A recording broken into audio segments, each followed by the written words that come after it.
Skyler Grant. Written by Tim Green. Narrated by Adam Daly. Author's note. Hi, welcome to the Skyler Grant audiobook. I know, it's been a while. It's been over a year since Skyler Grant podcast came to an end, and I'm just now putting this audiobook together and getting it out there. There are many reasons behind this delay, but ultimately it comes down to being unable to decide if I should polish Adam's readings. Basically, should I make it more professional or let it be as is? I decided to go with the latter because editing 46 chapters, even short ones, is more work than I wanted to tackle. But honestly, that wasn't the main reason. It did factor in, but the main reason is, well, this book was never meant to be taken serious. Don't believe me? Check out the podcast episodes and listen to just how serious Adam and I took it. I mean, come on. We spoof on how Skyler's the main character, when by the end of the book, he's clearly not. And then we also like to point out how Skyler, when he makes a plan, he doesn't look for logic or logistical ways to do it. He asks, what would be cool? Or, you know what would be cool? There's another saying that we would say, but that's trending on major spoilers. But I will just say this. If you stumbled onto this audiobook and aren't aware, these readings were originally part of the Skyler Grant podcast, a podcast I put together when I needed content for this channel when I was burnt out of making other content. Let me be very clear. No, let me be crystal clear. This is a rough draft audiobook of a rough draft novel. No grammar checks, no editing, no polish. Adam reads what's on the page, mistakes and all. You'll even hear me laughing in the background at times. Yes, this is Adam's first time narrating, but he does a phenomenal job making this story fun because of the life and character he brought to my bland characters. He has gone on to read my first novel I ever wrote and completed, Angelic Wars, Legend of the Godchild. Angelic Wars, Book 1. He read that for the first season of the Storytime podcast. As the recording of this author note, season 2 of the Storytime podcast is about to debut.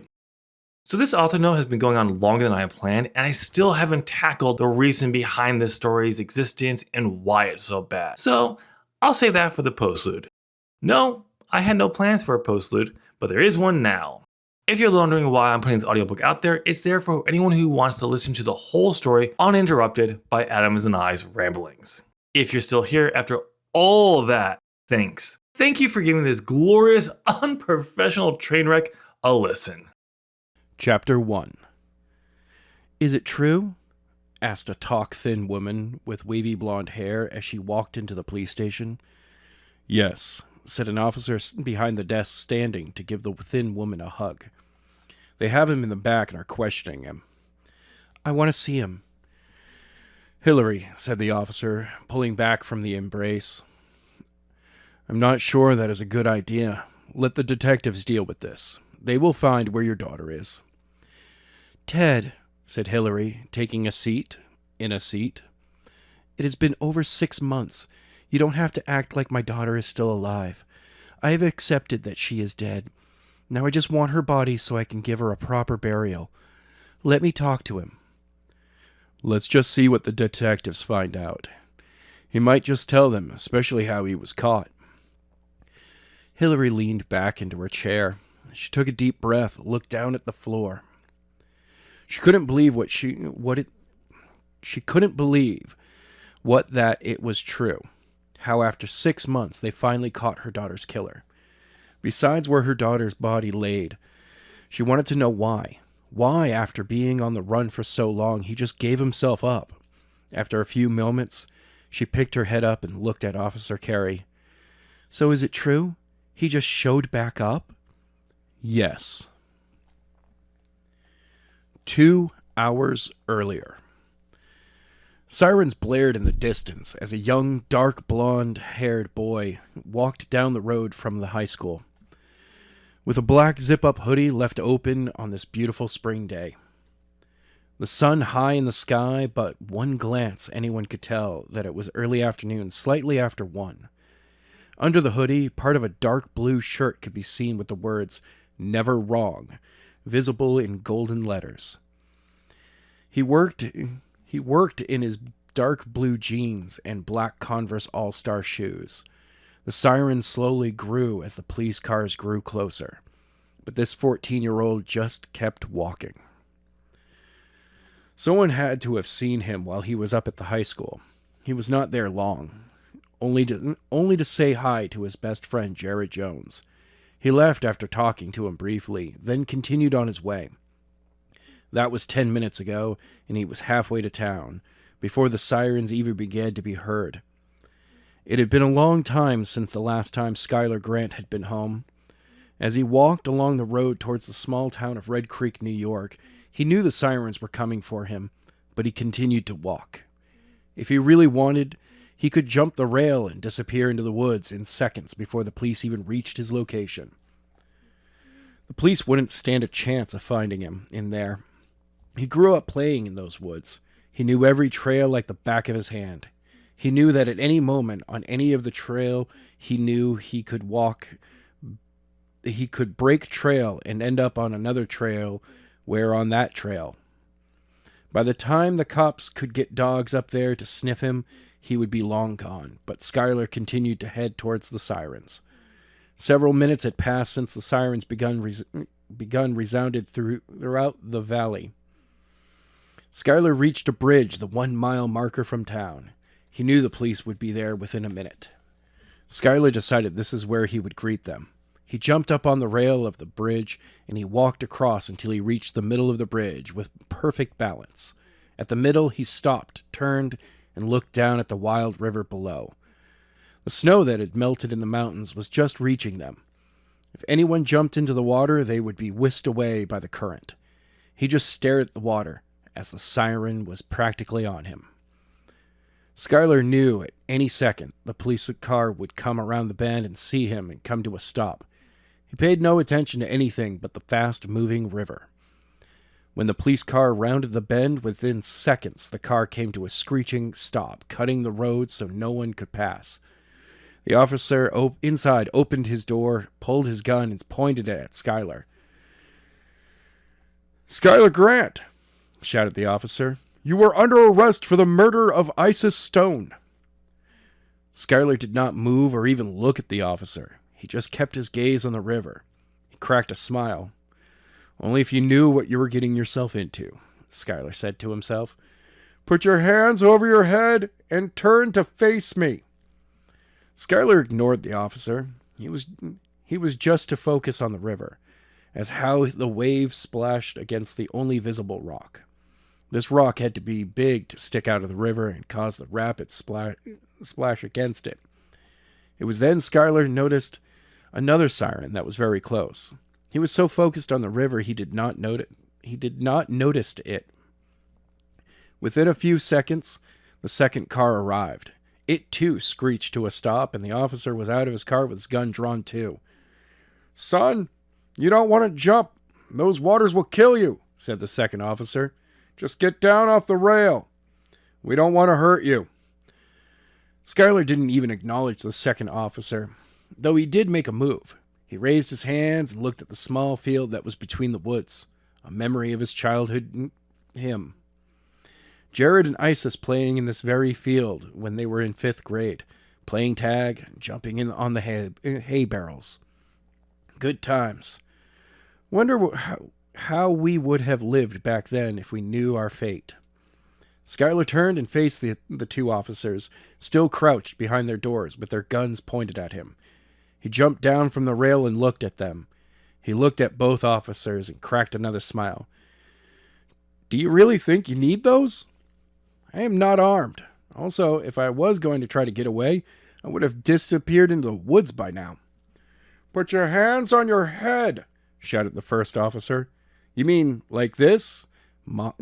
asked Skyler, mockingly raising his hands and placing them on the back of his head. "Is this what you want? Now walk and put your head on the hood of the car," said the second officer. "Officer Olson, is that you? Man, you have gotten old. Do it." "Nope, you haven't changed. Still strict as can be." "Shut up and do as you're told," said the first officer. You want me to put my head on the hood of the car, right? Yes. Which car? Don't joke with us. I am not. There are 2 cars, and there are 4 hoods. I am the same amount of space between the both of them. I just don't want to make the wrong move, or you might shoot me. My car, said Officer Olson. Skyler turned and faced the second car, walked until he couldn't walk any further. Skyler went to put his head on the hood, but halfway down, he stopped and raised until he was straight again. But I just meant this hood. I'm not sure making out with it is such a good idea. Laugh it up. You're going away for murder. We will make sure to use all of this at your trial. Resisting arrest. Tell me how I am resisting, because I am sure I'm just being a smart mouth. Shut it. Put your head on the hood now. Skyler shook his head, put his head on the hood. The first officer moved from his door around the front of his car and over behind Skyler. Once he reached him, he holstered his weapon and grabbed his handcuffs. He grabbed Skyler's left hand, bent it down behind his back, and cuffed him. Not so tight. I cheap easily. Shut it. Hillary Stone is a good friend of mine, and I have seen the pain she has gone through due to the death of her daughter. I'm going to personally see to it that you go away for a long time. The officer grabbed Skyler's right hand, bent it back like the left, and cuffed him, this time a little tighter. Ah, said Skyler, flinching from the pain. I'll remember that. Good. Put him in the car. I'm going to go up to the high school. I'll meet you back at the station. On it. Chapter 2. Skyler looked up as he heard the door open to the interrogation room to see who was coming in.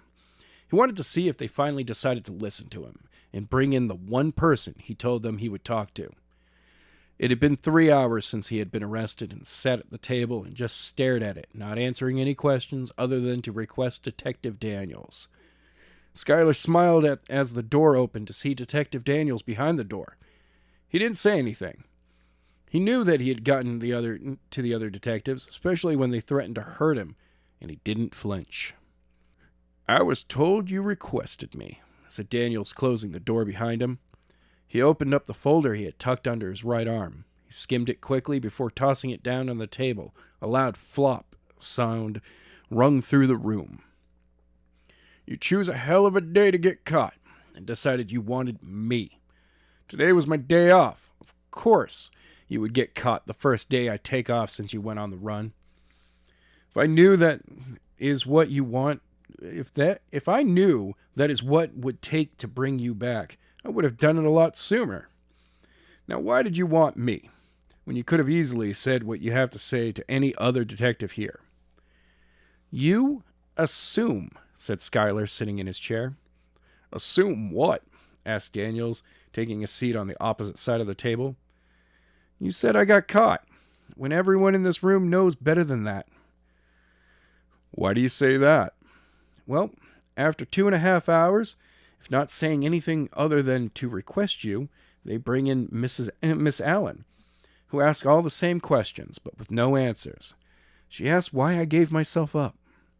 Son, the moment you were spotted at the high school, you were destined to end up in that chair handcuffed. You wouldn't have gotten away. There is nowhere you could have run that we wouldn't have found you. I believe you said the same thing when I was first brought in for questioning, before you were going to arrest me. 6 months later, before you had any lead on me, only because I wanted you to find me.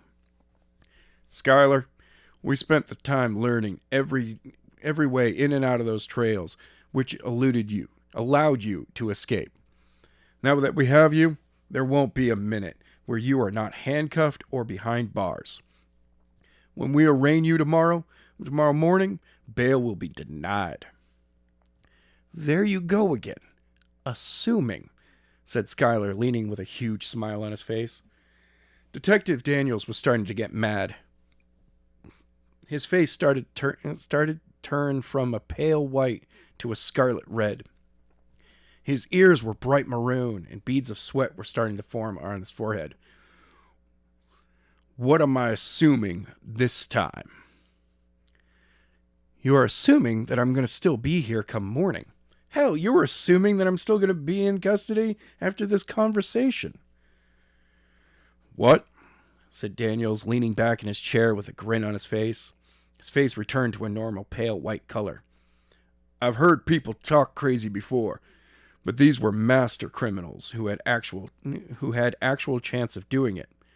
You are a 14-year-old boy.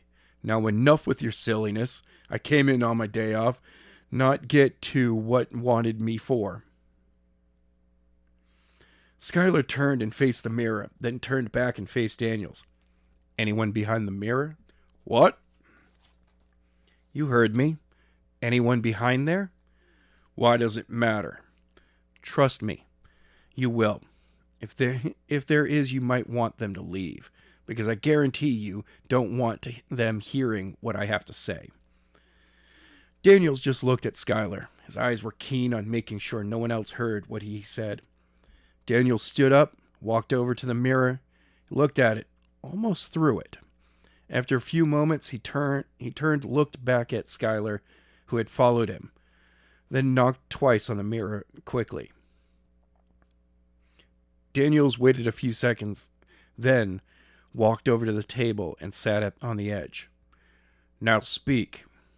About time, said Skyler, leaning back, rubbing his right wrist, where impression of the cuff was. A similar mark was on his left wrist as well. Daniels couldn't believe it. Only moments ago he had cuffs on. He reacted. He grabbed Skyler and picked up out of the chair, slammed him on the table. Someone get in here, shouted Daniels.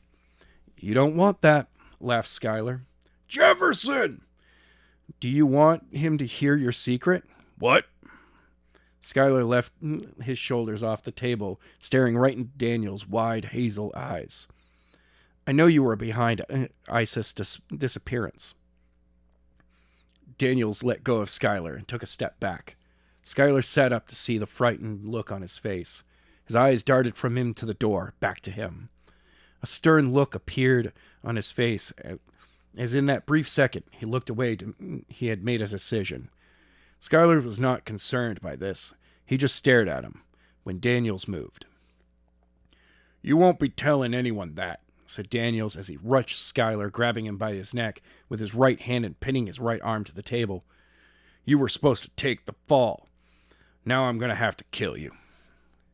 Daniels began to squeeze around Skyler's neck with both hands. It was impossible to get any air into. When he grabbed a hold of Daniels, everything changed. No, you won't, croaked Skyler as his eyes erupted pure white. Daniel's hands instantly unwrapped around his neck. The moment Skyler was free, and Daniels flew up into the air and slammed into the ceiling with a loud bang. He dropped to the floor with just as much force. Skyler got up off the table, rubbing his neck, before facing down the detective. He lifted his hand. At that moment, Daniels flew up to his feet, and with quick movement of his hands, as if he was swatting a fly, Daniels flew backwards, slamming into the wall with a bang. Skyler turned instantly behind as he heard the door starting to open. Sorry, this is a private conversation, said Skyler as two more detectives dashed into the room. With a wave of his hand, they flew back through the door, and it shut behind them. Skyler looked to the table. With a nod, the table flew on its left side so the table was standing straight up, before turning to face Skyler and move over, crashing into the door, blocking anyone from getting in. There we go. Finally some privacy.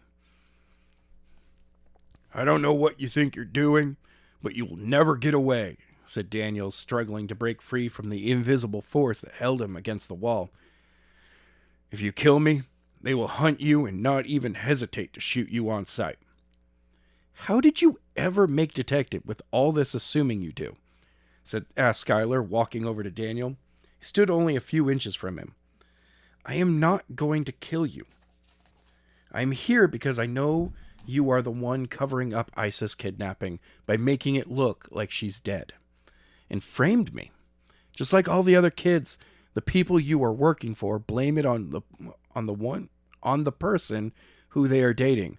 Or if they are a loner, you make it to look like suicide. I have no idea what you're talking about.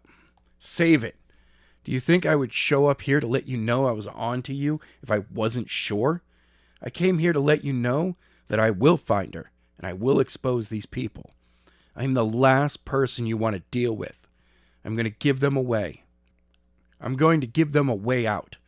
Have them return ISIS by tomorrow at noon, or I will hunt every one of them down and make them wish they had never even thought of what they were doing to these kids. Crash! Skyler turned to see the mirror had a crack running from the top to bottom, and then it became even bigger as he saw it move out. The officers on the other side were trying to get in. Your time to escape is running out. My time to escape has yet to run out. You tell your boss my demand, and it is in his best interest to follow through. You don't know who you're messing with. They know how to deal with kids like you. How do you think they captured all those others? They will have you as a part of their collection soon. Wrong. They know how to catch kids whose powers have yet to show. They have no clue how to deal with someone who not only can use them, but knows fully well how to use them. Remember tomorrow, by noon. Crash! A piece of the mirror flew in a few inches long, fell to the floor, and shattered. Skyler turned to face the mirror. Oh, you want in? Here, let me help you.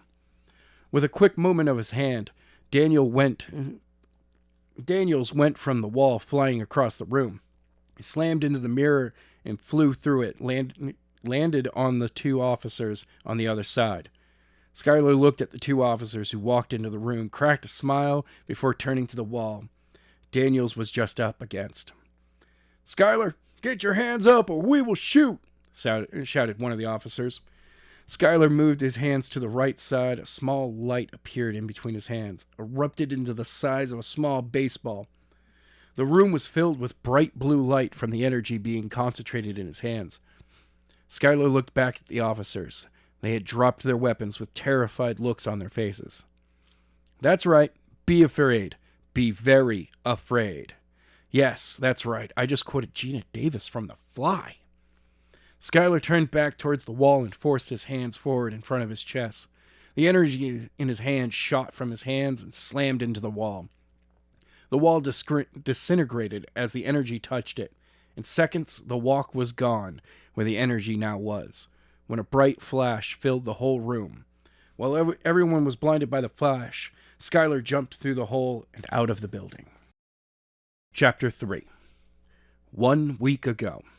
You're not focusing, said the olive-skinned man, walking around Skyler, who sat on a hard wood floors, cross-legged, with his hand placed on his knees, his back straight, his shoulders back, and his eyes closed.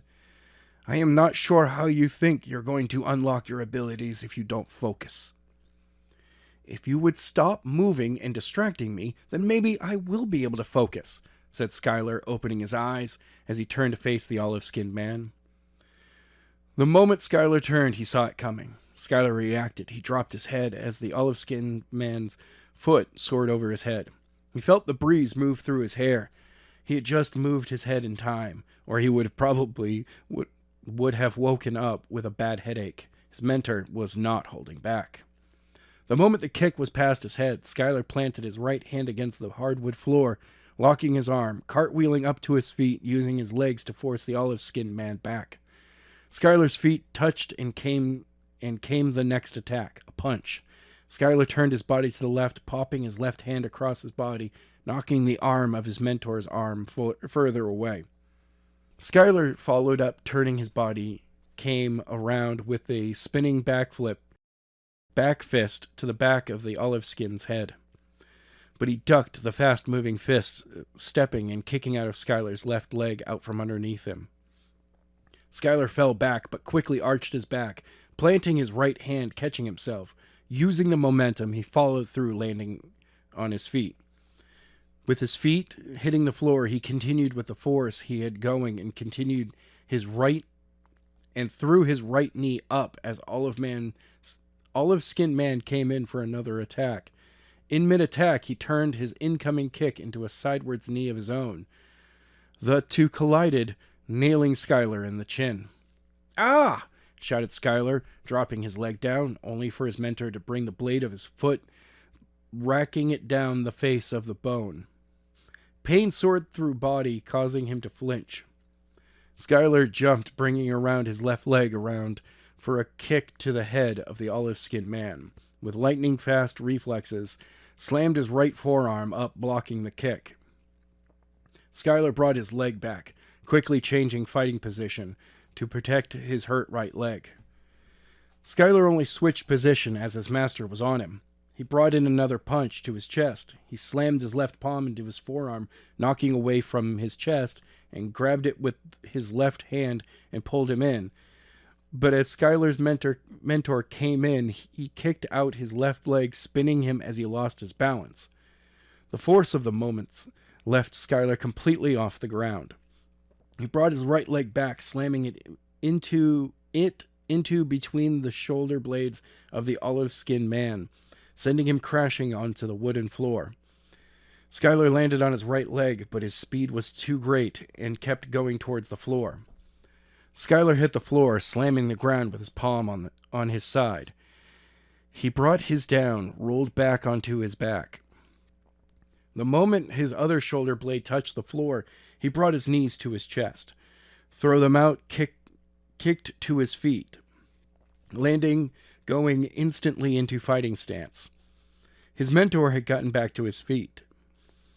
The two stared into each other's eyes when a slight ring came from the far end of the dojo. Skyler turned, surprised by the ring he was hearing. He didn't even see the attack, as he turned only to fly to the floor, slamming his back into the wooden floor with a loud bang. The olive-skinned man had once again taken out his legs without a sweep.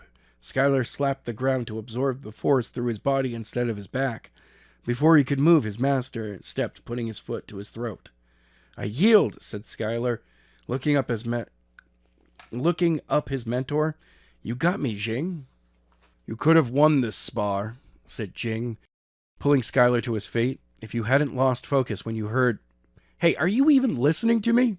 Skyler, once on his feet, jetted across the dojo over to a black school backpack, where the ring was still coming. He pulled out a dark blue cell phone. On the screen, the name Isis Allen on it. Skyler quickly flipped the phone open and placed up to his ear. "Isis?" asked Skyler with concerned look on his face. "Skyler," said a girl's voice on the other end. "I can't believe you picked up." "Isis, oh my God," said Skyler with tears forming in his eyes. One even rolled down his cheek. "How is this? I thought you were dead. I can't tell you how much I have missed you." "Skyler, I've missed you so much. Can't do this. They have me. They kidnapped me." "What? Who? Who kidnapped? Why did they kidnap you?" "I'm not sure who they are, but they are doing all kinds of experiments on me and a bunch of other kids. I managed to skip, and you were the only one number I could think of. You need to help us?" "Okay. Just tell me where you are." "I am somewhere in North Carolina. I am not sure, Skyler. Detective Daniels. He works for them. He's the one who kidnapped me." "What?" There she is, a faint voice in the back. "Skyler, they found me." "Run!" "Let go of me," screamed Isis. "Isis! Skyler, help me!" Click. "Isis!" A loud tone of a dead line rung through the phone. Skyler held tight to his cell, not believing that this just happened. Tears streamed down his cheeks. "Isis!" shouted Skyler. Skyler shut his eyes as he began to weep, water pouring down his face. Still holding his phone, hoping maybe Isis got away, but knowing more than likely whoever had her, whoever was doing those experiments, had once again caught their experiment. Skyler felt a light touch on his back. Jing had joined him and placed his arm around him. He felt him take his phone and pulled it from his hand. Several minutes went by. Skyler began to stop crying. He stood up with his head to his chest. It's all right. No, it's not. Skyler shot his head up, flung open his eyes. They were different. His brown eyes transformed to bright, all white, with a faint glow coming from them. The dojo began to shake. Loud thuds and bangs could be heard in the back as different items fell from the shaking building. A loud crash bellowed through the open dojo as the front door shattered. Sparks shot from the lights above as they began to fall, snapping the electrical cords. "Skylar!" shouted Jing, getting to his feet after falling once the building had begun to move. "You need to stop! Come back!" The building continued to shake, but it was not just the building. Outside, the telephone lines and lights fell, snapping power lines, landing and smashing cars below them. Several car alarms could be heard barely above the roar of the shaking ground. This continued for a few minutes when it came to a sudden stop. Skyler snapped back to reality. His eyes returned to normal. The moment they were back to normal, the earthquake stopped. A moment passed before Skyler fully returned to he normal. He snapped back, surprised what was around him. Fallen lights and glass littered the dojo floor. Spars rained down from the lights that fell. Skyler couldn't believe what happened. He stared out the broken front window to see the street lined with down lights and telephone poles and lines. The last few minutes were a blank. Nothing happened, he remembered. "What happened?" asked Skyler as he turned to face Jing. "You," Jing responded. "What?" "You did it." "Did what?" "You unlocked your abilities." "What?" "This is what I've been telling you. These abilities are no joke. It is why the people behind your girlfriend's disappearance are gathering them. They want these abilities under their control." "I see." Skyler bent down, grabbed his bag, zipped it up, stood up, threw it over his shoulder, walked over, took his phone from Jing, slipped it into his pocket, headed for the entrance. "Where do you think you're going? Just because you unlock these abilities, you can use them whenever you are wrong. You need to learn how to use them." Skyler stopped as he paused for a few minutes, then turned to face Jing. "Show me, but has to be something I can do whenever. There I so much. It takes a long time to learn how to master these abilities. You have a week to teach me the basics and show me anything else I can do once I leave. If that is long I can keep you, then I will do my best. Just one question. What are you going to do once you leave?" "Home," said Skyler, dropping his bag. "You have 1 week. Let's not waste any of it." Chapter 4. "Daniels," said a dark-skinned man with thick black beard, stepping into the hospital room. The man wore a dark blue police uniform with 4 stars on his collar. "Police Chief Williams," said Daniels, standing up off the bed, dropping the ice pack on the bed. Stepping forward, extending his arm, the chief grasped it and shook before breaking the grass. "What are you doing here?"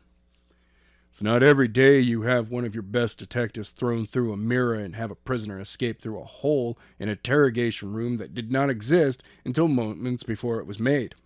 I want to know how this 14-year-old got away." "I'm not sure. Everything's a blur. Last thing I remember was asking him why he insisted that I be the one to question him. Next thing I remember is waking up on a stretcher being loaded into the ambulance. I am surprised they are clearing me to leave." "I see," said Chief Williams, scratching his beard. "Something seems to be bothering you, sir. Before coming over, I read a report from another officer who came in just after you came through the window. He said he saw Skyler form. I guess the only way to describe it is an energy ball that he fired at the wall that caused the hole he escaped from." "That's ridiculous. That is impossible." "I thought the same way, but on the way over I received a call from forensics saying that support this officer's claim. They say that the only thing that could have done that was a high-power energy beam." Daniels couldn't believe what he was hearing. He had been knocked out when he crashed through the two-way mirror and hit the officers on the other side. He had no recognition of any of this. It all seemed impossible, and that someone with the potential to use these abilities was overlooked. He had no clue how this could be, but he knew that if his partners were going to have any chance of capturing Skyler, he needed to cover this up before anyone else found out. What's next? For you to recover from this. I want you to take a few days off to recover. Once you're better, we can interrogate him. No offense, sir, but I'm the one who's been working Grant's case for the past 6 months. I am the one who knows him best and knows what his next move might be. If that is so, how come it took 6 months to apprehend him? That was the one mistake that was made, to overlook that he would run. If he had any idea he would, I would have learned those trails so he couldn't get away. Well, you might want to use this to take me off, but I have the best chance of finding him. The chief did not respond right away. He just stood staring into Daniel's eyes. Daniel stared back, as he was not going to back down. What if this officer is correct, and this kid can somehow focus energy into power balls? How are you going to catch him when one of those attacks could kill you if it touched you? Until I see with my own eyes, I don't believe it. If he can, I'm sure he can do that often. Or he would have used it when we caught him. Sir, let me pursue him. Fine, but I'm not going to give you a short leash. But I am going to give you a short leash. You have 3 days to catch him before I call in the National Guard. Thank you. Chief Williams shook his head before turning and leaving the room. A few minutes later, the nurse handed him his paperwork. Once he had his paperwork, he walked out of the room down to the main counter, signed out before head for the main entrance. Once outside, he reached into his pocket, pulled out his cell phone, pushed a button to speed dial. He lifted the phone to his ear. Work, he thought, hoping it was not damaged. When he was tossed to the mirror, the line started to ring. A feeling of relief came over him. The phone rang a few times before someone picked it up. Green, said a deep voice on the other end. Sir. Yes? We have a problem. What kind of problem? One of them. What about them? Having a hard time bringing in one? You could say that. Why's that? Because he has full access to his power. Chapter 5. 3 days later. Sir, I have visual on the target, said a man with camouflage face paint and dark green top and pants with a black vest holding more ammo. Do you want me to take the shot? No, came a voice over the radio. What is your location? I'm a few feet from the edge of the woods, 26 degrees to her left. The target is sitting on the steps of the school. The last person seen was an adult female who came out with them. Understand. Wait for the rest of us to get into position. I will radio you back when we are in position for you to take your shot. Do not move from where you are. He might pick up on it. Understand. The soldier brought his weapon up, ready to take the shot moment he got the order. He looked through his scope, fixing his crosshairs on the base of the young girl's left shoulder. The young girl stood with jet black hair that came down past her shoulder, a strain draped over her right shoulder that came down past the middle of her chest, covering the first letter of her school's name on her red and black cheerleader outfit. White cords came down from under her hair down around her waist into her hand where she held her lime green iPod. This teen girl looked to be between 14 to 16 of age. Cute. After a few moments of watching, the soldier noticed her reach over to her bag and pulled out her cell phone. She reached up and pulled out her left earbud, held the phone to her ear. The soldier did not react, thinking it was probably parents or her ride calling to let her know they were running late. After a few moments, the girl picked her head up and began to look back and forth for something. This did not go over well with the soldier. Sir, said the soldier, touching his earpiece, the target has received a phone call and began looking around as trying to find something. I believe someone knows we are here. "Hello?" said a young teenage girl with jet black hair. "Who is this?" "Don't you know not to answer calls from numbers you don't recognize?" said a guy voice. "Really funny trying to do the whole screen prank phone call on me. Well, it won't work. Bye." "Don't hang up if you want to live." "What?" "You heard me." "My father is a cop, and I will have him trace this call.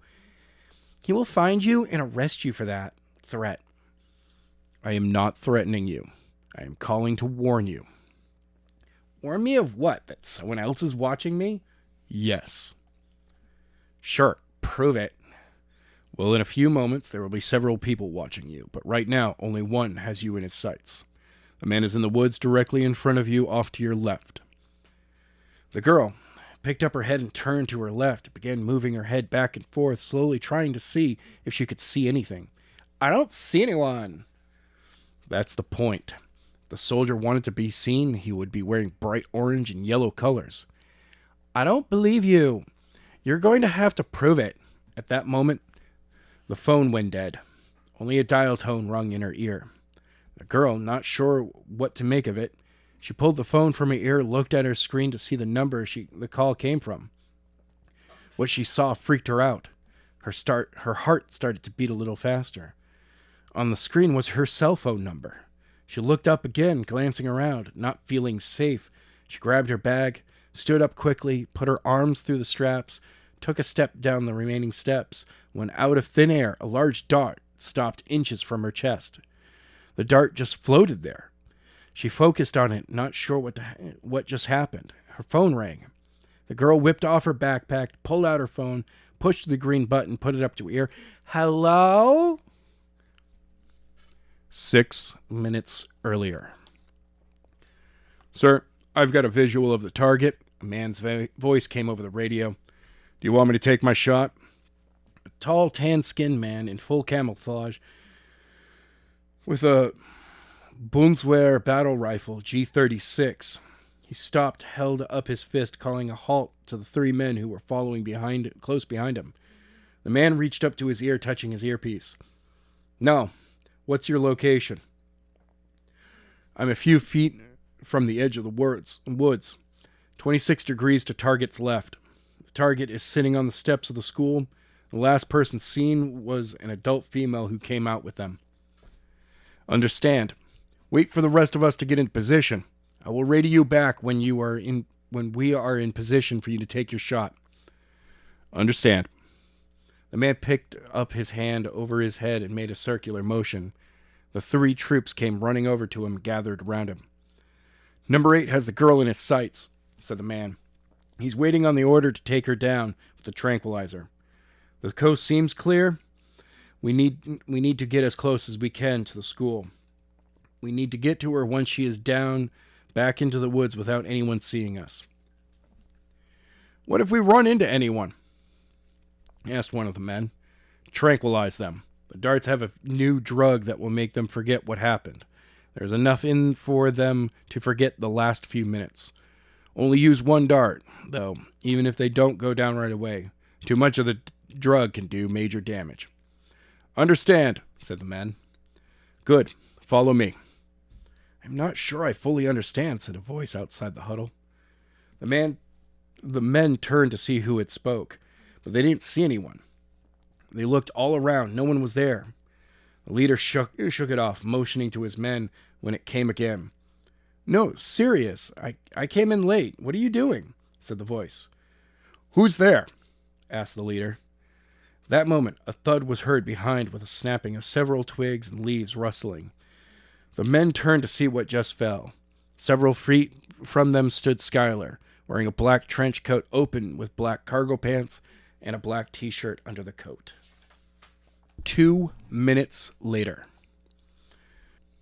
"What should I do if this girl gets spooked? Is it going to be hard to take the shot without drawing attention to myself?" The soldier waited for the commander's reply, but nothing came. This worried him. After a few moments, he touched his earpiece again. "Sir, you there? Should I take the shot?" No one responded. The soldier waited again. The whole time he kept the girl in his sights. The girl was now looking at her phone. when she saw her head shoot up, looking more frantically.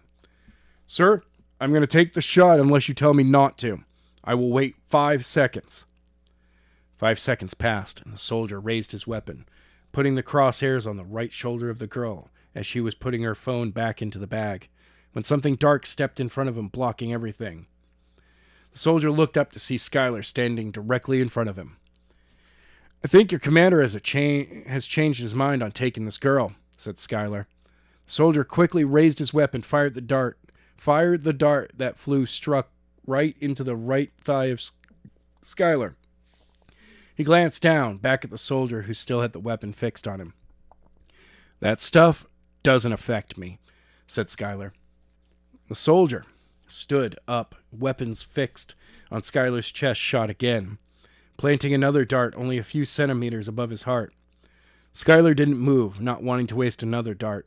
The soldier stepped in, slammed the butt of his weapon into Skyler's gut, spun him around before slamming it again in his back, before raising back to his shoulder, got the girl in his sights, and pulled the trigger.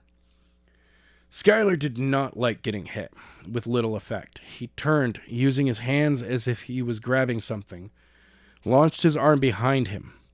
Just as the soldier pulled the trigger, he flew back, slamming into a tree, dropping to the ground. Skyler did not even check to see if the soldier was out. He reached his other hand, squinting his eyes, and closed his fingers as he was catching something small. He felt a slight tug in his hand before he could feel he had it. Skyler stood up, turned, and walked towards the tree line. As he slipped his hands in his pockets, pulled out phone, pressed send, and held it up to his ear. "You wanted proof?" said Skyler. "Yes." "Then look to your left." The cheerleader took her eyes off the floating dart enough and turned head to the left to see a tall figure standing at the tree line, with one hand of his ear and his other in front of him as if he was holding something. A moment after spotting him, Skyler dropped his hand in front of him, and she heard a cling of metal on the step in front of her. She turned and looked down to see the dart now resting on the step 2 below her. "If you need more proof, come over here and I will show you the man who just fired that dart." The girl turned to look at Skyler. She was not sure if she trusted him when she saw him fall to one knee. "Hold on, I am coming." Chapter 6. "Are you all right?" asked the girl, running over to Skyler, who was now sitting on the ground. As the girl reached him, he held both darts in his hand. I am fine," replied Skyler, holding up the darts. "They packed more of a punch than I thought. Whew. Glad the guy didn't get me more than 2, or I might be actually out." What guy?" "The guy who fired that silver dart that I stopped in front of your chest. Help me up and I'll show you." The girl was not sure, but after all that had just happened, she decided he was trustworthy. He did warn her, even though she didn't believe him at first. She extended her hand. Skyler grasped it and she pulled him to his feet.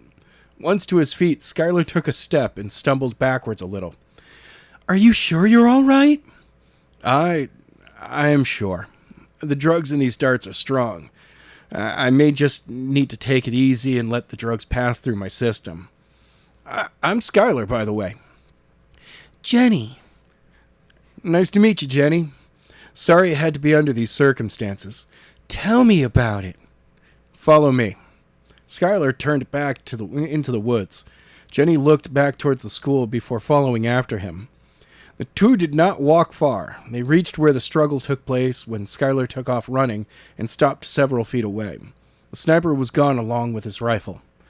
Jenny joined him, but Skyler paid no attention to her. He was busy examining the ground. "What's wrong?" asked Jenny, confused. "The sniper. He's gone," said Skyler, not looking at her. I need to find him." "Why?" "Because he's either going to do one of 2 things. Find a new spot to shot from, or he's going to fall back and call in what happened. If he does that, you will not be safe here because more soldiers will come, and they will not something I need right now." "Why is that? What's going on? Why does these soldiers want with me?" Got him. What? Go back to the school. Your ride should be here soon. Wait 5 minutes after your ride comes. If I'm not back, leave. I'll give you a call, and I will let you know what is going on then. Can I go with you? No. Go. Jenny did not move. She was not sure what to believe. Everything was happening so fast. Now the guy who saved her wants her to leave? Thoughts that he was just trying to avoid answering questions he doesn't have the answers to. On the other hand, he did intervene and warn her when he didn't have to. How do I know you will come back? I have no time. I have to catch up to that soldier before he calls in what happened. I promised I will be back and I will answer your questions.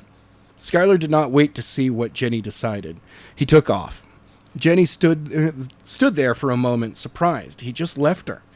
After a few moments, she decided to do what he told her. He obviously knew more of what was going on than she did. Jenny turned and headed back to the school. As she came out of the woods, she saw a red pickup truck park in front of the school. Jenny knew it was her dad. She ran across the field through the parking lot as she saw her dad walk out of the school. Jenny, said her dad, running down the steps over to her, giving her a hug. I thought something happened to you. Your bag was just on the steps. I am sorry, said Jenny as she hugged her dad back. I thought I saw something in the woods, and I thought you might be a while, so I thought I would go see. It's okay. Let's go home, said her dad, releasing his grasp. We can't, said Jenny, not sure how she was going to tell her dad to wait. Why? I have a friend who is coming here to let me borrow a book. He should be here in a few minutes. Can't you get it from him tomorrow? He's already on his way and doesn't have a cell phone. Jenny's dad looked down at his watch and then back at her. 5 minutes. That's fine. Jenny walked over and sat down on the steps while her dad walked over to his truck and turned it off. He then walked over to Jenny and sat down next to her. Once seated, she laid her head on his shoulder. The two sat there. Several minutes passed when Jenny pulled her phone out to see 8 minutes had gone by. She turned to look at her dad, who began to stand up. She knew he'd given her a few extra minutes, but Jenny decided not to stall. She grabbed her bag and stood up as she tossed her bag over her shoulder with one arm through one of the two straps. They walked down the remaining steps and her dad opened the door. She went to get in when she saw him bend over. What's this? He asked as he picked up a silver dart off the pavement. How did this get here? Jenny wanted to tell him what happened, but she knew without Skyler it would just be a story. After a moment, she decided to tell him. Dad, you need to know. Her dad went to touch the tip of the dart when a voice spoke up. I wouldn't do that if you want to stay awake. Came a voice from behind the truck. Jenny and her father turned to see Skyler standing a few feet on the other side. Who are you? Dad, this is Skyler. He's the guy we were waiting for. Oh. We really need to go, so if you could give Jenny the book you wanted to let her borrow, we can go. Dad, that is not why we were waiting, said Jenny, walking out from behind the door. What? Okay. What is going on here? It's not easy to say this. Your daughter's not safe here, said Skyler with a stern face. What? You heard me. Jenny, get back in the truck. Dad, you have to listen to him. There was a man in the woods who fired that dart at him. If it weren't for Skyler, I wouldn't be here right now. That soldier would have taken me away. Jenny's dad was silent. He didn't speak. Sorry. What I meant to say was, Jenny's dad was silent. He didn't not speak. He just looked at Jenny, back to Skyler. A few minutes went by before he responded. How did he help you? He called me to warn me at first. I didn't believe him. Then, as I went about to leave, that dart stopped right in front of my chest. When I looked up, I saw him standing on the edge of the tree line and went over to him. Skyler took me in to show me the sniper, but he got away. He went after him. So you found him, did you? Asked Jenny's dad, turning to face Skyler. No. That's what I thought. Let's go. He got away, which is why she is not safe here. However, I never said that I didn't have proof. Let's see it then. Come around the back of the truck to see it for yourself. Jenny and her dad looked at each other, then walked around the front of the truck until they could see all of Skyler's body. To the right of his left foot was a man in full camo, tied up with red rope. But eye out cold. Jenny couldn't believe what she was seeing. Skyler was telling the truth. Jenny turned to look at her dad, and he just stared at the man.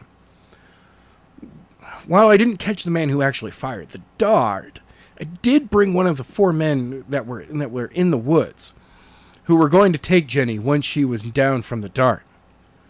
Where are the other men? Sorry. Where are the other men? Asked Jenny, looking at Skyler. I left them in the woods. You could say a nice little present for the men who come next.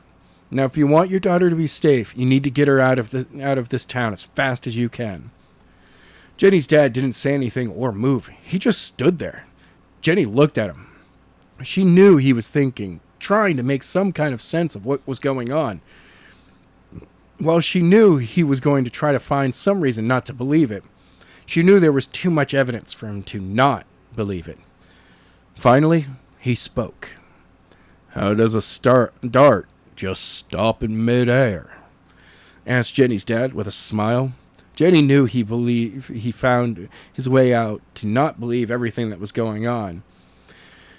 She, though, had the same thought. Skyler said he stopped it, but he never said how. Now she wanted to know. She turned to see Skyler was not fazed by her dad's question. Like this, Skyler said, sorry, reaching into his jacket, pulling at something. In quick motion, he threw 2 silver darts he had taken out of his body right at Jenny's dad. They flew right at his head fast and had no time to dodge the sharp tips of the dart, when suddenly they just stopped, centimeters away from his face. Jenny turned back to Skyler, who was holding both of his hands up in front of his face, with his 2 pointer fingers and thumb close together, as if he was holding on to something, but not. Any more questions? Asked Skyler, dropping his hands as the 2 darts dropped and clanged as they hit the black top of the road. Get in, said Jenny's dad. Chapter 7. Jenna's dad drove his truck right up next to the house, parked on the road instead of pulling into the long, narrow driveway. Once stopped, everyone got out of the truck. Skyler stood up in the back next to tied-up unconscious soldier as Jenna and her father came around. You both need to get your basics, clothes, important documents, computers, if they're laptops, said Skyler, looking down the road as they just came through. There is no telling if this team was just one of a larger group or reinforcements have to make their way here. What are you going to do? Asked Jenna, pulling her hair from her face. I'm going to keep on watch. Last thing we need is for these soldiers to get the element of surprise. Oh. 10 minutes. Jenna turned and ran over to the side door, bent over looking for something. Skyler assumed they had an extra key hidden. After a moment, she stood, grabbed the handle of the door, paused a second before pulling the door open and disappearing inside. Her dad walked around to the back of the truck to follow before he stopped, turned around, and walked back over to the truck. I am John, said Jenna's dad, extending his hand. Skyler shook it before pulling away. Skyler, just in case you didn't catch it before. Glad to meet you. John turned and soon disappeared into the house, as did his daughter. Skyler watches as the door closes behind him before turned to face the road. After a few moments, he turned and looked down at the soldier he had tied up. You might not have the answers I'm looking for, but you sure will be able to help me get them. 34 minutes ago. Light. Nothing but bright light is all he could see. Slowly, as his eyes focused, shapes were able to be made out until he could see. The trees around him and a faint voice could be heard in the distance. The soldier looked up to see Skyler 40 feet from standing holding something to his head and talking beyond the tree line. Every part of his body hurt, but he knew what he had to do. He slowly, trying not to make any noise, got up on his knees, but winced in pain in his back as he straightened his back. Once on his knee, he checked to make sure that Skyler had not seen or heard anything. For what he could tell, he was not sitting on the ground facing the school. Now was the time to get away and call for backup. As he turned, he noticed his weapon laying only a few feet away. Once on his feet, he grabbed it before returning and furthering into the woods.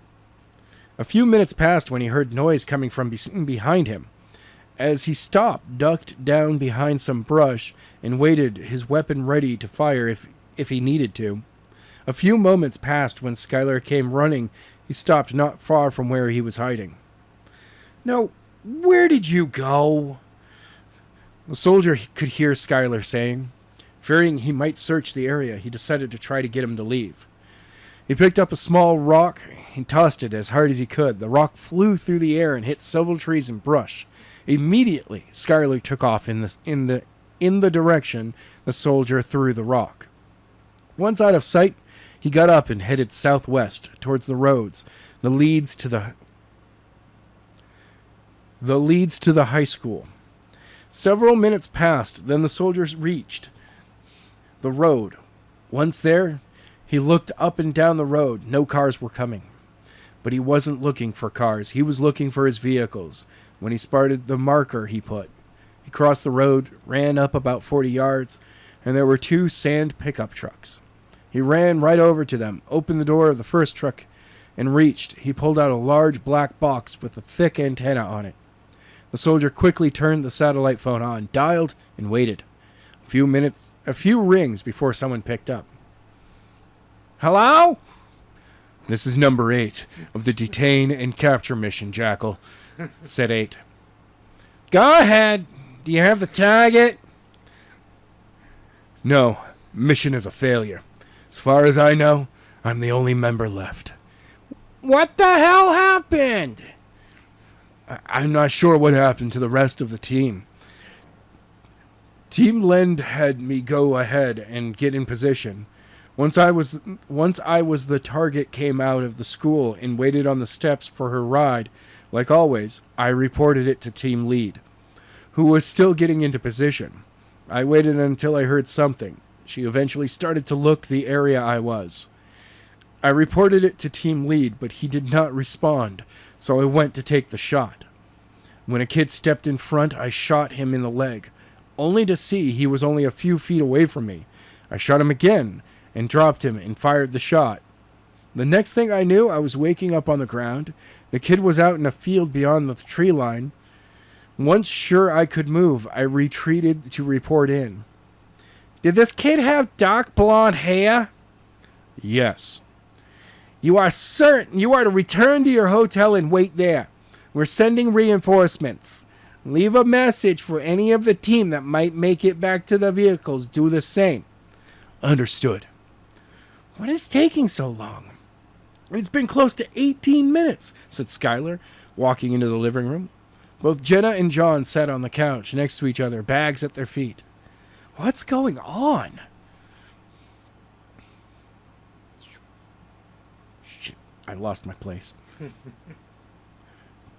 Don't get me wrong, said John, standing up.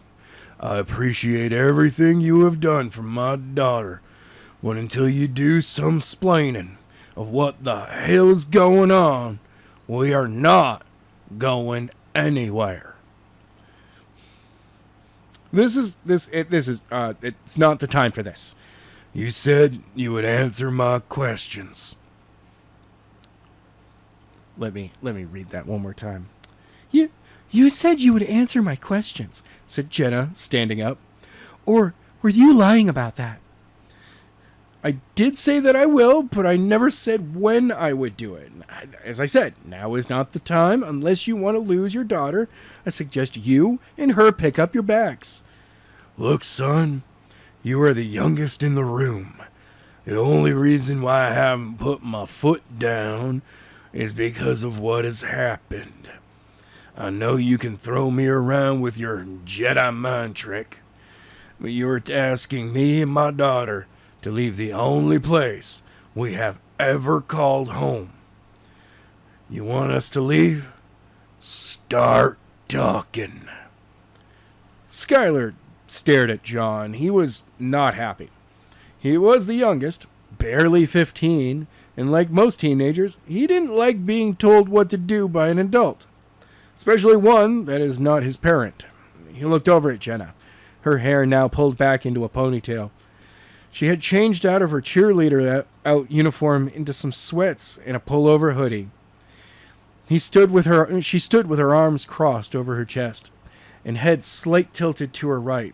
Skyler realized they both meant what they were saying. I will explain on the way out of here, but every second you waste being suborned, the greater the chance we are going to have to fight our way out of this town. I know you may be hesitant to leave. I can understand that. And it was never part of my plan to ever let you know what was going on until I realized the soldier was already in a place. If that wasn't the case, then you wouldn't have met. You mean you were just going to take care of those men and leave me to get taken by the next wave? Asked Jenna, walking towards Skyler with her face quickly turning red. No, said Skyler, backing up a little. These people, these soldiers, the people these soldiers work for are after me. And the moment they knew I was here, they would focus on finding me instead of going after you. Now, I'm asking you this one time. Let's go. If you don't, I will leave you to figure this all out on your own, and I can tell you this. It will end with Jenna getting taken away, and you, John, either dead or framed for your daughter's death that they fake. John and Jenna looked at each other, then back to Skylar. A few moments passed before Jenna returned to where she was sitting, picked up her bag, and walked past Skylar. John followed with his bag. Skylar was relieved and followed after them. Chapter 8. A few hours passed as Jenna, John, and Skylar continued away from Prattsville. The whole ride so far, no one said anything. Jenna was confused what was going. Her whole world flipped upside down in a few short hours with no answers so far. She wanted to ask, but feared she might not like what she was told. The whole drive, the three of them were quiet, no one saying anything. Every so often, she would look over at Skylar, who just stared out the back window of the truck, at the sky, and occasionally at the tied-up soldier. Jenna would also look at her dad. Every time she did, he had his eyes locked on the road, head tilted slightly down as he was looking out of the eyes. She knew he was angry, probably from being told what to do by a 14-year-old boy. It had to be at least a half hour since the last time Jenna looked at her father, and as she did this time, while nothing had changed, she noticed the gas tank was near empty. "Dad?" said Jenna as she put her left hand on his shoulder. "Yes," her father replied. "We should stop and get gas. We almost on E?" John glanced down at the gauge quickly before fixing his eyes back on the road. I guess I lost track. There should be a gas station in the next few miles for us to stop at. Good, because my legs could use a good stretch. I am impressed, said Skyler. With what? Asked John with a tone. How the both of you were demanding answers hours ago before leaving your house, and then once we took off, have yet to ask. Well, I guess we were waiting for you to keep your word. Really? Because I was waiting for both of your stubbornness to do something stupid, like pull off the side of the road after 10 minutes when I didn't start talking. Funny how that is. Not really. Enough? said Jenna, who was tired of both of their attitudes. Since you brought it up, you mind telling us what the hell is going on? Sure, said Skyler, turning to face the front of the truck. You both aren't going to like what I have to say, though. Let us be the judge of that, said John, glancing in the rearview mirror. Okay, I don't know what's going on. What? Said John. Yeah, there you have it. You mean that my daughter and I left our home when you don't even know what's going on? Yep, said Skyler, all smug. Jenna looked at her dad and saw he was starting to turn beet red, and she knew that was not good. She looked at Skyler, who looked right at her with a plain face. She hated this. In all of her 16 years of living, she was always good at reading people. But Skyler, on the other hand, she couldn't. Jenna decided to act before her father decided to do something she knew they would regret later. You have to know something, or how else would you know that they were after me? All I can say to you is this. 6 months ago, my girlfriend, Isis Allen, was killed. At first, they thought it was suicide because she had been having problems and showed some signs that she was considering it. However, they later found a knife with her blood on it with my fingerprints. You killed your girlfriend? Asked John as he pulled over on the side. Get out of my truck! Dad, let him finish. Yeah, you might want me to, since I saved you from jail. How did you save me from jail? Asked John, turning around to face Skyler. Let me finish, and I will tell you. John didn't say anything. Jenna looked at him knowing he was about to snap any second. Please continue, and make it quick. Sure.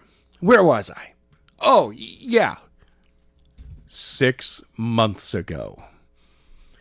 Skyler heard voices downstairs. His dad and a man with authority. It wasn't until he heard the voice say Isis's name that he realized it was Detective Daniels. He grabbed his phone, threw it in his pocket, walked over, grabbed his backpack, dumped it out, threw in 3 pairs of clothes, and grabbed the $200 off his desk that he took out of his savings account to take Isis to dinner on her birthday.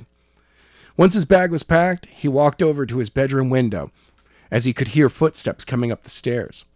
He lifted the window, got halfway out when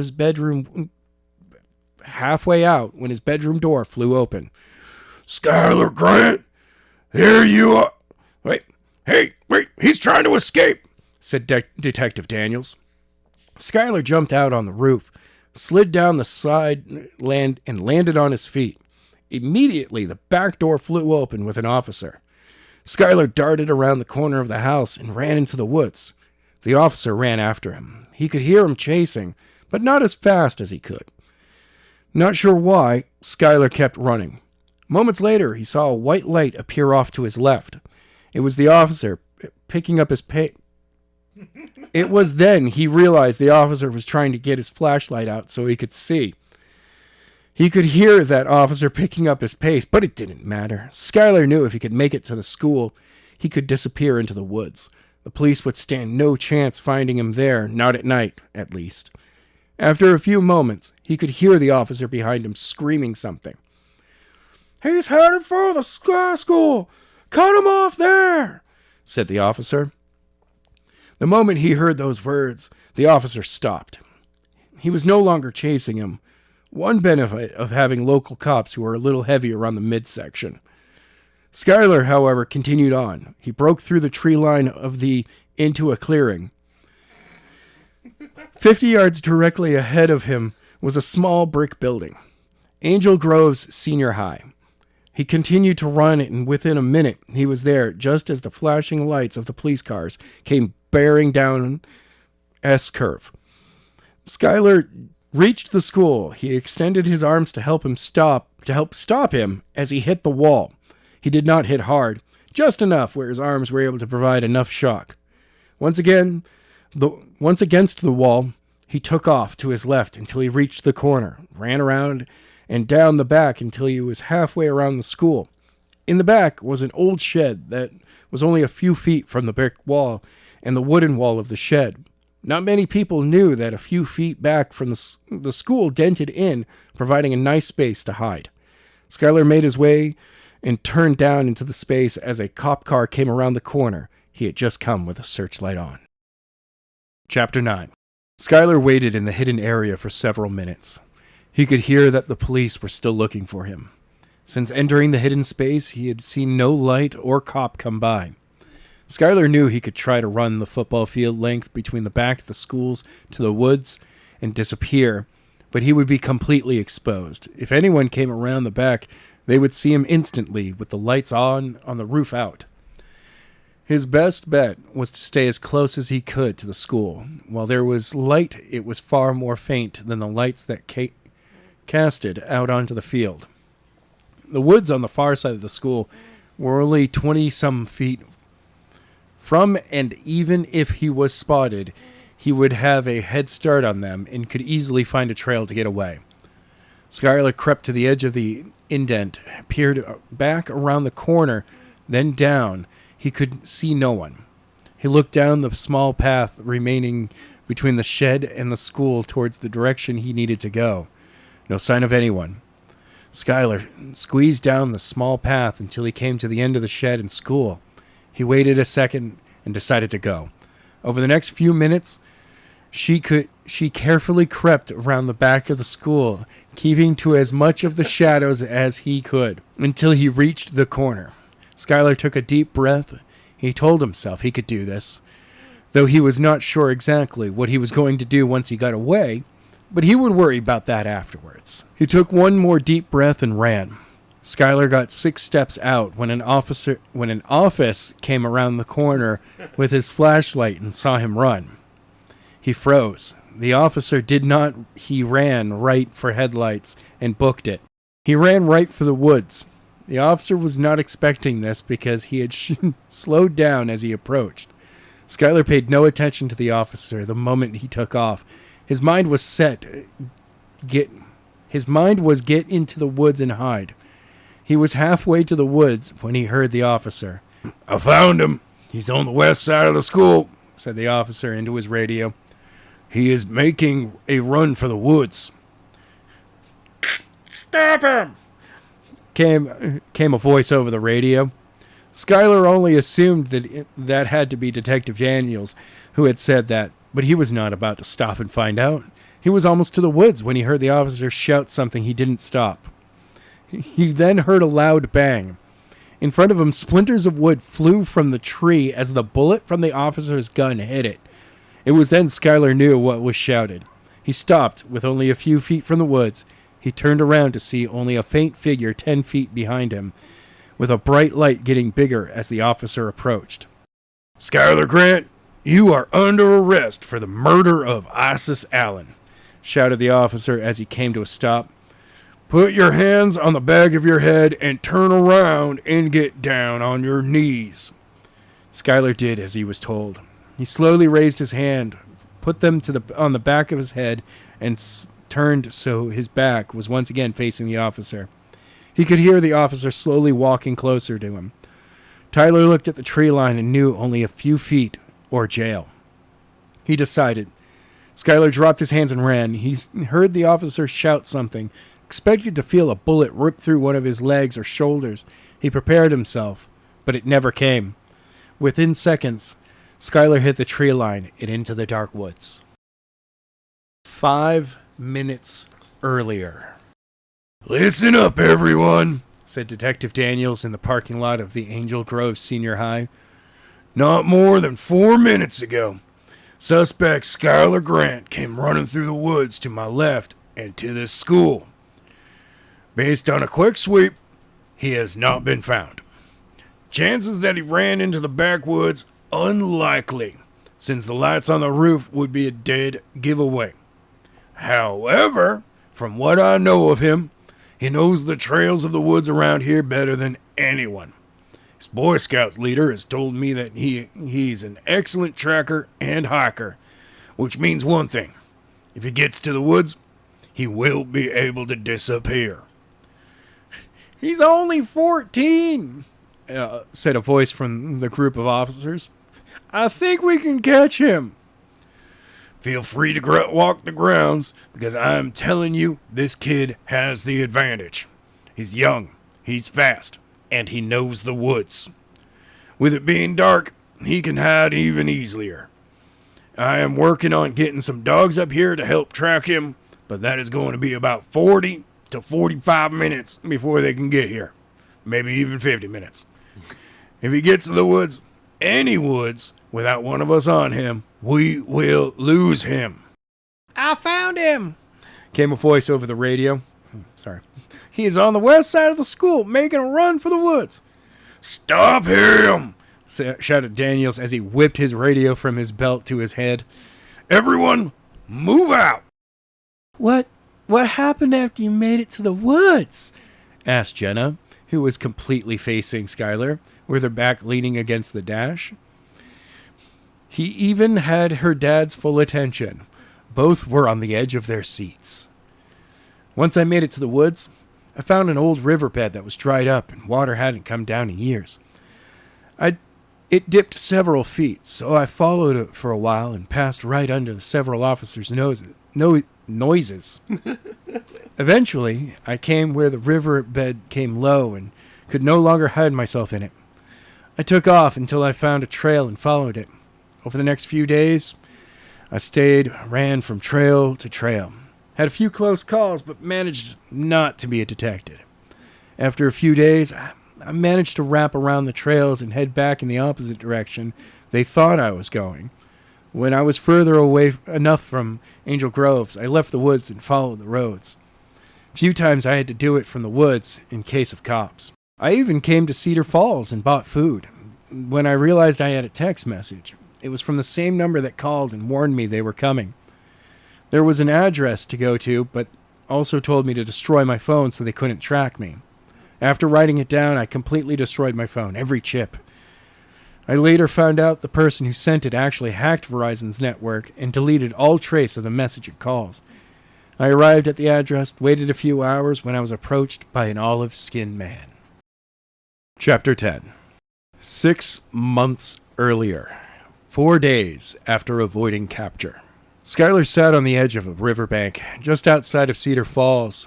He had been waiting for a few hours since getting the text of where to meet whoever warned him about Detective Daniels coming to arrest him. Enough time had passed that skipping rocks over the slow-moving river had expired long ago. Even looking at the mountains that surrounded Cedar Falls, the orange, red, and yellow colors of the leaves in mid-October no longer kept his attention. Skyler was starting to wish he had brought a book with him, or at least found one in town. Finally, he had enough. He did not care enough to sit there and wait for whoever was supposed to be coming. What if a police car passed by and saw him? They'd had to have an APB out on him now to all the other towns. Skyler could no longer take the chance. He stood up and grabbed his bag, put his right arm through one of the straps and threw it over his shoulder, and turned around, not sure where it was going to go, but somewhere other than there. He did not take more than a few steps when he noticed Black Jeep parked off to his left. Not sure he continued the closer he got to the road. Jeep became more clear when he finally noticed someone was leaning up driver's side of the vehicle. All Skyler could make out was that he was short, had black hair and olive color skin. He wore a sky blue shirt and dark jeans and scandals. He kept walking, but something bugged him about this man. He couldn't put his finger on it, but there was something that made him uneasy. It was not until the man in the Jeep were to his back when he realized what it was. The man was watching him. The only reason he knew this when he heard his name called out. "Skyler Grant," said the olive-skinned man. Skyler whipped around to see that this man had left his Jeep and now stood in plain sight. Everything inside of him was telling him to run. Only someone in law enforcement would know his name here, but for some reason he didn't. Skyler was shocked when he heard his own voice answer. "What do you want?" replied Skyler. "It amazes me how long you've actually waited," said the olive-skinned man, taking a step closer toward Skyler. "I have been waiting in my Jeep for 2 hours and 38 minutes for you to leave. Everything I read about you says you have no patience at all, but you waited almost 3 hours. Actually, I waited 3 hours and 38 minutes. I have been you longer than you. Who are you?" "Wow, I am impressed." "Don't be. I only waited because it is not like I have somewhere to be or can't wait to go." "I see. Well, anyway, to answer your question, I am the one who warned you about Detective Daniels coming for you, and the text message come here. My name is Jing. Anyway, we should get going." "I'm not going with you." "Why not? I did save you from being criminal prosecuted for the murder of your girlfriend." "Don't care. I just met you, and for all I know, you could be some creepy man who likes to teen boys." "Nonsense. If I was that, I would have waited nearly 3 hours for you to find me. I would have approached you as soon as I got here." "Still not going with you." "Okay, then what will get you to change your mind?" "Tell me how you knew they were coming for me." "I have my sources in many police departments in this state. I got a call the moment the warrant for your arrest was issued." "Why would you have sources in law enforcement branches all over this state? You some kind of terrorist?" "I have gone from a pedophile to a terrorist now. At least I am making progress. Slow, but at least some." "You would rather be considered a terrorist than a pedophile?" "Yes, because while if I go to jail, I am not going to be killed. Unlike if I am pedophile and go to jail, I'll be dead within the first few days of being there." "Okay, I see your point on that one. Still not going with you." "Well, time's short, and if you're not coming, that's fine. I'll find someone else who will help save them." Jing turned and headed towards his Jeep. Skyler was confused. Why did he say save them? Who needed to be saved? And why him? He had to know. "Why are you walking about? What are you talking about?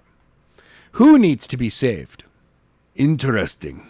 I see," said Jing, turning around to face Skyler. "Just people who are abducted, who their families think are dead. Kind of like your girlfriend.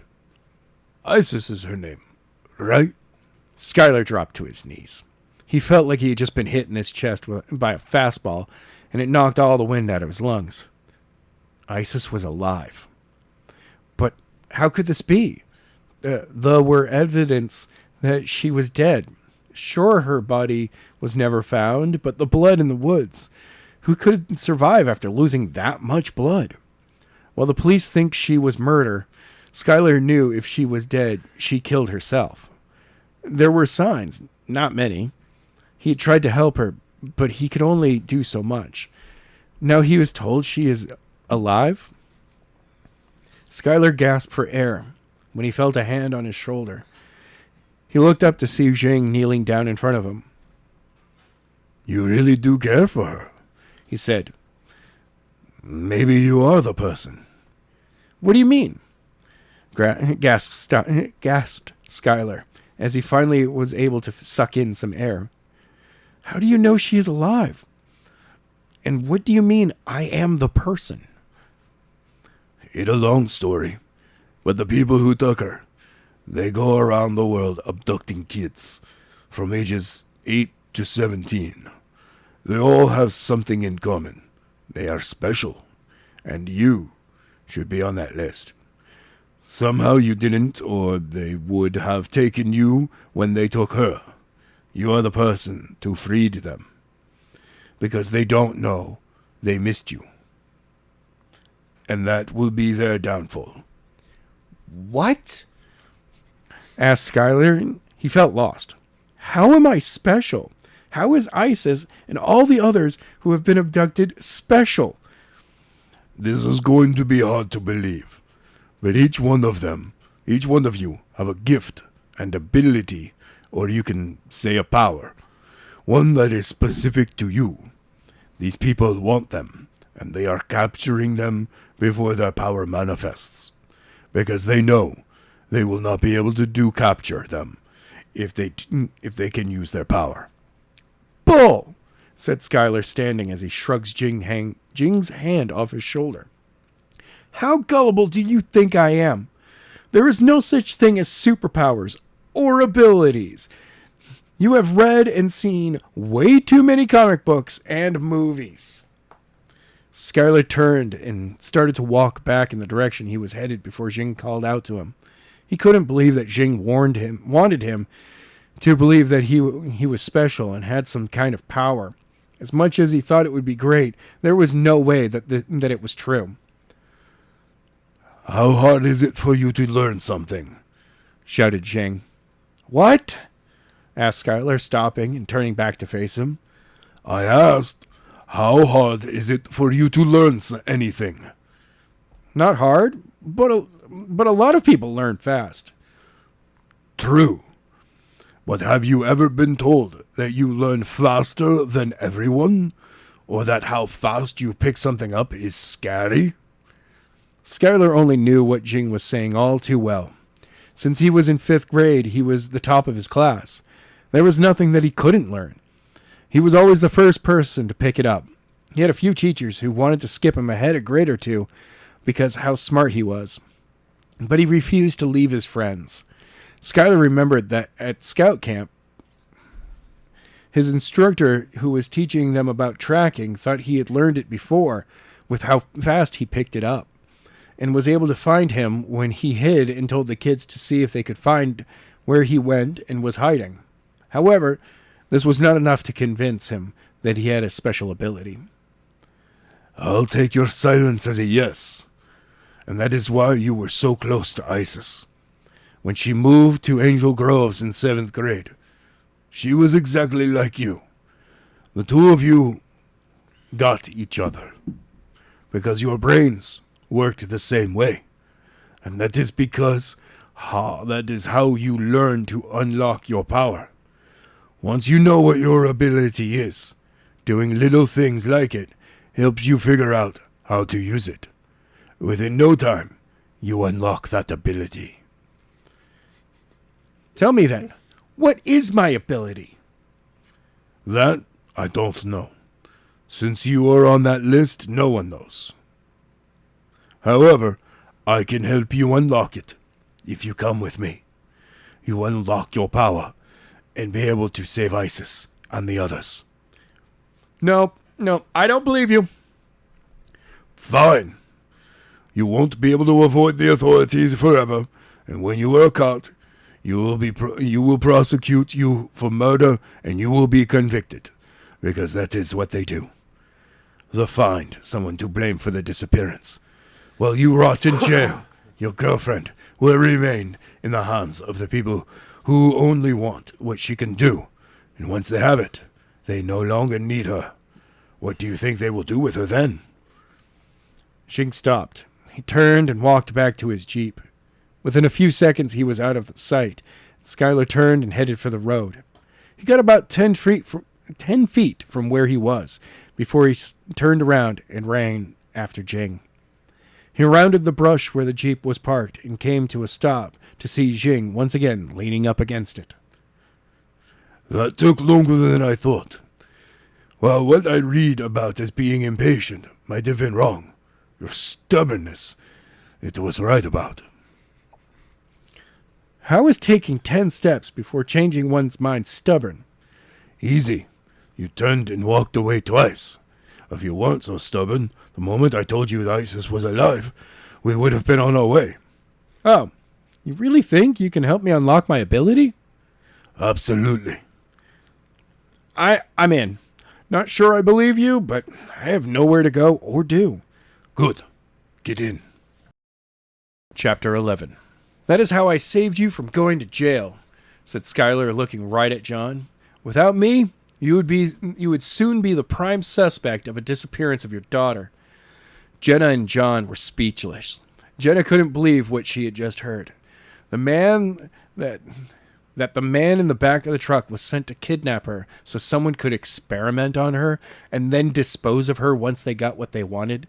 She turned and looked at her dad, who was staring out the side window. Thank you, said Jenna, turning back to face Skyler.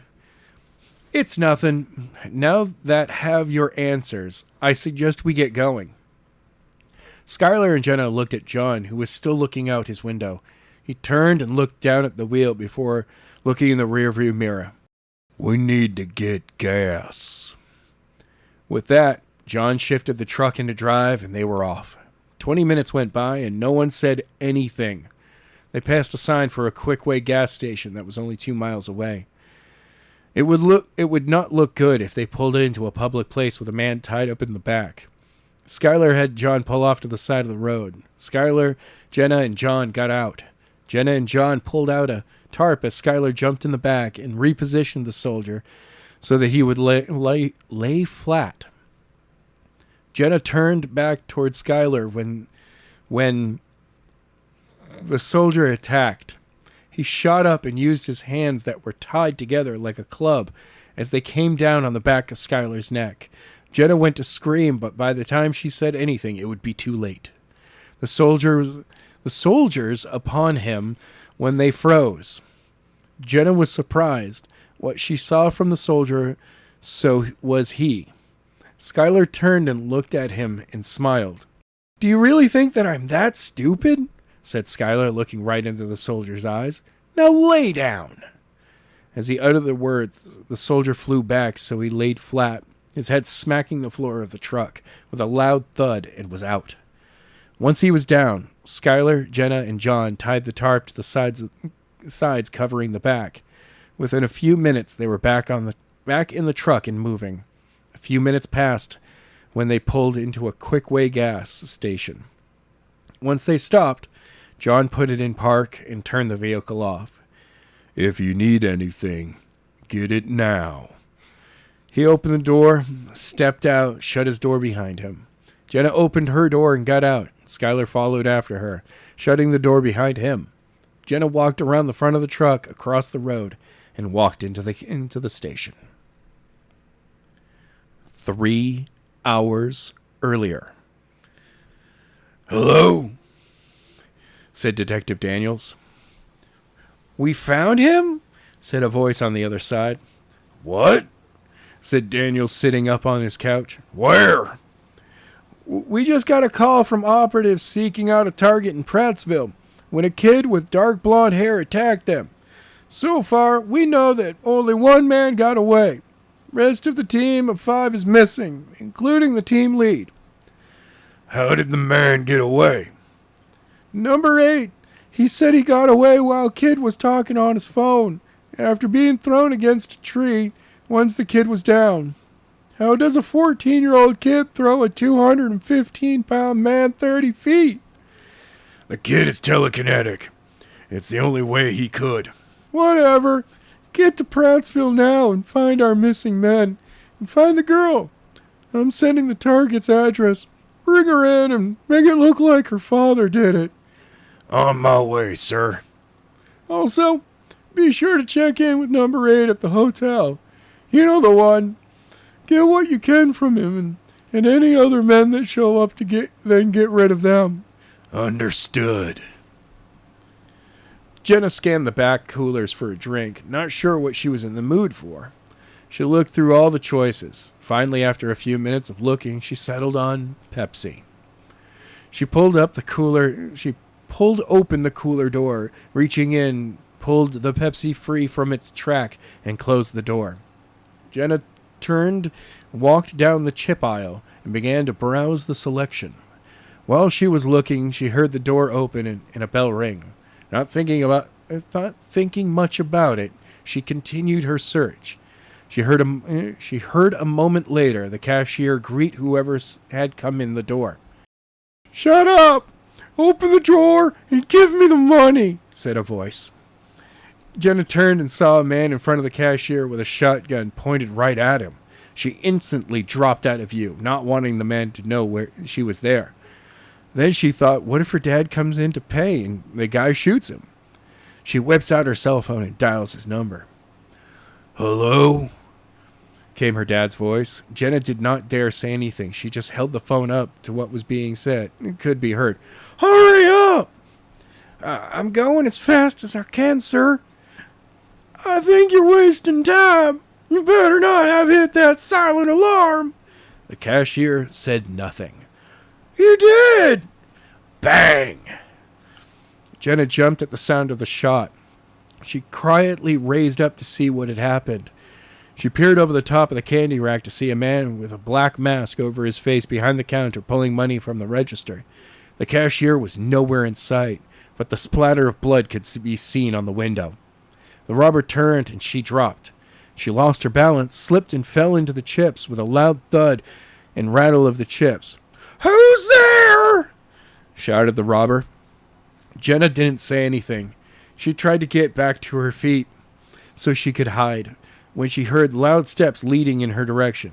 In seconds, the robber stood at the front of the aisle looking down at her with his shotgun in hand. "This is your unlucky day," said the robber as he raised the weapon and pulled the trigger.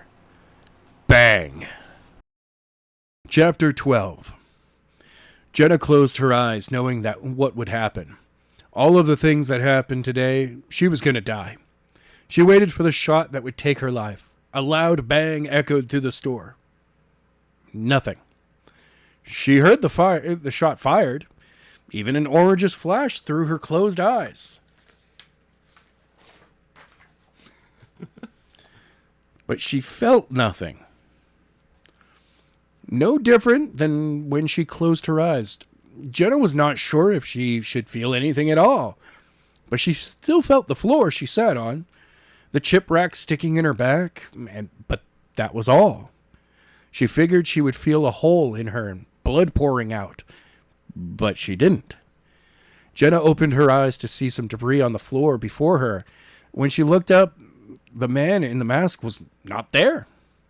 She looked a little further to that the window directly in front of her was cracked with a little blood on it. It had to be the blood of the cashier, but the window was not cracked before. "Jenna!" said a voice as her dad came running around the corner. "Jenna!" "Dad?" Jenna stood up as her father ran over to her, and they wrapped their arms around each other as they embraced. She couldn't be more happy to be held by her dad at that moment. Second time in that day, she had almost been taken away from him. This last time would have been permanent. Nothing Skyler could do could change that. After all, he can't bring someone back from the dead. He's not a god after all. "What happened?" asked Jenna, pulling away from her dad. Nice. Think on your feet," said Skyler. Jenna looked up to see him standing at the end of the aisle, calling your dad's phone to get your attention. "Thanks, but I did because I didn't want him walking in and accidentally get shot." 5 minutes earlier. Outside. Skyler got out of the truck, closing the door behind him as Jenna walked around the front of the truck towards the store. Skyler, however, walked around the back to where John was inserting the nozzle into the truck. He stood looking around, seeing who was around. Traffic, any cops, anything that might cause problems. After a minute of surveying the area, he turned and looked at John, who was looking in the opposite direction. It was obvious that he was trying to avoid looking at him, but that didn't stop Skyler. "You don't like me, do you?" asked Skyler, looking at John's back. What? Asked John, slightly turning to face Skyler. What are you talking about? You don't have to pretend you didn't hear what I said, because it's kind of obvious that you were trying to avoid talking to me. John didn't say anything. He turned back, looking at the opposite direction. Skyler just smirked. He knew the trip was going to be very awkward. He turned around headed back around the truck. I don't like you, said John, turning to face Skyler. Oh, really? Said Skyler, stopping and facing John. That is not the feeling I'm getting. Put yourself in my shoes. Some punk 14-year-old kid shows up and starts ordering you around, telling you what to do, without offering any answers.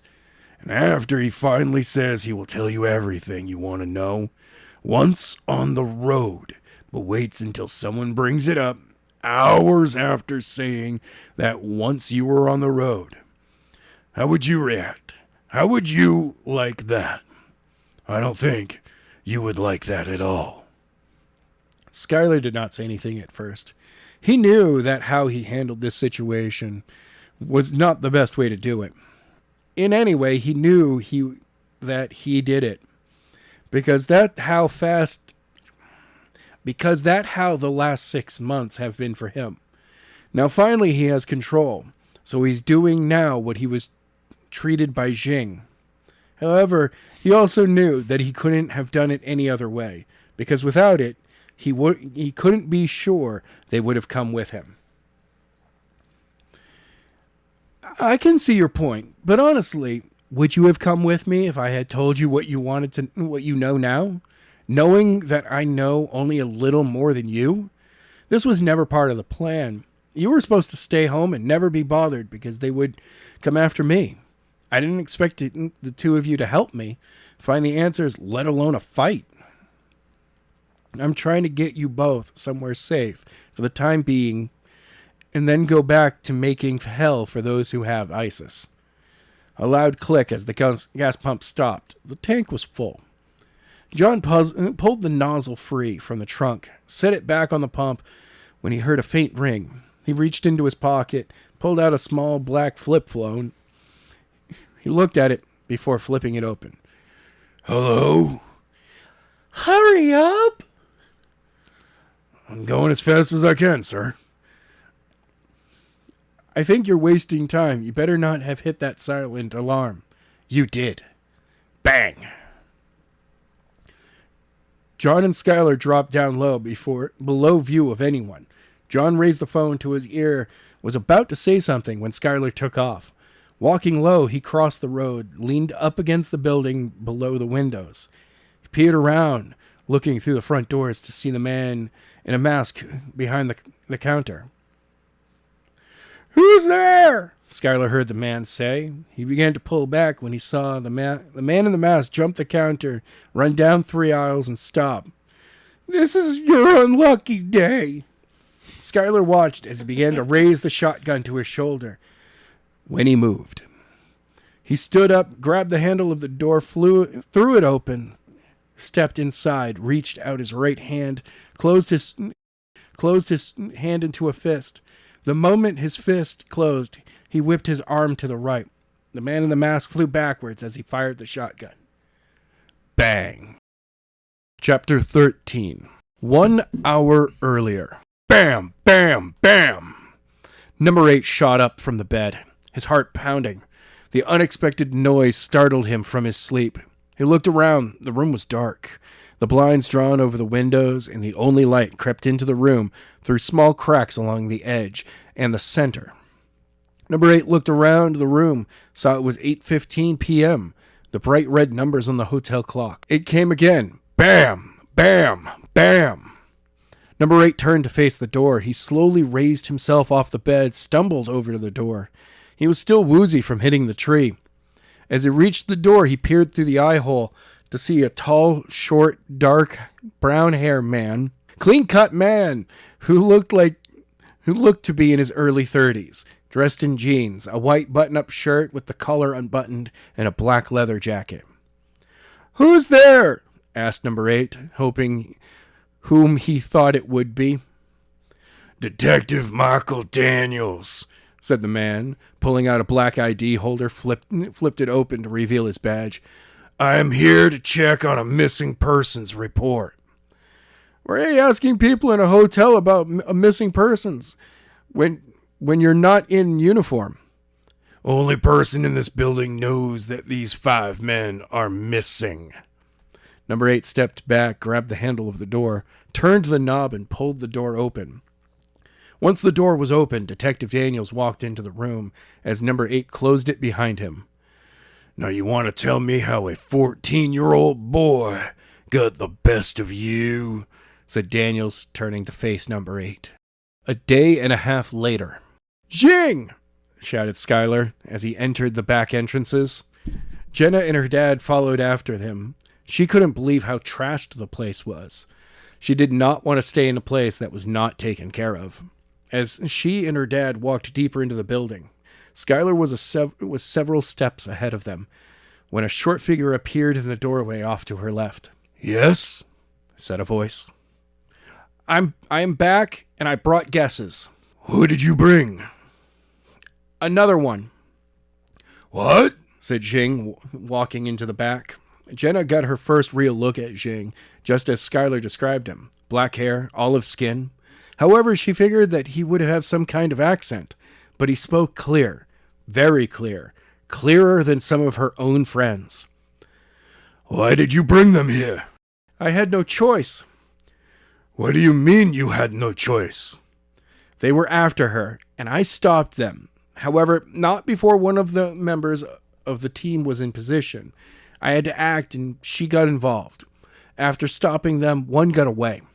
It was no longer safe for them to stay there, so I brought them to the only place I could think of. I see. They can stay, but no more. If you start bringing every person you save here, they will eventually find me. I understand. Now, if you excuse me, I have a meeting with someone to attend and get some very much needed information.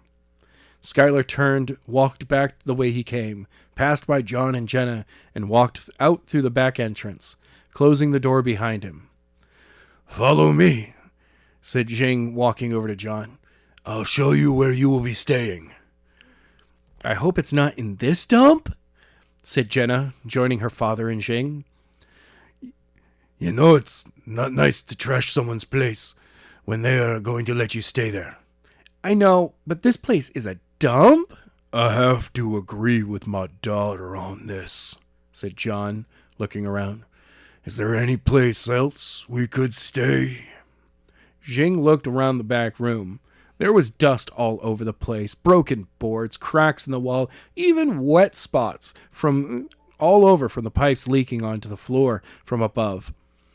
I promise you that this is only like this because the construction crew has focused on the living areas and the main lobby of the dojo. Oh, said John. I am sorry, said Jenna, feeling bad about what she said before seeing the rest of the place. What happened here? It looks like a bad earthquake hit here. It did. It was called Skyler. What? Said both Jenna and her father. We are still fixing the place. What happened after Skyler unlocked his abilities? When I saw I mean the whole town. Both John and Jenna were speechless. Jing saw they were done with their questions and turned and walked back towards the door. Follow me, please. Jenna and her dad followed after Jing. In a few moments, they were in the main lobby. Jenna was surprised. It looked nice.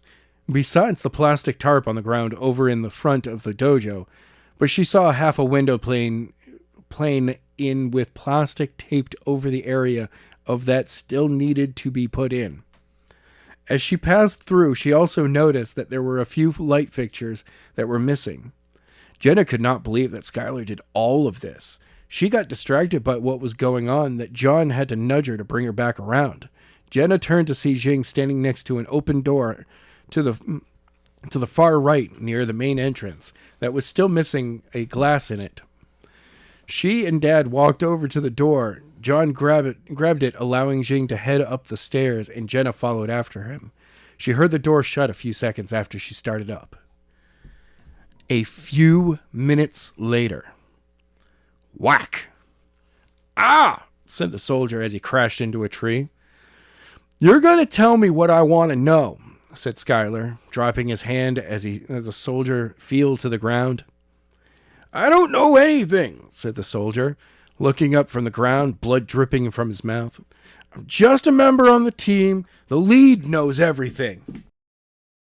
True, but if I brought him, I wouldn't get that information, which is why I brought you, because you're the second in command, meaning you know enough. Now tell me, and I'll let you go. No, you won't. Once I give you the information you want, you will kill me. Why do you say that? Because I know where we are. Okay, where are we then? The soldier looked up, his eyes darted around the woods, trying to find anything that might tell him, but he had no luck.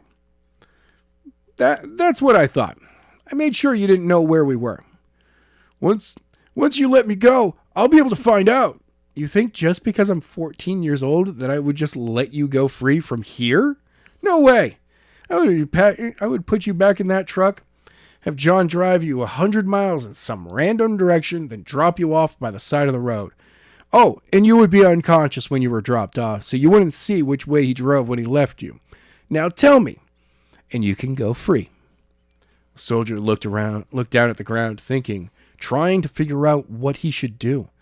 A few minutes passed before he looked up. Again, he looked around before looking at Skyler. What do you want to know? Everything. Starting with your number. Chapter 14. 4 hours earlier. This is where I took position while I waited for the rest of the team to get into position, said number 8, walking through the woods parallel to Prattsville Senior High. He walked with Detective Daniels to the edge of the woods and pointed to the school. The target was on the steps when she pulled out her phone and started talking to someone. It was then she started looking around. I see, said Daniels. You had no idea where Skyler was? No, I hadn't expected anything until the girls started looking around and began focusing on my area. I radioed the team lead. When he did not respond, I went to take my shot. That's when he revealed himself. Okay. What direction was the rest of the team coming from? The team was going to take them around back of the school, enter the school, position right outside the door, and be ready to take her the moment she was down. Where did the team lead say they were when you contacted him about having the target in sight? As I said earlier, he didn't, said number 8, turning towards the school. I left a few minutes before I was only halfway here when they radioed they were heading in. Once again, I reached here, I picked my position, laid down, setting up my weapon, and got the stairs in view and waited. The girl came out about 10 minutes later. They had to be close to the school. Daniels looked in at the school before turning and facing number 8. Let's go. Number 8 turned, headed back into the woods, and Daniels followed him until they were in the heart of the woods.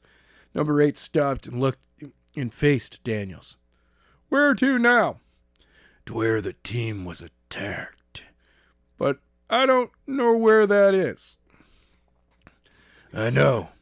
You're not going, said Daniels as he pulled a handgun from his jacket with a silencer attached and shot number 8 in the chest 2 times. Number 8's body went limp and hit the ground with a loud thud. Daniels walked over to him and shot him one more time in the head.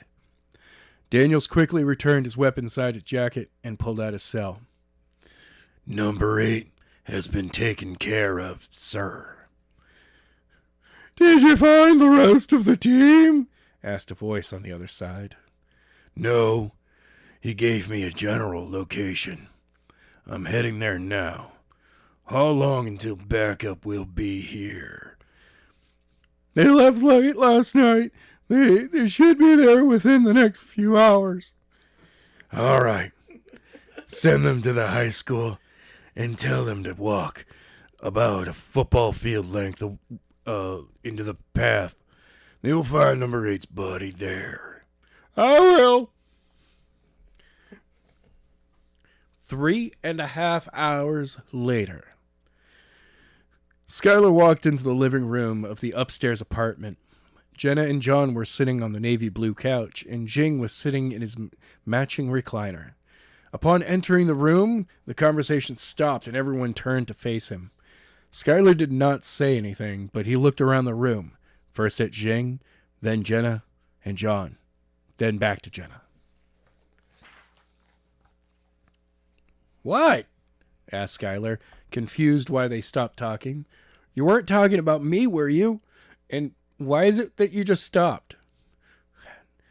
No, said Jing. We were talking about me training Jenna. What do you think, Skyler? Asked Jenna, looking at him with a sad face. Skyler could tell she really wanted him to agree with Jing, because her dad was not going along with it. I want to learn what my abilities are?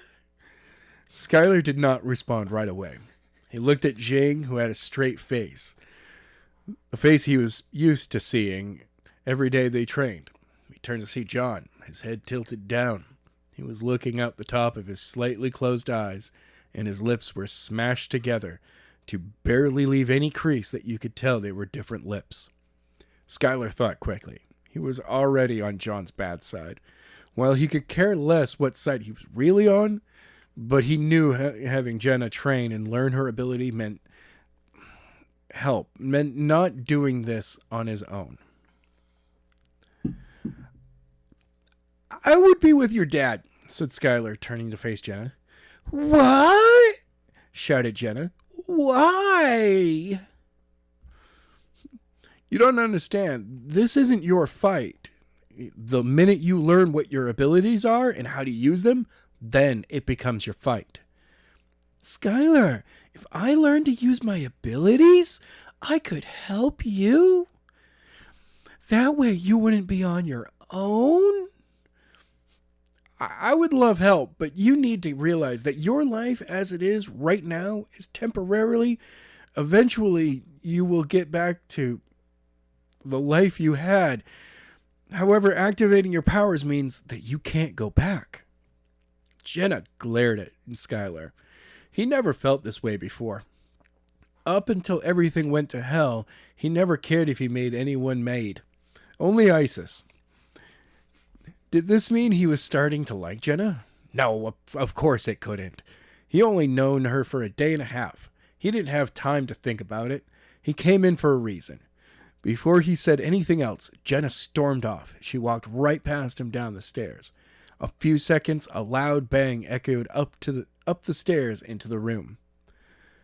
I'll go talk to her, said John, standing up. Thanks for backing me. I appreciate it.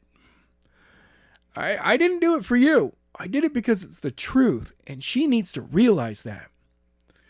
I understand. John turned and walked by Skyler. John!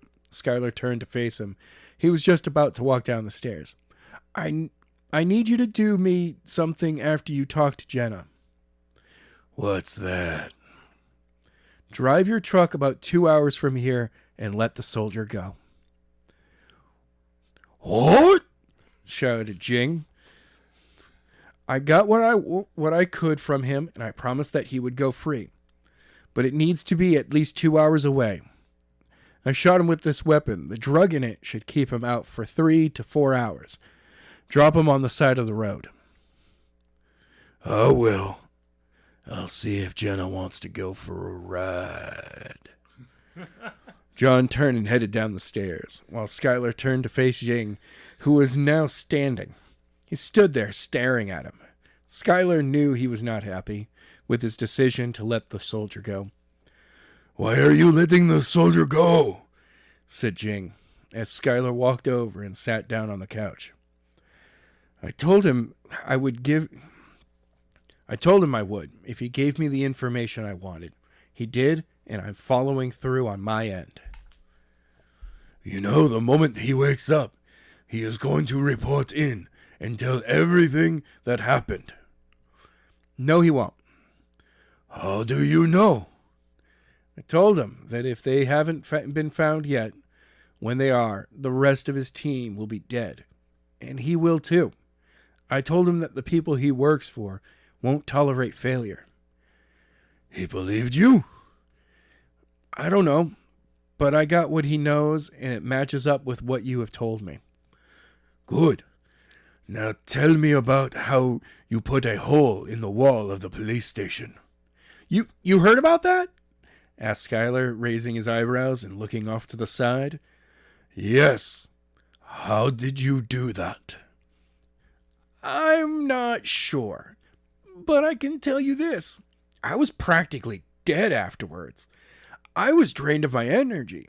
Once I got to where I was staying, I crashed and didn't wake up for 2 days. "I am not surprised. You are lucky you woke up at all this week. Energy projection is powerful and deadly when used right, but your body needs to get used to using it. I would hold off on doing that again until we have time to train more, only if you must." I know. Can't be using something that is going to leave me completely weak. "Glad we are in agreement on that. Now what did this soldier tell you?" Chapter 15. 3 hours later. Jenna and John sat in the truck, driving down the road. Jenna was still angry over the argument about her training. She did not want to take a drive and be with her dad for the next 6 hours, but she also did not want to be at the dojo where she could not train or see Skyler, who went against her. She was sure he would have been on her side, help to fight against whoever these people were kidnapping kids. The two sat in the truck. Jenna stared out the passenger side window. It was getting dark fast. The sun had set almost an hour ago. Jenna was starting to see stars in the sky. The darker it go, the more she started to see. After rounding a bend, she saw the half-crescent moon just above the horizon. The sky was completely dark. They were on a back road. No one around when the truck pulled off to the side. Jenna had entered into a trance, looking at all the reflectors as the lights of the truck hit them. Once the truck came to a stop, she snapped out of it and turned to look at her dad. "This will do," said John, putting the truck into park, turning the keys, turning it off, and opening his door. "Give me a hand." "What are we doing?" asked Jenna, unbuckled her seatbelt, opened her door, and got out. She walked around to the back where Dad was lowering the tailgate, pulled back the tarp to see the soldier lying still. "He isn't dead, is he?" "No," said her dad, getting on the bed. "Skyler shot him with his own gun, with that tranquilizer. He'll be out for another hour or so. Give me a hand and grab his legs." Jenna grabbed the soldier's legs as her dad picked him up by his chest. She walked backwards as her dad lifted him up until he reached the end of the tailgate.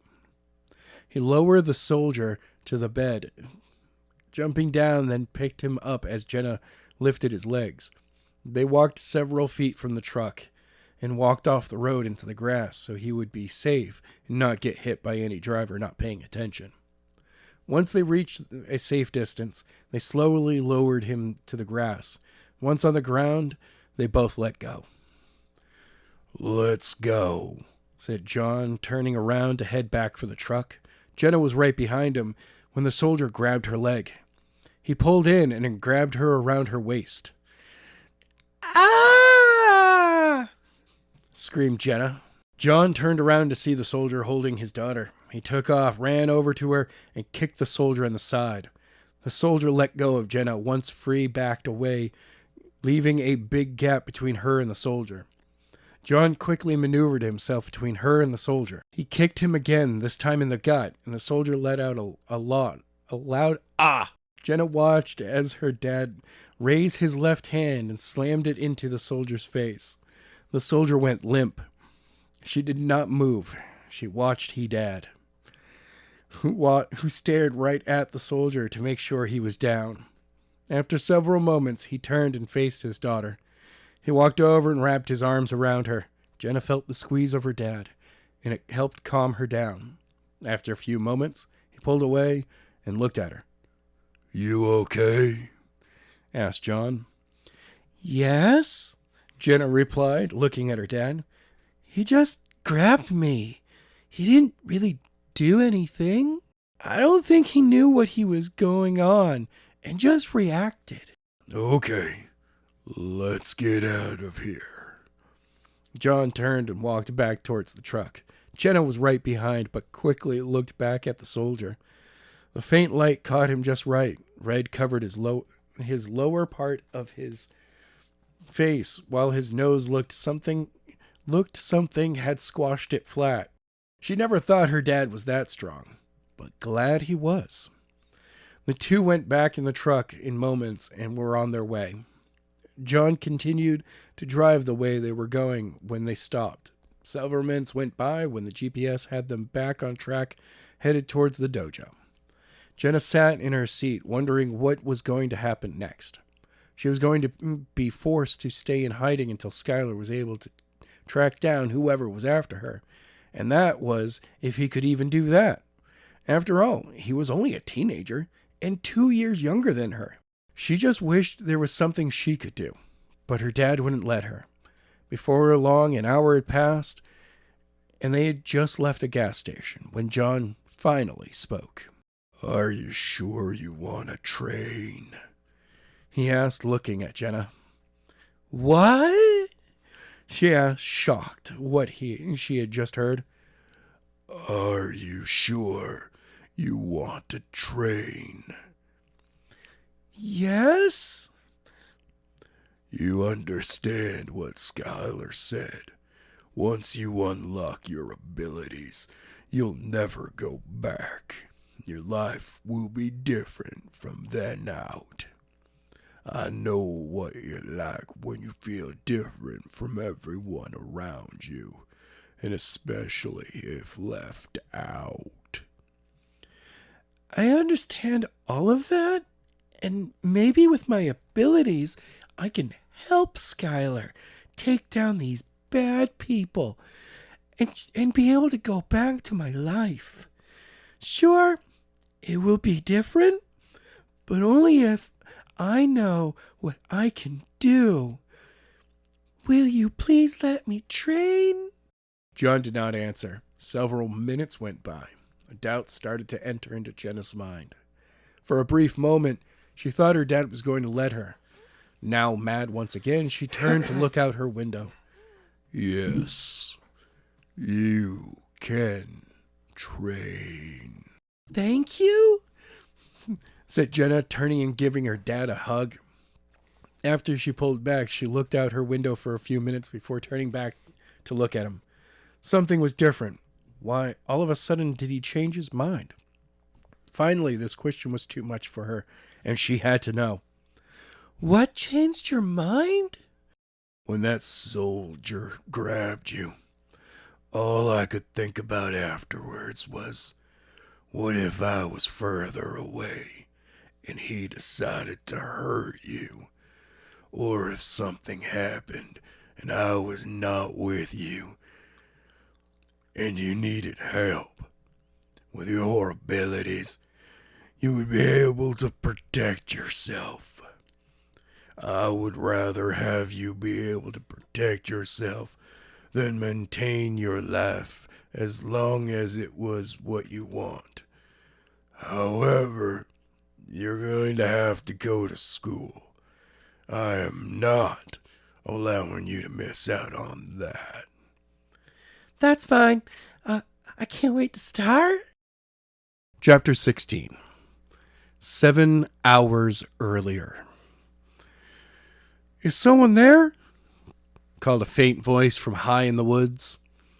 Daniels, who walked quickly in the direction he heard the voice, he ran through the trees until he came to a slight clearing. Nothing. No one was there. He knew he heard someone call out to him, but where could he be? Did he go in the wrong direction? Were they up further? We're up here, said the same voice, but loud and clear. Daniels looked up to see 3 men hanging from a net 50 feet up. The net was right in the bush of the trees, making it hard to see. Daniels only say it because something was moving that wasn't leaves. It did not help that the 3 men were in full camo, which only helped them blend in. Daniels didn't say anything. He pulled his weapon from his jacket and pulled the trigger. The bullet ripped through the rope holding all 3 men, fell to the ground with a loud thud. Once down, the men quickly pulled the net off them and they stood up. The man to the left dropped the moment he put weight on his feet. Ah! He screamed, falling back to the ground, holding his leg. You idiot! That fall broke his leg, said the man in the middle. Like I care, said Daniels, lowering his weapon.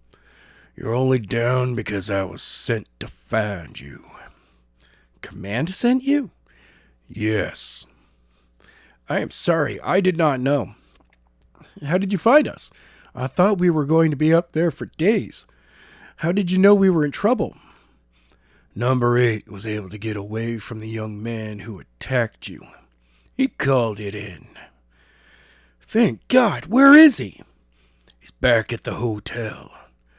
What I need to know is, what happened to you? Sir, I need to get my leg looked at. Right. I'll fill you in once we get back and get him to the hospital. That wasn't Daniel's line. I'm sorry. I can't let you, said Daniels, raising his weapon again. He can get treatment after you tell me what happened. The 3 men locked, shocked by Daniels raising his weapon. They raised their arms and stood still. Hey, there's no need for that. We aren't going to hide anything. We just need to get number 15 to a hospital. Bang! 15 fell on the back with a new hole now in his head. The team lead and the other soldier helping him, backed faces, said it all. They were even more surprised by Daniel's actions. They team lead backed away, and putting himself in front of his remaining team member. What are you doing? I have my orders, and getting him to a hospital was not one of them. Now, if you don't want to end up like him, I suggest you tell me exactly what happened. Now. Okay, said team lead. Beads of sweat were now forming on his head. The kid who attacked appeared right after number 8 told us he had the target in sight. Numbers 15, 3, and 22 and myself were about the double time when he attacked. 16 hours ago. Skyler, wearing a black trench coat open with black cargo pants and a black t-shirt under the coat, took a few steps forward, nothing in his hands. Team lead approached with his weapon held firm against his shoulder, laser sight right on the kid's chest. Who are you? Asked team lead. What are you doing here? I could ask you the same question, said Skyler, starting to circle them. Sir, we need to move. We should put him down, said one of the men. He's right. We have no time to deal with you. We have somewhere to get to fast. I see. And I'm here to prevent that. What? Said team lead as he started to chuckle. You? How old are you? What, 12? We have weapons that could drop you in a heartbeat.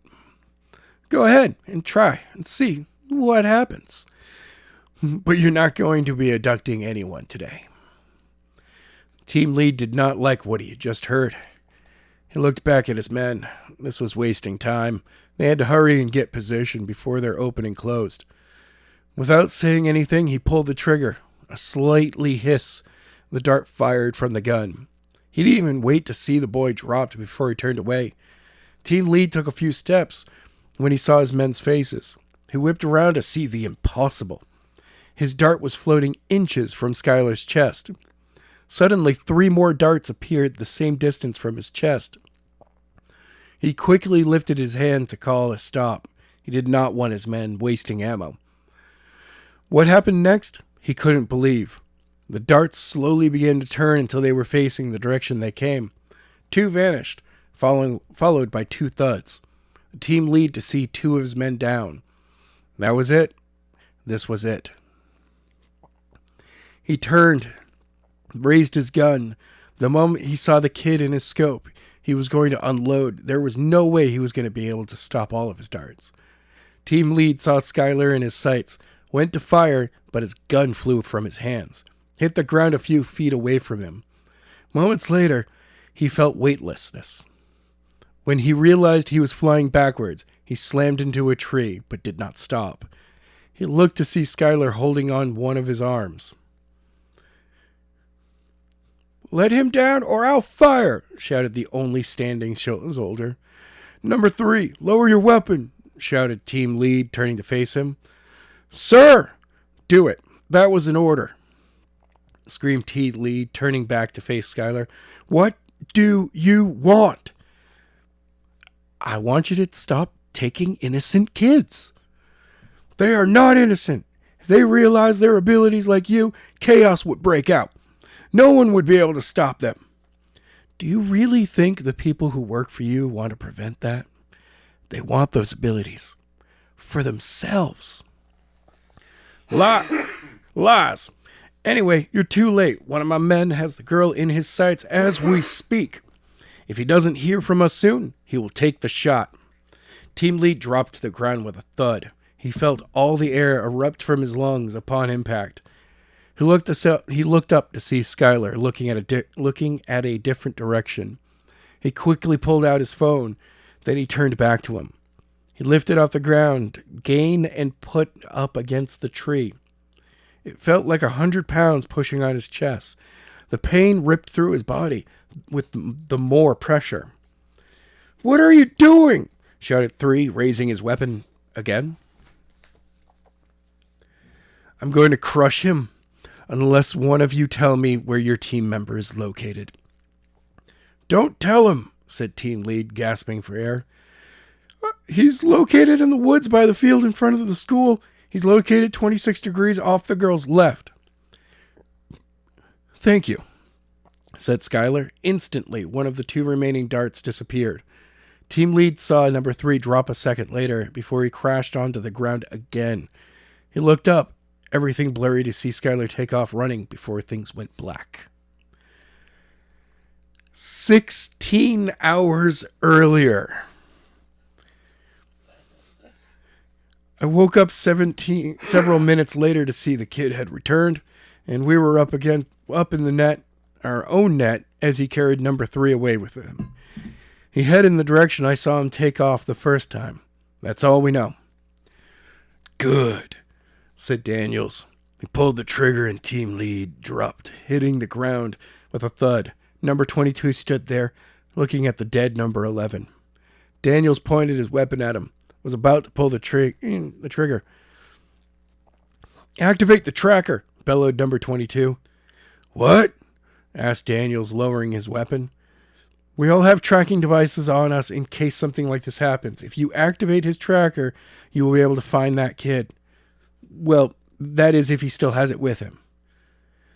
"Thank you," said Daniels, turning as he reached in his left jacket pocket to pull out his phone. He quickly dialed and held the phone in his ear. "It's me. I found the rest of the team." They dead? Daniels turned, raised his weapon, and pulled the trigger, and number 22 dropped to the ground with a thud. Now they are. All but number 3. Skyler took him. I need you to activate his tracker. Chapter 17. Next day. Jenna was warming up down in the dojo. Some construction workers were working on the front window. It was earlier, around 8:30. She popped in her earbuds, quickly selected a playlist on her iPod before she began to stretch. Now too much, just enough. Not sure what she will be doing, Jenna decided to run through her cheerleading warm-ups while she waited for Jing. She got down on the floor and went down in a split, her legs completely apart. She leaned over to her right leg and grabbed the bottom of her foot and held it for a few moments before she switched to her other legs. Jenna was excited to start her training. She hardly slept over the night. The wonder of what her ability might be and how she could use it to fight whoever was after her. She continued to stretch. When the events of last night ran through her mind, when that soldier grabbed her, she froze, not sure what she was going to do, caused her to lock up. Jenna knew then she would never wanted that feeling again, to never feel helpless, and this was the only way. After several minutes of warming up, she saw a movement out of the corner of her eye. Jenna figured it was just some construction workers who had come back, but it wasn't. She glanced over after a few minutes and saw a figure walking towards her, so she turned to see who it was. It was Jing, dressed from head to toe in a white gi, with a black belt wrapped around his waist. Jenna stopped what she was doing and waited for him to reach her. "I am ready to start training," said Jenna with a big smile on her face. Good, said Jing, stopping before her. All warmed up? Yes, said Jenna, taking a step towards Jing. Big mistake. Jing attacked in one fluid movement. Jing dropped her to the floor, extended his leg, and quickly knocked Jenna's legs out from under her. She was slammed to the floor with a loud bang. The moment she hit, Jenna felt all the air rush out of her lungs. She gasped for air for a few moments. Finally, she was able to inhale. The cool air rushed back in, feeling her lungs, slowly removing the large knot there. After taking a few deep breaths, she looked up at Jing, who was standing over her. "What was that?" Lesson 1, said Jing, extending his arm. Be on your guard at all times. Jenna grabbed his arm. He quickly pulled her back to her feet. She was not there long. The moment Jenna was upright again, he dropped, splitting his legs and sliding them between hers, and twisted his body. Jing's right leg pressed against her shins, while his back leg came up, slammed into her lower back. Jenna lost control. She fell forward and slammed onto the hardwood dojo floor. Once again, the air raced out of her lungs. Jenna did not have time to think about anything because Jing was not done. Once she was down, he slid his leg free from under her, grabbed her right arm, and quickly twisted it behind her back. "Ah!" screamed Jenna as pain sped through her arm. "I give?" What did I tell you about being on guard at all times? asked Jing, letting go of her arm. Jenna rolled over on her back, once again able to breathe, and sat up. Jing reached out his arm to help her. She went to grab, but a second before she had a hold of him, she withdrew her arm. Jenna quickly stood up and dusted herself off. She and Jing took a step forward. Without even thinking about it, she took 2 steps back. Good. You learn fast, unlike Skyler. I threw him around this dojo for days before he finally realized when I helped him up, I was going to attack. You know what they say? Girls mature faster? Which also goes for learning faster? 12 hours earlier. Daniel sat in the suite that the detained and captured was using, going through all their computers and papers. He picked up, looking over a handwritten schedule of Jenna's that number 11 had written. He could not believe how horrible handwriting he had. It looked like chicken scratch. He had been trying to read it for 20 minutes, something that should have only taken a minute or two. Daniels took note that every week on Monday, Jenna arrived to school late. Not far down was a note that gave the answer. She apparently stays with her mom over the weekends under supervision by local services.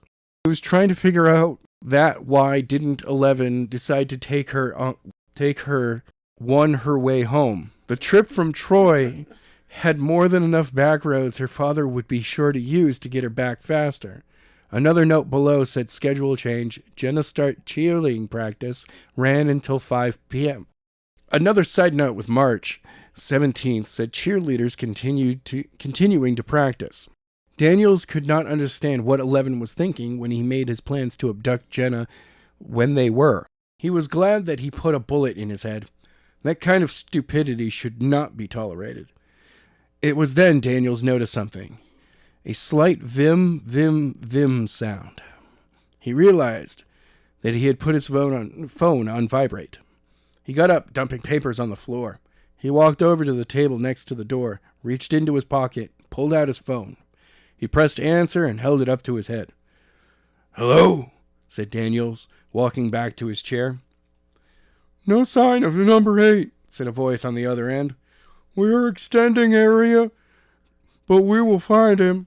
And if that kid is stupid, he will still have him with him, and we will know where he is then." "That's good. Now the question becomes, what if number 8 is not with Skyler? He will be back in Angel Grove in 4 days, expecting that ISIS is free, or he is going to go on all-out assault. We know. Once we find number 8 and figure out if he is with Skyler or not, then we will figure that out." "Okay. Let me know when you find number 8. "Will do, sir." 13 hours later. Jenna could hardly stand. Her body ached. She hadn't felt this bad since she started cheerleading. She always thought she was in good shape, and she was, but not for cheerleading and apparently not for this training. It had only been an hour since she started her training, and she had spent the time trying to avoid Jing when he attacked. She did not understand how this was going to help her be able to unlock her power, how this would prepare her to take on who was after her. Jing wasn't even teaching her moves on how to avoid. Finally, she heard what she wanted to hear. "Take a break," said Jing before turning and walking over to the construction workers. Jenna walked over to where her water was. She plopped down on the floor. Big mistake. She thought her butt was numb from falling on it so much, but it wasn't. A surge of pain rushed through her body once she hit the floor. The pain did not last long. She quickly grabbed her water bottle, opened it, and squirted a steady jet of water in her mouth. It was then she heard the door at the far end of the dojo shut. She looked up to see Skyler walking across the dojo. She waved, but he ignored it and continued. Jenna thought that was rude, but thought maybe he didn't notice her. She waved. "Hey, Skyler?" she shouted. Skyler turned and saw her before continuing on. That time she knew he was ignoring her. She thought maybe he hadn't slept well. Skyler disappeared through the door onto the back in a few moments. Jenna continued to rest, trying to figure out what she was supposed to be doing, when the thoughts of Skyler obvious ignoring her entered her mind. Jenna tried to fight them, but she couldn't get them out of her head. Why all of a sudden was he not talking to her? She figured he wouldn't be all over her, someone close to his age that he could talk to, maybe even get to know. Sure, he was loyal to his girlfriend, but come on. He had to be at least a little attached to her. It seemed like every day guys were hitting on her back at Prattsville Central High School.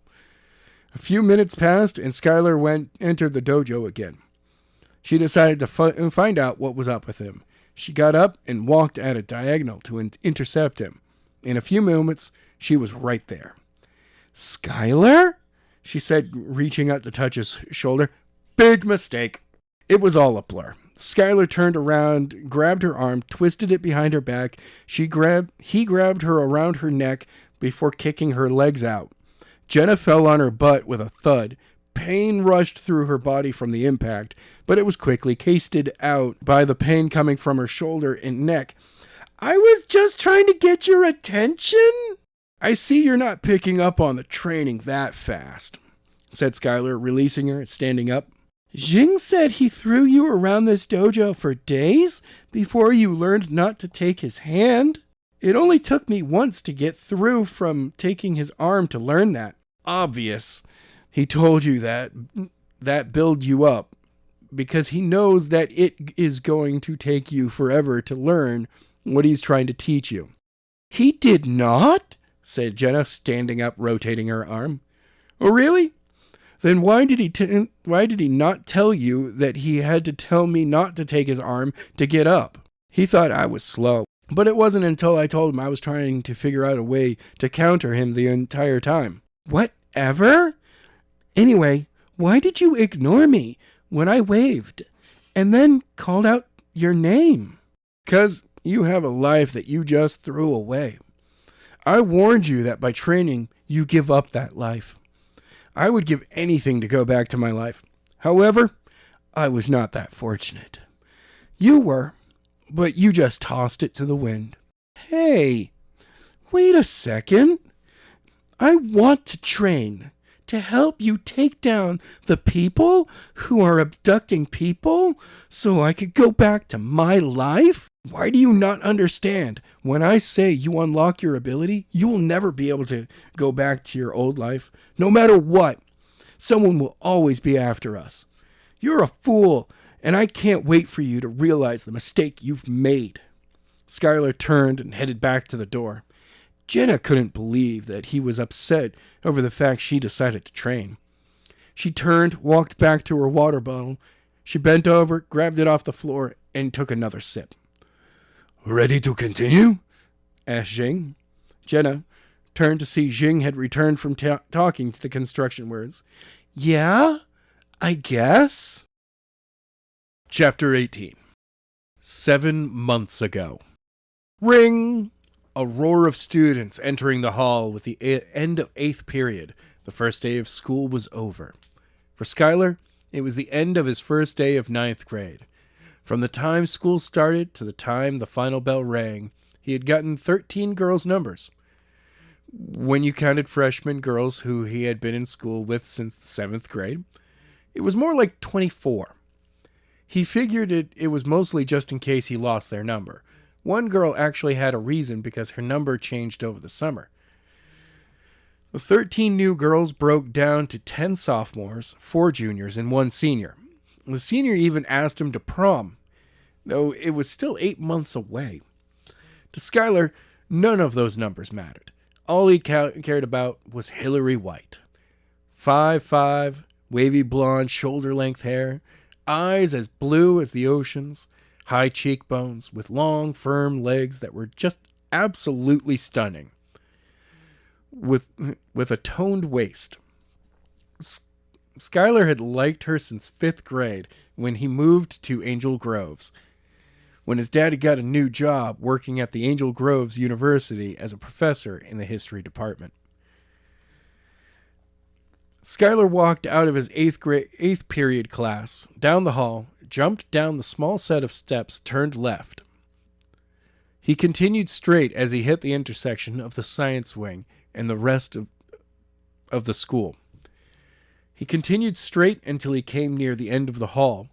He walked over, squeezed in between 2 girls. One was a freshman like Skyler, Jessica Greenberg, a girl with fine red hair that came down to the middle of her back. Bright green eyes, the only freshman girl to have a reason to give him her number. The two knew each other since 5th grade. They lived right next to each other and became instant friends. Everyone told them that they would end up together, but they never saw each other like that. The other girl was a junior, Kim Grant, Skyler's ugly older sister. No offense to her, but the looks went to Skyler. Kim was not very popular and in fact was picked on because of her weight. Skylar always told her if she would work out a little and not eat junk food every day, she wouldn't be so big. But Kim would always say she is big boned, and that would be the end. Skylar and Kim hated each other. It was bad enough they lived in the same house, but to have their lockers right next to each other just made it worse. Skylar spun his lock dial quickly. 9, 22, 10. With a click, the locker popped open. He went to opened. He reached to pull it open. Bang! Skylar's locker slammed shut. Skylar turned to see his pudgy older sister standing next to him with a pink spaghetti-strap shirt too small for her. Rolls of her fat bunched up under the bottom of her shirt. Her fat barrel-like legs, like slightly blue from being forced into a pair of capri pants way too small for her. Her dark brown hair pulled back into a ponytail revealed her sausage-like neck, and her dark brown eyes peering over the tops of her bulging cheeks. Skylar could have sworn he saw a stream come out of her pig-like snout. Oops, sorry, she said, cracking a smile. Skylar wished she didn't. He could smell her nasty breath that smelt like she hadn't brushed her teeth in months. I'm just glad your fingers weren't in there. Sure, said Skylar before entering his combination again. Just ignore her, Skylar, said Jess, closing her locker. You have 2 years before she graduates. The only way you'll make it is by ignoring her. Wrong, said Skylar, turning to face his friend. 2 years, if she passes. Looking at her report card last year, I think I have a better chance of graduating in 2 years than she does. Shut up, shitbag, shouted Kim, shoving Skylar into Jess. You know I have a learning disability. Yeah, it's called eating when you should be studying. How many times do I have to tell you that I am big boned? Probably about 1 billion, said Jess, pulling her strap back over her shoulder after it fell off when Skylar hit her. And after that, you will still have to say it, because no one will believe you until you stop eating whole Thanksgiving meals for lunch. Kim head was turning red. Skylar knew one of two things was about to happen. One, Jess was about to get decked, or Kim was going to storm off and cry when she had a loan and then eat his family out of house and home. The latter happened. Kim's whole head was scarlet red before she turned and stormed off. Skylar turned and looked at Jess, who wiped her hand across her forehead. She knew she dodged a bullet there. Jess could hold her own in a fight. She boxed at the local Boys and Girls Club for as long as he knew her. But 2 years ago, she got in a shouting argument with Kim over some bad call. The shouting turned into fists. The fight did not last long. Kim hit Jess, and from what she told him, she was dazed. She was able to keep away from her because, Kim was faster. But one more hit, she would have been out. Since then, she tried to avoid fights with Kim. Skylar quickly put his combination in his locker again. In a second, he heard the click as the locker popped open. He grabbed the edge and pulled it open. Quickly, he unloaded his books. Once his bag was empty of textbooks and notebooks, he closed his locker and turned to Jess. What? Going to be another year of you doing your homework in study halls. In the class before the homework is due again, I see, said Jess, shaking her head. Yep. For someone as smart as you, if you actually put in an effort, you would be top of our class. Why would I want to do that? I'm going to get a full ride to college for playing basketball. Sure, you say that now, when you still have 4 years ahead of you. What if something happens where you can't play basketball? Don't, kid. You know that I'm the most resilient person you've ever seen. How long did it take me to come back from my broken arm last year? 3 weeks? That's only because you cut your cast off yourself, which was even dumber than what got you that cast in the beginning. Skyler turned, looked in a direction Kim had went when she stormed off. He looked back to Jess when he had whipped his head back. Just as he looked over, Hillary White had walked around the corner, carrying her books tight against her chest, with her arms wrapped around them. She had a light pink tank top with a white flowery patterned vest. Her white bra strap poked out from under the tank top. Her beautiful blonde wavy hair was pulled back behind her ears, held there by black clips on the side of head and one in the back. Her jean skirt that looked like had been ripped from a long dress stopped several inches above her knee, showing off her tender legs. Hillary was walking with her friend Christine Rose, a tall, light brown-haired girl who was skinny as a beanpole. Sorry, that is skinny as a bean pool. Skyler's heart started to race. He felt like he had butterflies in his stomach. Go talk to her, said Jessica as she whispered in his ear. She is just a girl, and for a guy who just got 24 numbers from girls, I'm pretty sure she would love for you to ask her out. Are you crazy? Said Skyler, turning to face Jess. I tried 53.5 times last year to ask her out and failed. How did you get a halftime? I walked up to her and was about to ask her when she walked away. She didn't even know I was there. Oh, for God's sakes. Hey, Hillary. Skyler's eyes widened. He couldn't believe what he had just did. He turned to see Hillary heard Jess and was walking over to them. His butterflies got worse.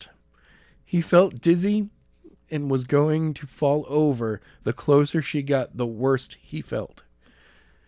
Christy did not come with her. She continued down the hall.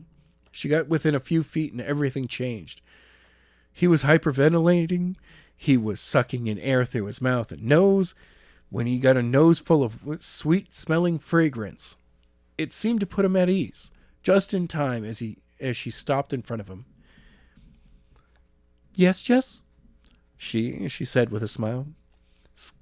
Skyler was just telling me how he liked your vest, said Jess, elbowing Skyler, causing him to crash into his locker with a loud bang. You all right? Asked Hillary. Yeah, said Skyler, straightening up, trying to act like it didn't affect him when his arm was sore. Good, and thanks. I wasn't sure if I should have worn it today. No, I'm glad you did. The color goes well with your tank top. Thanks. How was your first day? It was good, but it just got better. Hillary smiled and started to blush. Skyler couldn't believe she didn't think that was cheesy, even he thought it was dumb. He just wanted to slam his hand into his face for that stupid line. But she liked it.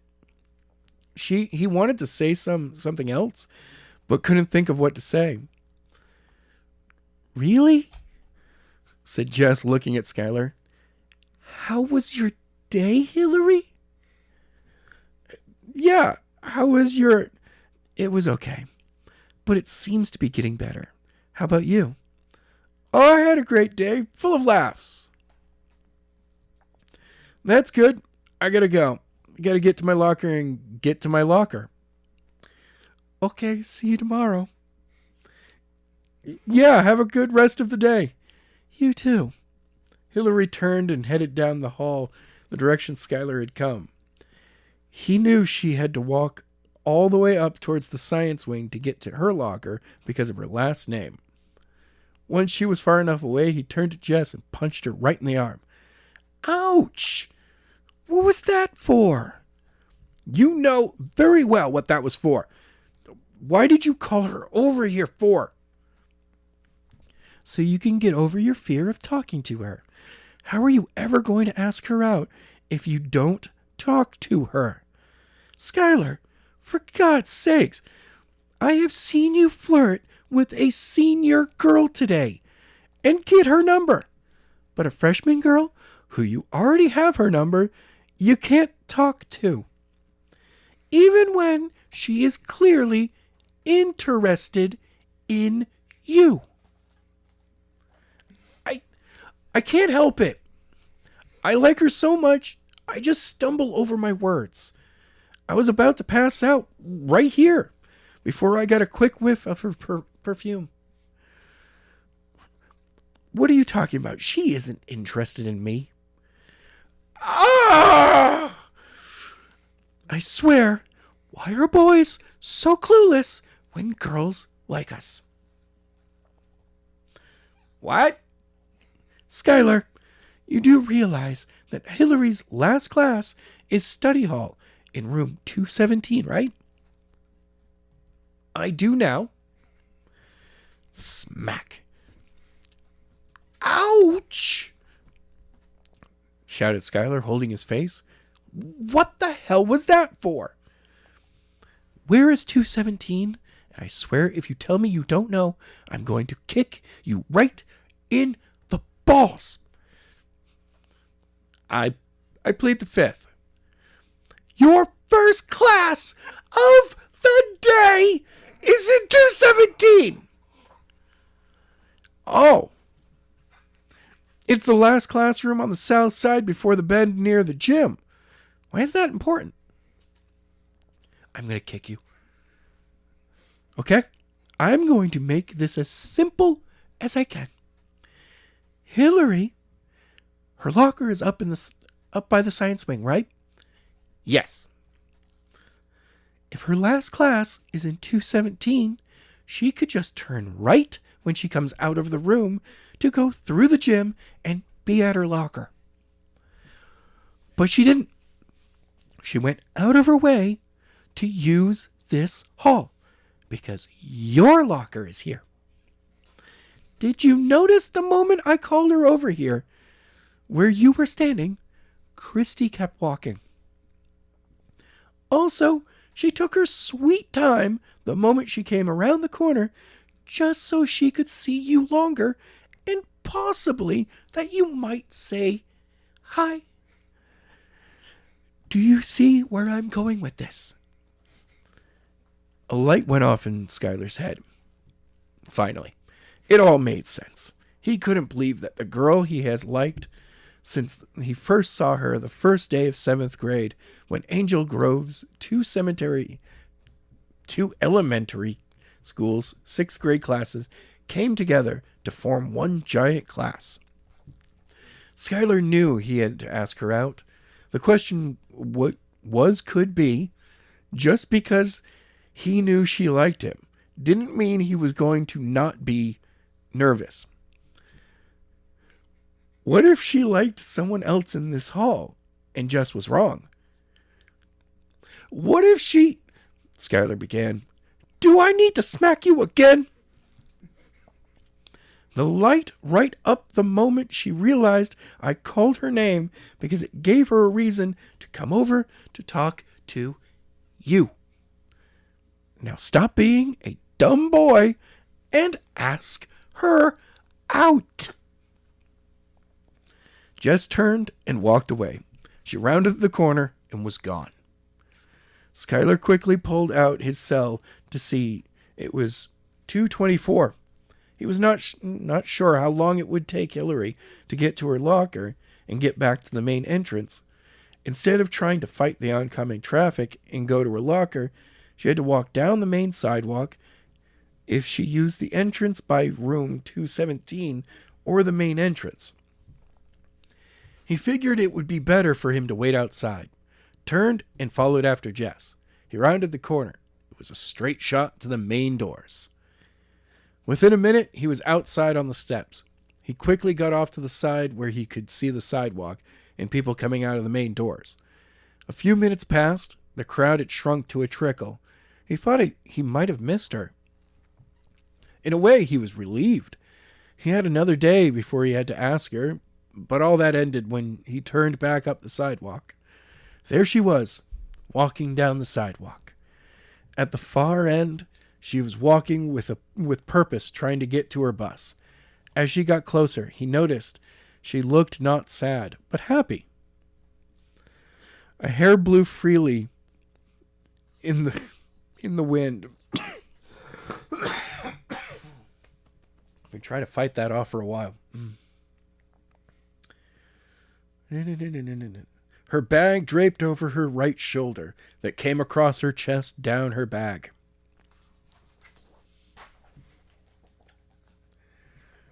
Walked right by him, and she didn't even notice. Skyler hadn't even realized this until she was several feet away when he took notice. "Hillary!" shouted Skyler, jumping down the 5 steps, landing on the hard pavement of the sidewalk with a loud smack. "Yeah," said Hillary, turning around to see who called her name. The moment she saw Skyler walking towards her, a beautiful smile came out. Skyler took a breath. "What are you doing now?" "Gotta catch my bus home." "No, I mean, what are you going to do after that?" "Nothing really. Watch TV." "If that's what you're going to do, want to come over to my house and watch TV or maybe a movie?" Skyler did not think it was possible, but he was wrong. Hillary's smile grew even bigger. "I would love to." "Great. I just got to clear it with my mom first." Hillary pulled out her phone, flipped it open, which typed out a text, and hit send. A few seconds later, a loud beep came from her phone. She pressed a button and read it a second later. She looked up. "She said it was okay and would be there to pick me up at 5. "Awesome!" Hillary walked up to him, and he turned to head back the way they both came. Within a few seconds, they were walking side by side. They reached the end of the sidewalk and cut through the teacher's parking lot. Skyler slowly slipped his hand inside of Hillary's and wrapped his fingers around between hers. He looked down before looking back up at him. Skyler just smiled, and she smiled back, and they continued towards the woods. Chapter 19. 7 months later. Jenna hit the floor hard with a loud bang. It had been 2 days since Jenna started her training, and she was feeling it throughout her body. She was trying to understand what this had anything to do with unlocking her ability. No matter what she did, she always ended up on the floor. Hard. Jenna was ready to give up. Being sore all the time was not something she wanted. She slowly stood back up when Jing attacked. He grabbed her arm, twisted it around her back, and felt a pull in her shoulder, that tidal wave of pain to move through her upper chest. From there, Jing wrapped his arm around the front of her face and pulled her head back. This increased the pressure on the shoulder. Tears started to form in her eyes when Jing jumped up, wrapped his legs around her waist, and fell on his back. The pain was too much. Jenna instantly slapped the floor repeatedly. After the second slap, Jing let go. The pain was gone, but replaced aches. Jenna rolled off to her left shoulder, her shoulder. She could feel Jing hovering over her and staring. "Take a break. You obviously need it," said Jing, turning and walking over to where her dad was sitting and watching. Jenna slowly sat up to see a hand right in front of her face. She looked up to see who was holding it out. She was surprised it was Skyler. He hadn't spoken to her since their little argument a few days ago. She grasped his hand and he pulled her to her feet. "Have you had enough yet?" asked Skyler, letting go of her hand. "No," said Jenna firmly. The desire to give more was gone. She knew why he was there. He wanted to rub it in that he was right and was not going to let him. If that's why you're here, leave? Oh, I plan on it. I'm taking a bus back to Angel's Grove tonight. What? Said Jenna, surprised he was about to head back to the place they were looking for him. Why? I gave Daniels a week to get Hillary and let her go, or I was coming after him. His time was over today. Wait, then why aren't you there?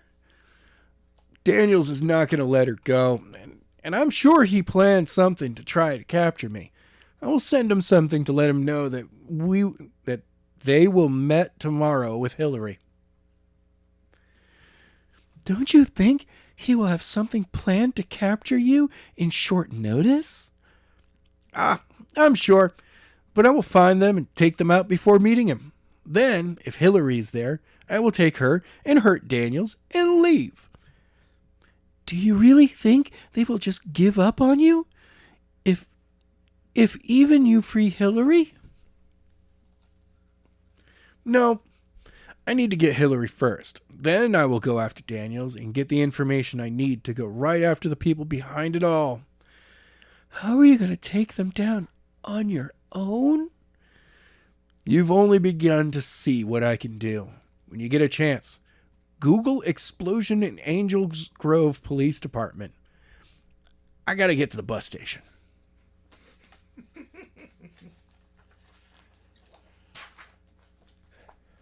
Skyler turned and walked over to where Jing and John were talking. Before reaching them, he turned back to Jenna. Jing is attacking you for you to figure out how to avoid his attacks or stop them and attack back. Until you do that, you will be hitting the ground a lot. Also, just because you stop one attack or avoid one, doesn't mean he will stop. Skyler turned and walked over to Jing and John. A moment later, John and Skyler head for the back door. Jing reached John, sitting on the bench, watching them train for nearly an hour. He took a seat next to him, reached down, grabbed his water bottle, and took a few sips before returning it to the floor. Jing could tell that John was doing everything he could to not say anything to him. What do you think so far? Asked Jing. John did not face him. He continued to look over to Skyler and Jenna talking before he answered. I think you need to show her some moves to defend herself. I see. I can't do that. Why not? It is all part of her unlocking her ability. How does her getting her ass kicked by you every day help her unlock her ability? There is no one way for someone to unlock their ability. It will happen when it happens. I have learned that you can speed it up by having them do a lot of problem solving. Best way is by kicking their ass and let them figure out to avoid or stop it. She's hardly on her feet again before you take her down. How can she even begin to solve it when you give her no time? It is not about time, but repetition. I am doing the same things over and over again. The sooner she realizes it, the sooner she will start trying things to prevent it. Eventually, she will reach a level where I won't have to do repetition, but whatever I want, and she will be able to defend herself. Through this and meditation is how Skyler locked his abilities. Really? Oh, and getting a call from his girlfriend and hear her get recaptured. So, you stuff had nothing to do with it then. My exercises have everything to do with it. Without my training, when he got that call, his anger wouldn't have done anything. I have seen him that mad before, and nothing happened. John didn't respond. Jing knew he was not happy that his daughter was training. Now he saw what the training involved. He could see that he was even more unhappy about it. They both sat there watching Jenna and Skyler talk before Skyler turned to head their way. Jing decided to ask him what was on his mind. When are you going to tell her? Asked Jing. Tell her what? John asked, still not looking at Jing. The real reason why you and her mom are not living together. John turned and looked at Jing. His face was pale. His eyes were wide, and his jaw hung slightly open. What do you mean? Don't you remember me? I was the one who saved you, your wife and Jenna's life that night. John had not chanced to respond. Skyler was walking over to them. Jing figured he did not want him hearing this conversation. In a moment, Skyler was there next to them. He looked at John. Ready to go? Yep. John stood up, turned, and headed to the back of the dojo. Skyler followed after him. Jing figured that was enough time for Jenna to rest. He got up and walked over to her. She was sitting up against the wall when he reached her. Ready? Chapter 20. 13 years ago. Knock, knock, knock. John walked to the door, peered through the window to see two men standing outside, all dressed up like in their Sunday's best. Black suits and a white shit and a black tie. One man held a black umbrella over both of them, while one held what looked like a huge folder.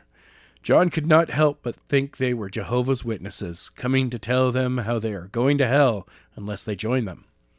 He could not just leave and not open the door. One of them noticed him looking through the window. Mr. Angle, said the one holding the umbrella, we talked to you over the phone earlier today? Oh, said John, quickly dropping the curtain and opening the door. Sorry about that. You looked like Jehovah's Witnesses.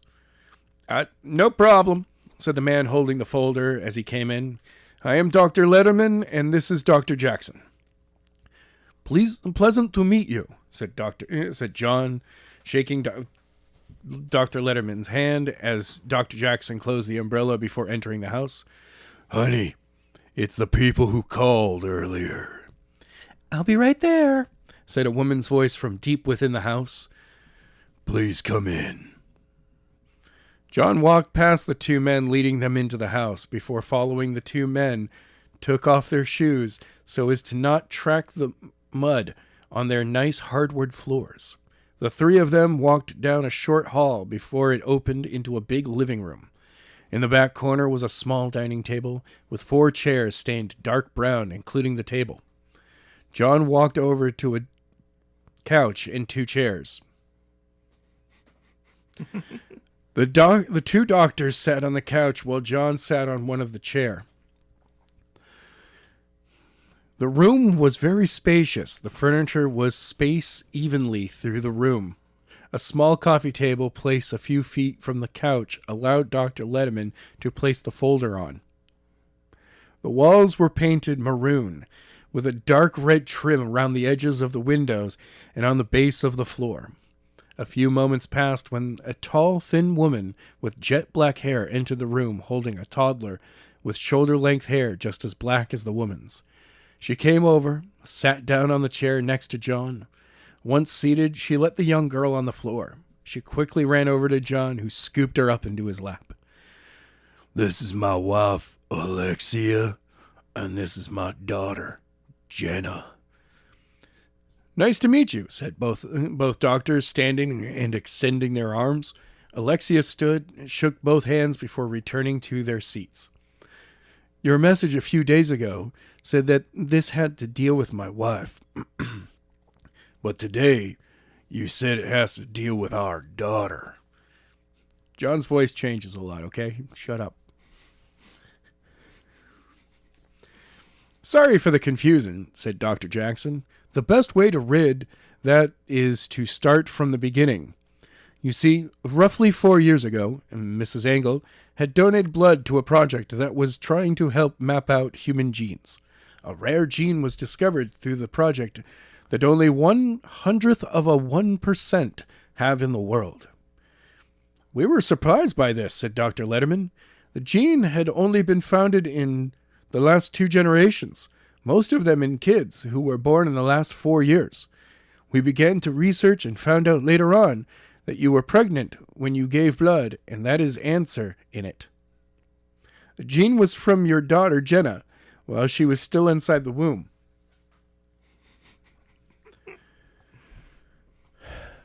What about this gene makes her special? Said Alexia, looked confused. Is there something wrong with our daughter? No, by no means, said Dr. Jackson. We have been studying this gene for 15 years, when there was only a handful of people. The gene has been slowly moving up in more, so it has only been in the last few years we have made major discoveries. Okay, said John, starting to feel annoyed from the runaround. Get to what this has to do with our daughter. We discovered that the gene is off, but during the time of puberty, this gene can turn on. We learned that when this gene turns on, it has a major effect on the person. What kind of effect? Asked Alexia. You will not believe it.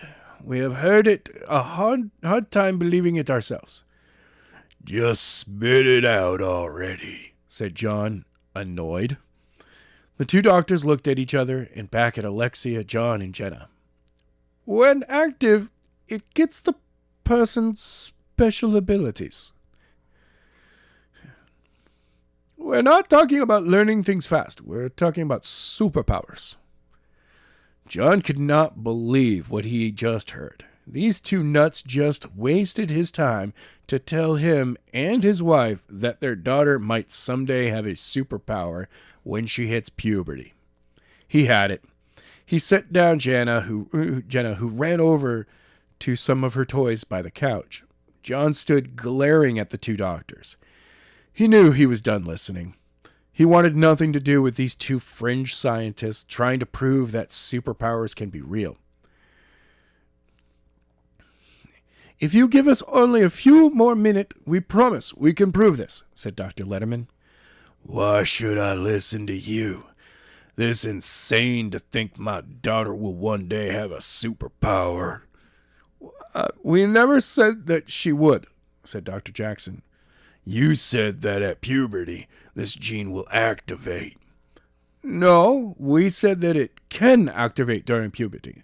Please, just give us a few more minutes.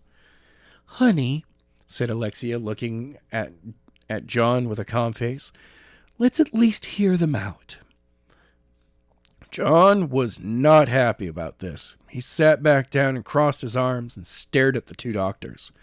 They looked at each other, then back at John and Alexia. A few moments went by when Dr. Letterman opened up his folder and pulled a sheet of paper from it, handed it to John. A few moments passed before Dr. Letterman realized he was not going to take it and handed it to his wife, who took it. This talks about the gene. What we know is the gene will not activate on its own. Not yet. And it can only activate during the ages of 11 through 16 for girls and 12 through 18 for boys. What we want to do is to find a way to activate this gene. But to do so, we need more samples. We are going around asking parents of kids who have this gene to give a small sample of their kids' blood. Who in the right mind would ever do that? Asked John. For the advancement of science, said Dr. Jackson. Also, we have no clue when this gene might start activating on its own. Can you imagine what would happen if teenagers started developing powers at some point in their teens? The entail awakening could be devastating to those around them. If we know to activate them, then we could learn how long before they start activating on their own age. At what stage? I think of it this way, Mr. Angle, said Dr. Letterman. We are seeing this gene in a third generation already. For all we know, it could have been present several generations ago and are only discovering it now. Your daughter's generation or her children's generation could be when the gene just starts to activate. Learning about this gene can only help her. John was speechless. He was annoyed and was not happy how these two guests were talking to him. He knew it was a reaction to him questioning their work, and he too would probably react that way if something he spent a lot of time on was being questioned by someone who knew nothing about. He looked at his wife. He looked right into her eyes, dark brown eyes, and knew she was interested in volunteering a sample. He looked back at the doctors before reaching over and taking the sheet of paper from his wife. He glanced down at it before looking back up at the doctors. I can tell you my wife is interested in this. I am not. I would like to know a little more before I let anyone stick anything into my daughter. 2 years later. Bang! Bang! Bang! John snapped back to life. He looked around the living room and the television was on, CNN covering some major earthquake that happened somewhere in the world. Bang! Bang! Bang! John pushed the recliner and stood up. Wand looked down the hall. Someone was standing outside the door and apparently was trying to break down the door. The banging came again, and John rushed down the hall, peered through the window. Outside stood a short, olive-colored man with dark black hair, wearing a long, dark trench coat. Mr. Engel, said Jing, I know you're in there. Please open the door. It is a matter of life and death for your daughter. John opened the door, and Jing pushed right past him, entering the house. He walked down the hair and disappeared into the living room, all before John knew what was going on. John ran down the hall, entered the living room to see Jing looking around. What the hell do you think you're doing bargaining in my house? Who the hell are you? My name is Jing, and I here to warn you. The men you have been working with giving samples of your daughter's blood are planning to take her. What? Said John, confused. How did this guy know he and his wife had been working with Dr. Jackson and Dr. Letterman? They had to sign non-disclosure papers and told no one of what was going on. This guy knew somehow. But why did he think they were coming to take his daughter? How do you... I used to work for Drs. Jackson and Letterman, interrupted Jing. They have discovered this gene, that your daughter is different than the others. They know it is very likely that the people of this generation will be able to activate it. They have been funding the research that has decided it is not worth letting these children free. They want the control of them, have access to them whenever they want. You've got to be kidding me, said John. Tell me that you never had a bad feeling in the past 2 years working with these people. If you haven't, I'll leave. But if you have, you need to trust that feeling, because your daughter is going to be taken from you. 2 hours later, John came walking down the stairs with 2 suitcases, looking like they were about to explode. He set them down in the living room before walking into the kitchen. Honey? Said Alexia at the end of the hall. John walked out of the kitchen into the living room. Alexia stood at the entrance holding Jenna. They had just come back from visiting her parents. Alexia set Jenna down. She ran over to John and wrapped her arms around his legs. John bent over, scooped her up into his arms, and gave her a kiss. Honey. Why is the car in the driveway? Asked Alexia. We need to leave, said John, putting Jenna down. What do you mean, leave? They're coming for her. Who is coming for her? The scientists who we have been working with. I know. They're not coming to just get a sample of Jenna's blood. I was warned that they are coming to take her away from us. Alexia didn't say anything. She looked at him weird. John knew she was trying to tell if he was playing a joke. Where did he hear that? A man who used to work with them showed up here about 2 hours ago, warning me. If we didn't leave tonight, we would never see Jenna again. That is not true. I just talked to them on the way home. Do you really think they're going to tell you what they are planning? Yes. They told me that they want Jenna to be nearby and are offering us a nice home. Jenna will be close by when they can look after her. John was speechless. His own wife was okay with these men studying their daughter like she was some science experiment. Are you nuts? No way we are accepting that. I already did. They are going to be here tomorrow to help us move. John could not believe that this was the woman he married.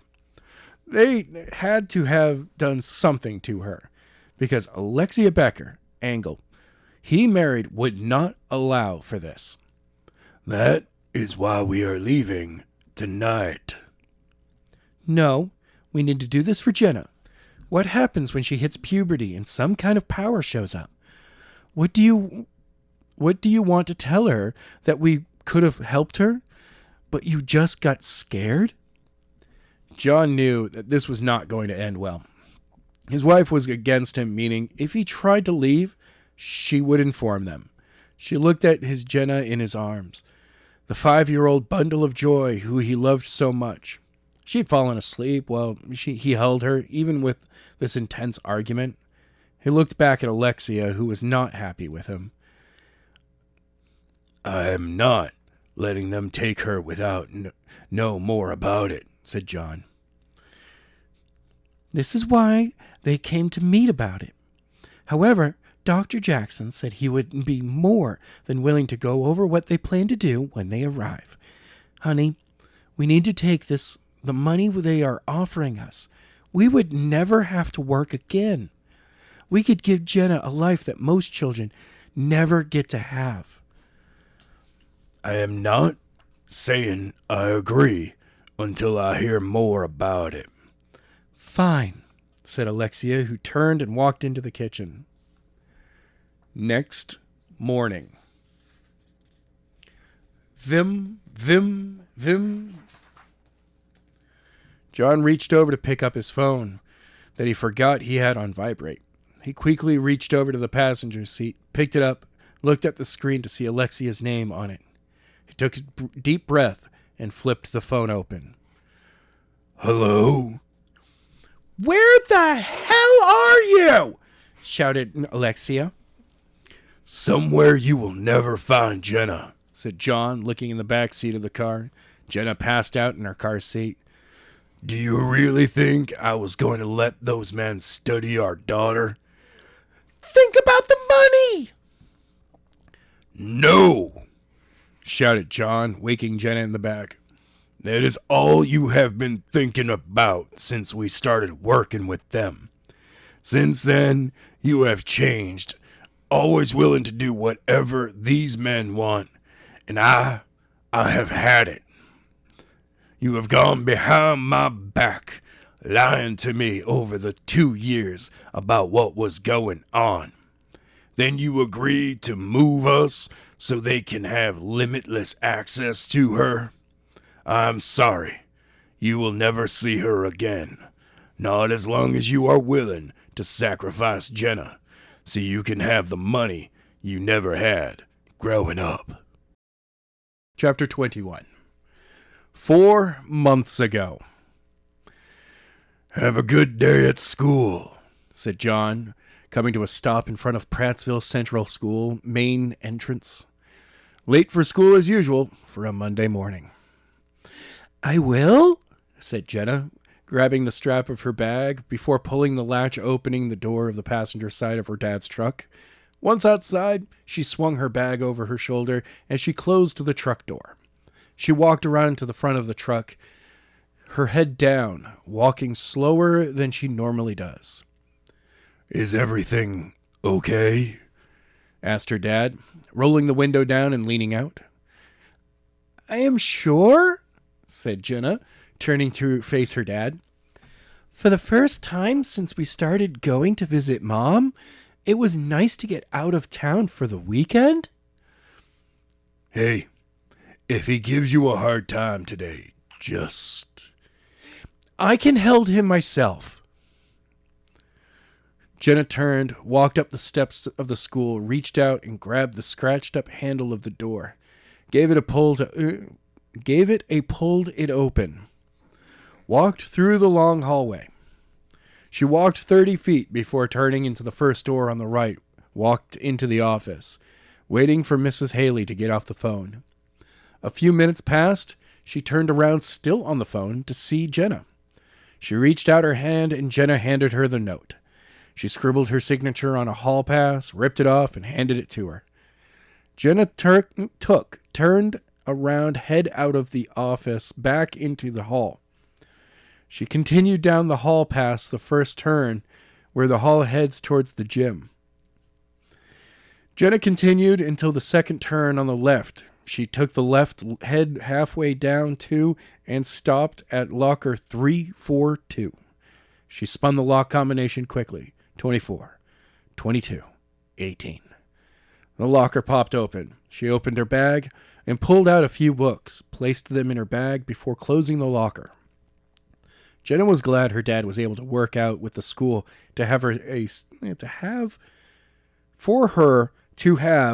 study hall as her first class of the day. That way, she doesn't miss anything when she is late Monday mornings. Just as she closed her locker, the bell sounded. Ring! It was a few moments before the hall was packed with students. She was already back at the intersection of the hall, headed back towards the office. Once she reached the intersection leading to the gym, she turned down the hall, stopping a few lockers down. A short, thin girl with short brown hair, wearing the same black and gold cheerleading outfit she had on. Hey, Kelly, said Jenna, stopping at her locker. Hey, said Kelly, closing her locker. What are you doing? Okay, I just want the day to get over with. You going to the game? Yeah. Why? You know she is going to be there, and so will he. For heaven's sakes, he's playing in the game. I know. I don't want to see Sherry or Steve, but I a cheerleader, and I am going to be there? You know she stole Steve from you because he liked you over her. Heck, he would still be with you if you would have slept with him. I am glad I am not. If he only dated me because he thought I would sleep with him. You do know they are sleeping together for the past few weeks. No, I didn't know that. But thanks. That makes me feel so much better. Sorry.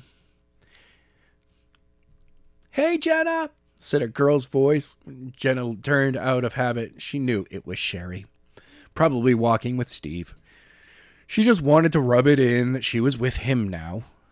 Once turned, she saw that she was right. The moment she turned, Sherry shoved Steve against the wall and started sucking face with him. At that moment, she felt sick. Her heart, that felt already broken, now felt like dust. How could someone she had been dating for the past year cheat on her just because she decided she wanted to wait until prom to have sex? Let's go, said Kelly. The two girls turned and headed down the hall towards the gym. They reached the main doors but followed the hall around the side to the entrance to the girls' locker room. They walked in, went to their lockers, which was right next to each other. The thing about gym, you got to pick who you were next to instead of being assigned to a locker. They unlocked their lockers and pulled off their cheerleader outfits and changed into their gym clothes, black shorts with a gold shirt and the words "in the world's Prattville Central School" on the front in black letters. Once they were changed, they headed out to the gym, where they sat on the bleachers. Ring! The warning bell sounded as Jenna took her seat on the bleacher. Her and Kelly were the only ones out there. Everyone took their sweet time coming to the gym because Mrs. Lake was so laid back and never marked anyone late, even if they showed up halfway through the class. A few minutes passed, the girls sat in silence. Slowly, a few more girls and a few guys started to come out of the locker rooms. Ring! The late bell sounded. Over the next several minutes, some more of the class poured out of the locker room and joined the girls on the bleachers. 5 minutes after the bell sounded, Mrs. Lake came out of her office and joined them in the gym. She stood in front of the bleached. She was an older lady, short, salt and pepper curly hair, wearing the same gold shirt everyone else had on. Mrs. Lake had on her usual black windbreaker pants with white Nike sneakers. "Today, we are starting a new unit," said Mrs. Lake. "You have a choice between floor hockey and badminton. What you pick, you are stuck with until we start swimming and after Christmas break. Warning you now that checking will be allowed. We have the far part of the gym padded with mats. Pick wisely. Mr. Eldred will be overseeing the floor hockey, and you all know how he is. He likes to let things go on. But if you pick floor hockey, be prepared to get a little bruised. If you want to play get and head down to the wall divider. All who are left will be playing badminton." At that moment, half the guys stood up and headed towards the far end of the gym, where one of the wall dividers was already across the gym. Jenna noticed that Steve had gotten up but was talking to Sherry. Apparently she did not want him to play hockey. But after a few moments, he headed down. Several girls had gotten up. Finally, when Steve was halfway down, Sherry got up and followed after him. "Last call," said Mrs. Lake, looking over the remaining students. Jenna jumped up, pulling Kelly with her. Kelly stared at her, but Jenna ignored her and walked down the bleachers to floor before heading with a few remaining students who decided to join hockey. Once down at the far end, Mr. Eldred, or Mr. Chris, as he liked to be called, walked through the door in the wall. He was wearing a full black running suit. Mr. Chris had his dark brown hair spiked up slightly with a little scurf on his face. He was close to 30, but looked to be in his early 20s. "Listen up. The rules are easy," said Mr. Chris, looking at the students. "No high sticking or hitting each other with the stick. Checking is legal, and I will let you do it hard. However, guys, take it easy on the girls. Ladies, feel free to check the shit out of the guys. No fighting. Then we'll get you sent right to the office. After the fight has a winner.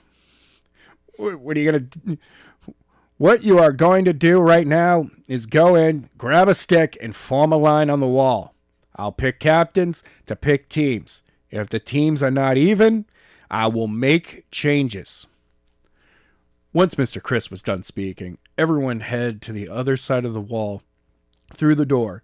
Once through, Jenna and Kelly grabbed a stick and got against the wall. Jenna knew Kelly was not happy that she dragged her into playing hockey, but she was doing her best to ignore her. She had one thing on her mind, and that was check the hell out of Sherry. And if the opportunity presented itself, to Steve too. In a few minutes, the class was broken up into two teams. Kelly and Jenna were on the same team, while Steve and Sherry were on the other team. Jenna was more than happy about this. She started while Kelly was put in goal, something Jenna knew she was not happy about at all. She was a forward up against Steve, who just grinned. When Mr. Chris blew the whistle, Steve stepped in, using his stick, tripped Jenna. She fell hard on her butt with a thud. As Steve raced past her, as another guy from his team passed him the ball, and he sent it sailing into the net for a goal. The other team celebrated a quick goal, while the captain switched with Kelly in goal. Jenna got back on the line against Steve. When the whistle blew, he tried it again, but she was ready.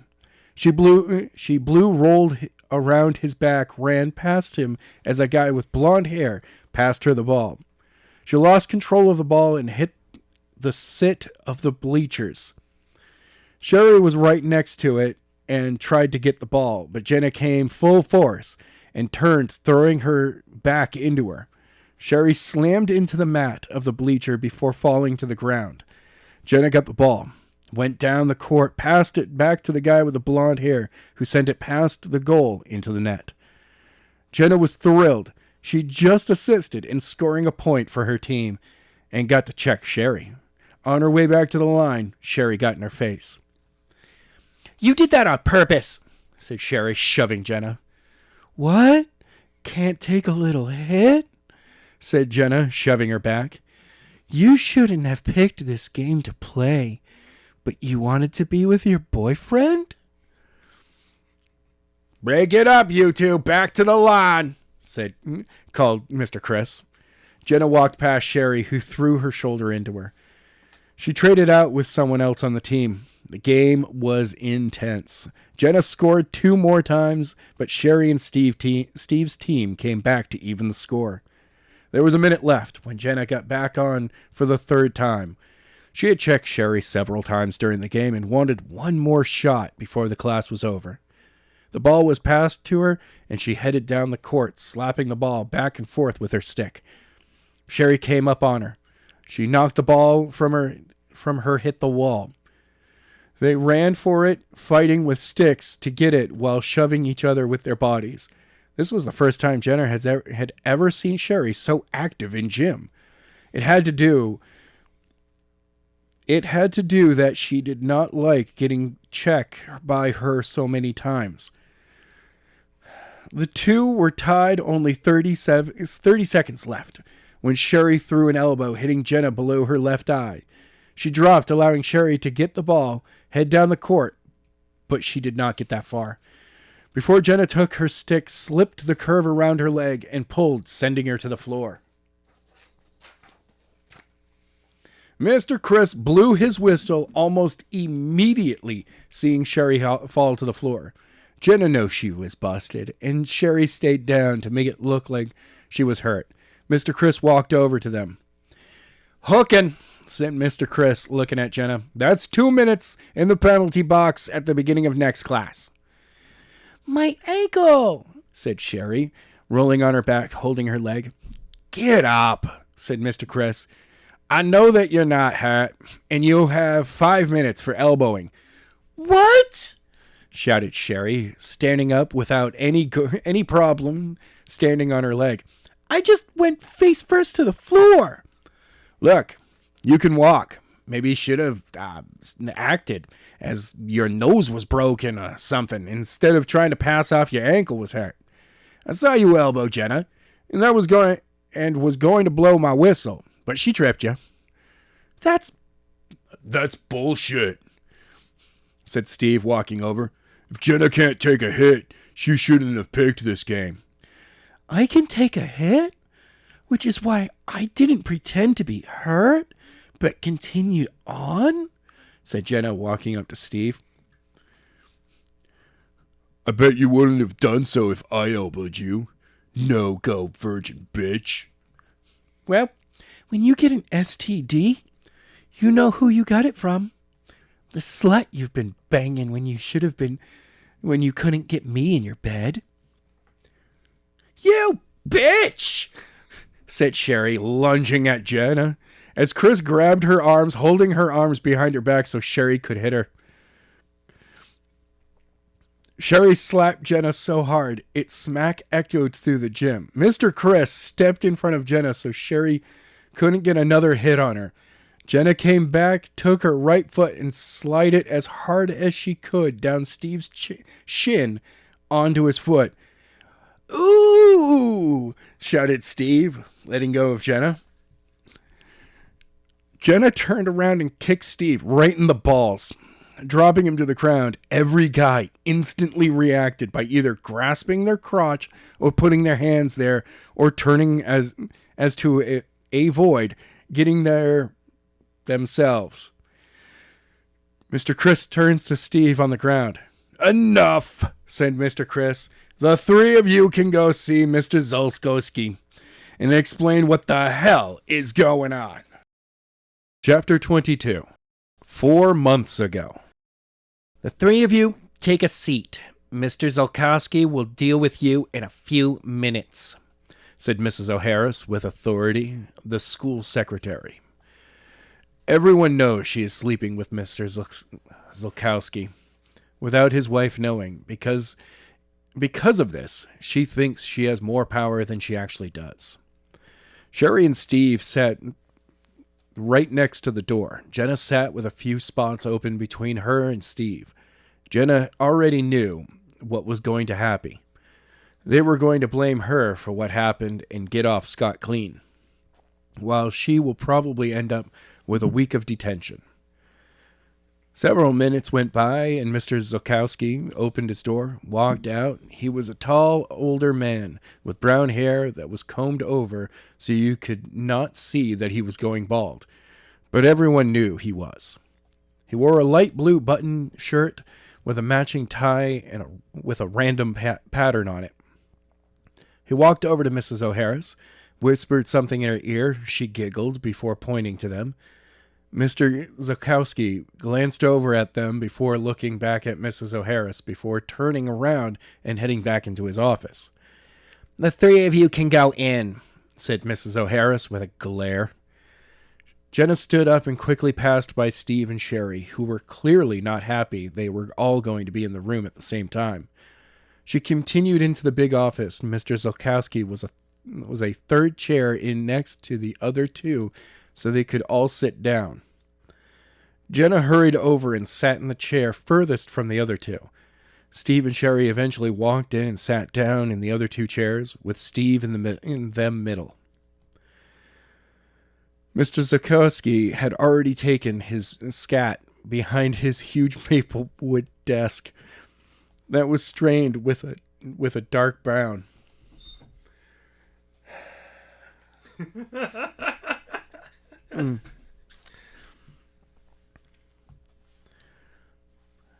"How wants to tell me what's happened in the gym?" asked Mr. Zolkowski, looking at Jenna, "without the others interrupting." "I will," said Sherry, sitting up, trying to make herself more perfect. "We were playing hockey, and this bitch over here hit me with the stick multiple times, always when Mr. Chris was not looking." "Sherry, please do not refer to Jenna as bitch." "Whatever.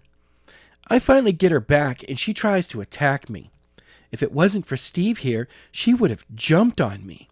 Because he got in her way, she kicked him in the balls." "That is a lie?" shouted Jenna, standing up. "No, it isn't," said Steve. "I could hardly breathe after you kicked me." "Jenna, I said not to interrupt." "But she is lying?" "You will get your chance," said Zolkowski, staring at Jenna before turning to Sherry. "Please continue." I am done." "Steve?" "It happened exactly as Sherry said." Jenna shook her head, knowing they were trying to use their status to influence Mr. Zolkowski. They knew that he favored all the popular kids and anyone who played on a varsity sport team. It was usually a popular kid in the office, someone who wasn't. Make it easy for Mr. Zolkowski, punish the non-popular and let the popular one off easy. In this case, it will come down to who he thinks is more popular. "All right, Jenna," said Mr. Zolkowski, turning his chair to face her. "Now you can talk."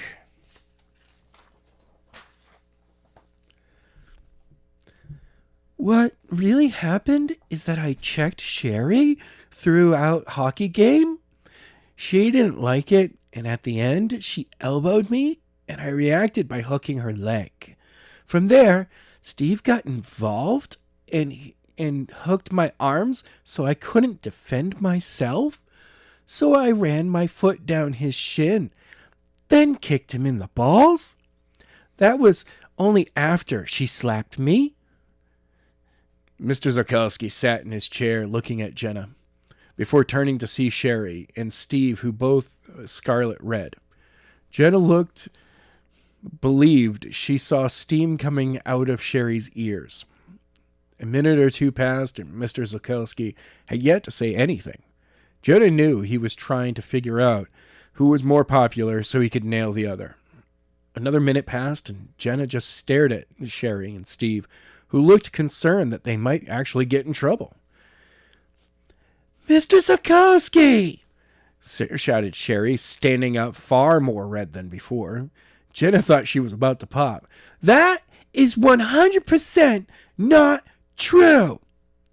"Sit down, Sherry." Sherry returned to her seat and glared at Jenna, and she knew what she was thinking. If she got in any trouble, she would get even in the worst possible way she could. Steve was also glaring at her as Mr. Zarkowski sat thinking through what he was going to do. Finally, a few minutes passed before he stood up. "All three of you have detention after school for the rest of the week." "What?" shouted Sherry. "I didn't do anything." "Mr. Zarkowski," said Steve, getting red more, but trying to hold back his anger. "Detention is during lunch." "Oh, I know you three will be there as well. But we'll also have it after school, and it will be spent cleaning the gym." "Mr. Zarkowski?" said Jenna, not happy about this. Not as mad as she would have been if she just got in trouble.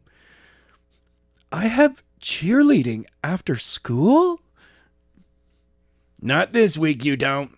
You and Sherry are suspended from the squad for this week." "What?" shouted Jenna and Sherry. "You heard me. You three will be reporting to Mr. Chris after school and detention at lunch. Also, if you three have any confrontation in the next month, I will kick you off from all sports teams and out of school for 2 weeks, and you will not be allowed to make up any work you miss. Now, the three of you get out of my office, go change back into your clothes, and head to your next class." Chapter 23. The rattle of steel against the cold cement walls echoed through the room every time Skyler moved his arms. The cuffs around his wrists were tight to the point they were almost cutting off his circulation. The silver cuffs were attached to 2 thick chains that raised up to the top of the wall high above Skyler's reach. Several days have passed since he was caught. The thoughts of how he was caught ran through his mind, and couldn't believe that he was so stupid to allow this to happen. He did not even know where he was. Little light entered his cell, just enough to see the room is plain. When he first woke in this prison, he tried to escape by firing the energy like he did in the police station. But his chains prevented him from putting his hands together. Skyler knew there was another way to use his energy, but he had yet to have a chance to practice. The next thing he tried was his telekinetic ability to free his chains, but chains were fastened greatly into the wall. Even with a combination of his telekinetic powers and his strength was not enough to break the chains. After a few days, Skyler finally gave up trying to get free. He knew it was pointless. Every few hours, someone would come in and give him food to eat and water. Other times, people would come in and hold him down and take blood samples from him. Like his energy, Skyler had not learned to use his telekinetic abilities without his hands. Skyler could not believe that he let himself rush through training once his abilities became active. He was overly confident that he had a card to play they would not be ready for, and did not take the time to learn to use his abilities to their full potential. The days blurred together. Since the light that poured into his cell was not sunlight, Skyler realized that after the second day, when the light never changed direction, it was only after a few days that he could figure out a new day had started, since they were all the same. And the day would start out with the guards bring him his breakfast. Once he finished, they would come and take a blood sample from him. The next time he would see someone was when they brought him lunch, then dinner. 2 hours after dinner, 10 armed guards would come and escort him to the bathroom where he could shower. But they had special restraints put on him, so he could not bring his hands within a foot of each other. The only difference in his day was randomly people would come in and take spinal fluid or hair samples. Also, whenever he needed to go to the bathroom, the 10 guards would escort him. A week and a half had to have gone by since he was captured. Skyler knew Jin would be looking for him by then, but could not count on him. Skyler knew training and took every chance he could focus, and that only time he had was when he bathed. Every night in the shower, he trying to focus using his energy with his hands far apart, and practice using his telekinetic ability to stop the water from hitting him from behind.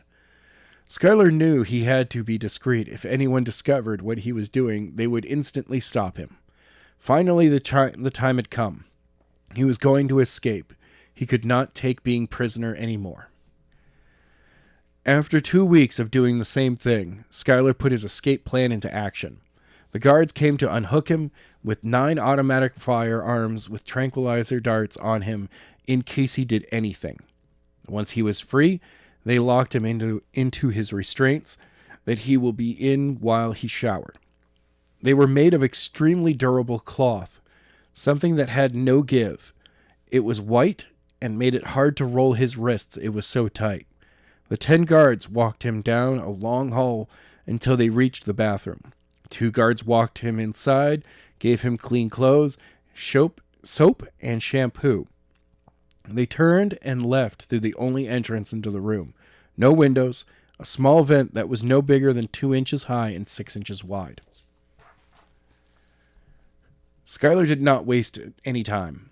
He quickly pulled off his clothes, jumped into the shower. Once he had finished showering, he changed. He threw himself into the locker, sending a loud bang through the room. "Help!" shouted Skyler. The door flew open. 2 guards came into the room, saw him down the white tile floor. Both guards walked over to him, each grabbing under his arm, and lifted him to his feet. "Thanks!" Skyler shot his arms out to the side as fast and as far as the restraints would let his arms. 2 guards did not have time to pull their firearms up before they flew through the air, slammed into the far walls on each side of Skyler with a loud bang. The door flew open seconds after the bang. The band echoed through the room, and the remaining guards outside heard. They did not come in foolishly like you would see in the movies. They had their firearms up ready to shoot the second they saw Skyler, but luckily his practice came in hand. A second after the door flew open, the first 2 guards fired the second they saw him, but they did not see what he was doing. A ball light appeared in his hand, slowly moving with fluidity. The darts plunged into this ball, but nothing happened after that. Skyler smiled and jerks his hand forward, throwing the ball of energy them. The ball slammed into the chest of the first guard, forcing him back through the door, knocking the other guard with him. Both guards hit the wall as the energy ball erupted just as the door to the bathroom swung closed. Skyler felt the room shake. He waited a few seconds before he ran to the door, opened it to see the effects of his energy. The 8 guards were scattered around the hall. They looked alive, but he was not sure and did not stay around to see if they were. He ran to his right down the hall until he came to an intersection. He could continue to straight or turn left. He took the left and continued down, passing other turns until he came to some doors.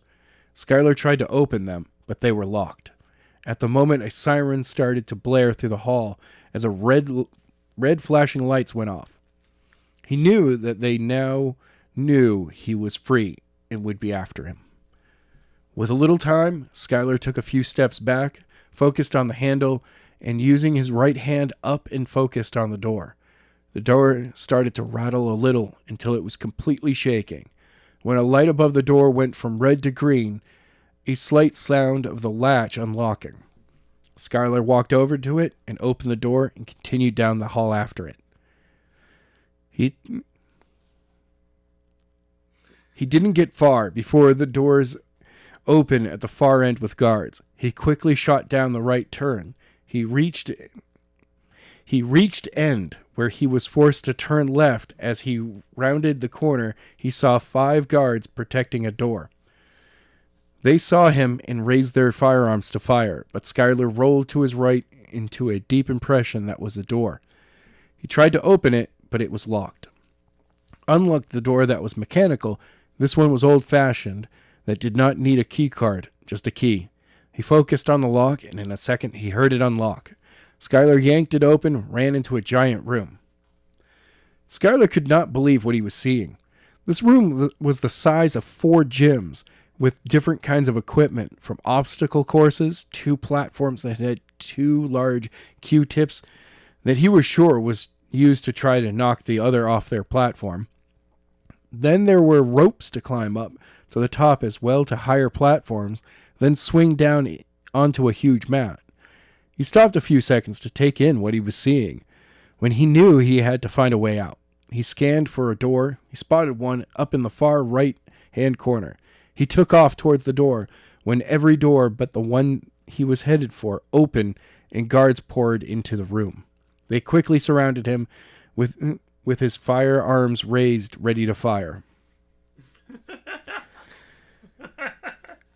Skyler stopped only to examine this new obstacle in his way. He realized that he was going to have to fight to get out. With his hands still in his restraints, it was not going to be easy.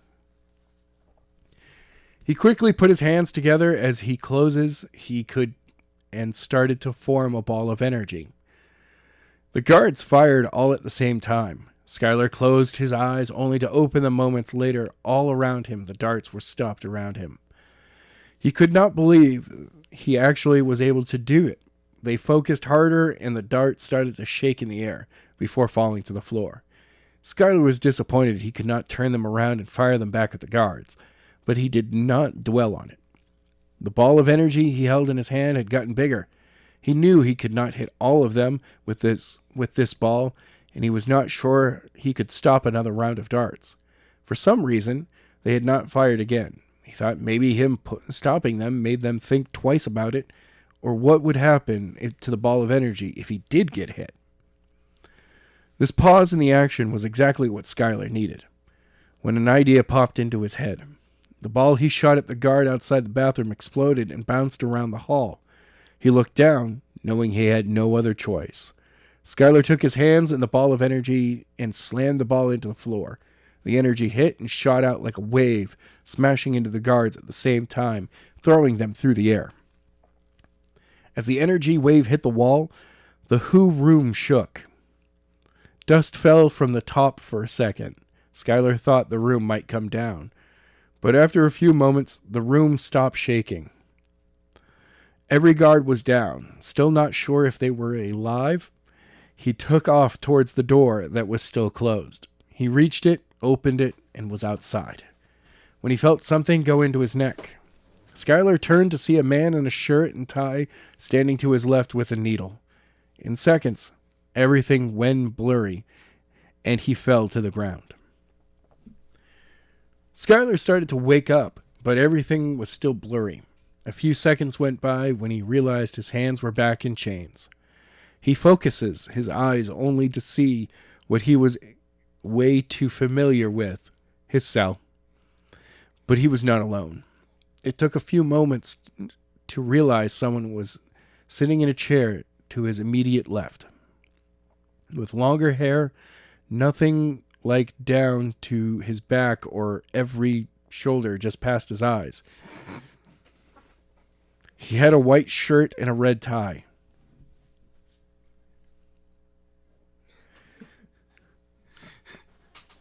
I have to say, I am impressed, said the man. Why? You were able to increase your skill at your abilities under our noses to the point you almost got away. Ha! Laughed Skyler.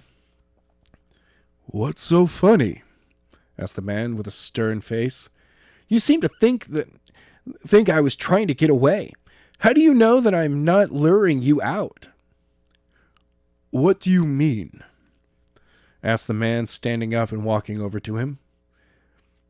I know how Daniels works. There was no way he was going to catch me, but I did get caught, meaning someone else had to be behind it. What makes you think I was not forcing you to show yourself?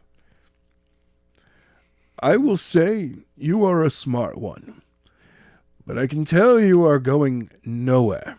Your little escape attempt, regardless if it was to get me to reveal myself or not, showed your trump card, and now able to counter it before you can even do anything.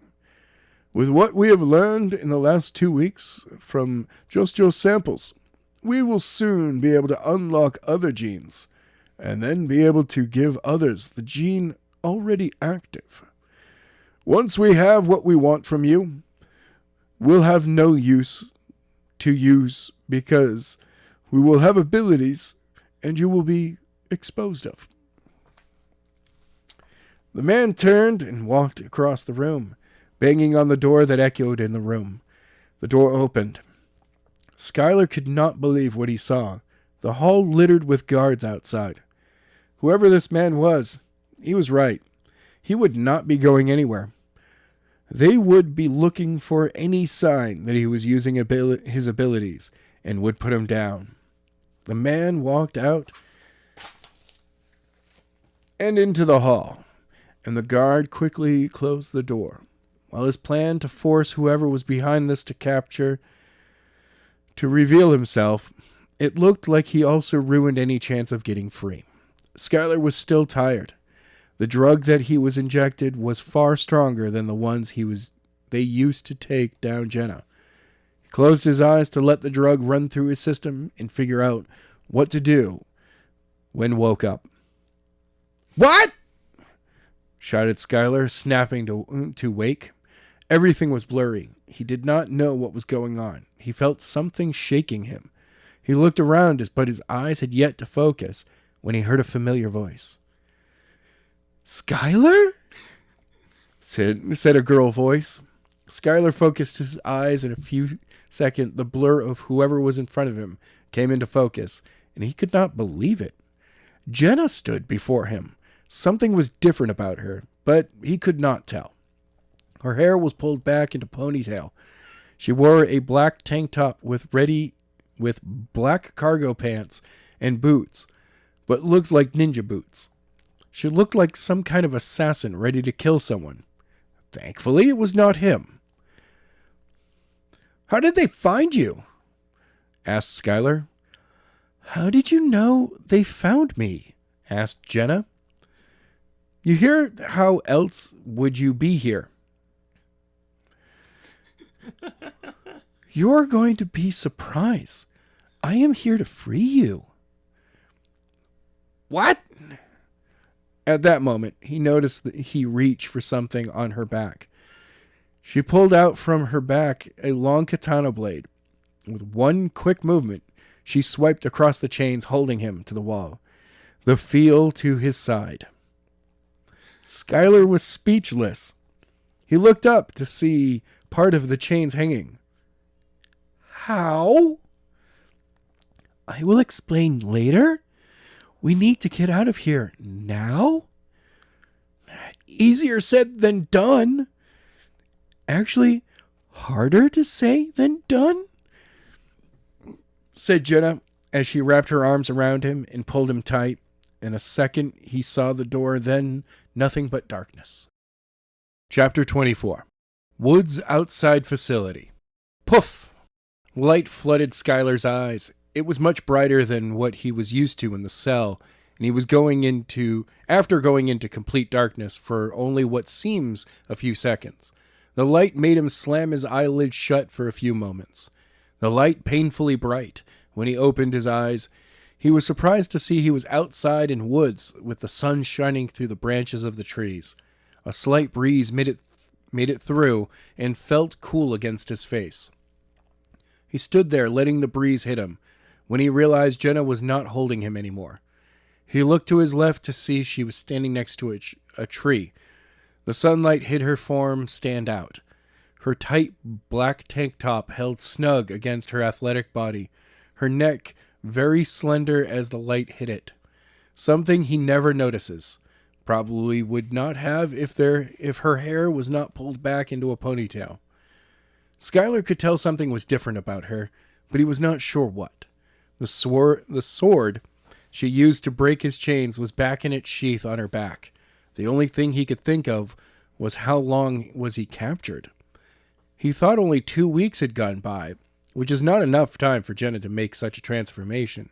At least not the girl he left at the Inner Strength Dojo. I see you got him out with no problems, said a voice. Skyler whipped his head to his right to see Jin walking out from behind some trees. He never thought he would be so happy to see the man who tormented him for months during his training. He walked over to him and wrapped his arms around him. Jin was taken off guard by this before he wrapped his arms around him. The two held each other for a few seconds before breaking. It was easy, said Jenna, joining them. I found them dragging him back to his cell.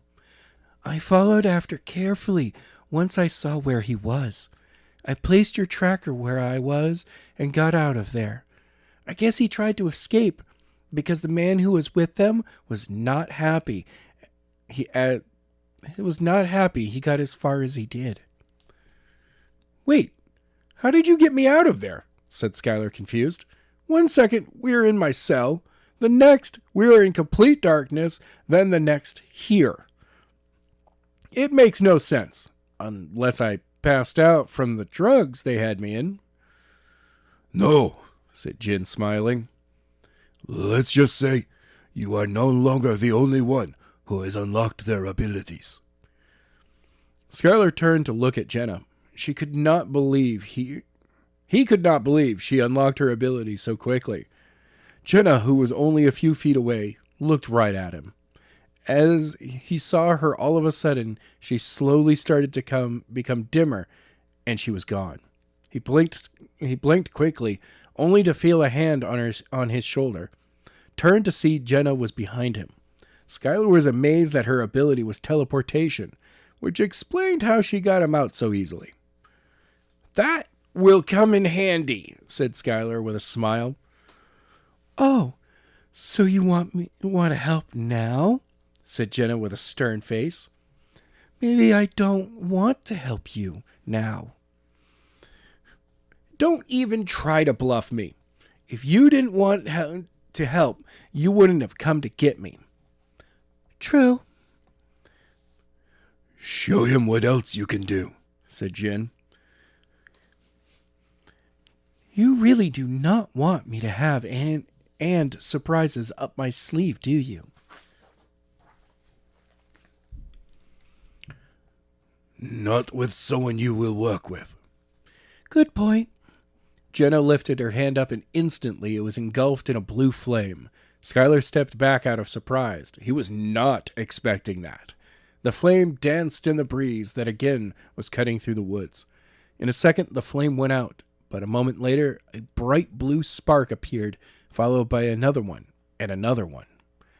In seconds, her hand was engulfed with lightning striking off hitting thing around her, mostly the ground.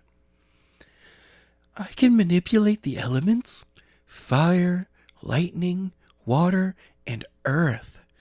I can only do little with each, but in time, I should be able to do far more. Amazing! From what I hear, what you can do is far more amazing. What are you talking about? You have seen what I can do. Sure, your telekinesis abilities, but you had those guards talking about your energy attacks. You hospitalized 40-some guards, some in critical condition. And I looked up what you did at the police station. That kind of power is absolutely amazing. Combine that with what I can do, we should be a formidable team.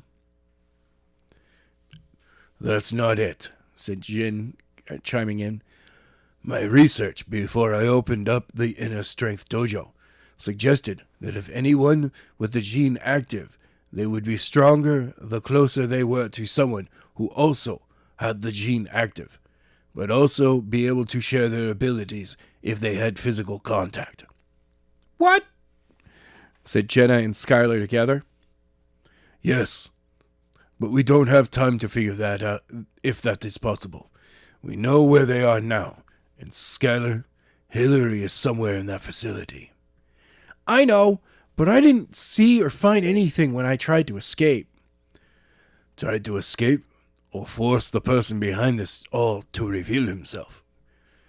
You think way too much like me. Wait, Jenna, where's your dad? Silence came over them. Skyler knew something was wrong. Jenna turned her head and looked at the ground, while Jin looked at him before looking at Jenna to see if he should tell him what happened. A few minutes passed when Jin walked over to Skyler, put his hands on his shoulder. It was only a few days after you left, said Jin, looking Skyler in the eyes. He's dead, shouted Jenna. Chapter 25. 2 weeks ago. Bang! What is that? Asked Jim as he hovers over Jenna. You are not focusing. Sorry? Said Jenna, sitting up. It has been a few days since Skyler left, and we have heard nothing from him? Skyler can take care of himself, said Jin, extending his hand. Jenna reached up to grab it. As she was about to grasp, she pulled it back. Nice try? It almost worked. Jenna got up on her own, putting several feet between her and Jin. Over the next few days, she realized she had a better chance by putting 6 or 7 feet between her and Jin. It allowed for her to see his movements. Any more than that, she was too far away to notice anything small. She was not on her feet long when he moved. Jenna sidestepped to her left, knocking down his punch, grabbing it, twisting the arm. But he reversed it, pulling around behind her back. Knock, knock, knock. Jenna could feel it. The sudden knock at the door had drawn Jin's attention. She moved. She quickly stomped as hard as she could on his left foot.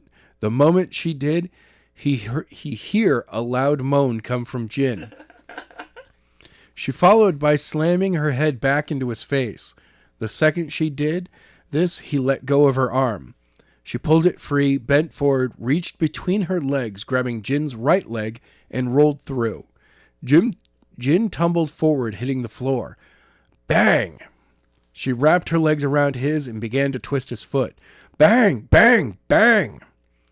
I give! Shouted Jin. Jenna released her hold on him and pushed away in case he decided to attack. How long did it take Skyler to beat you? Asked Jenna, standing up. He hasn't.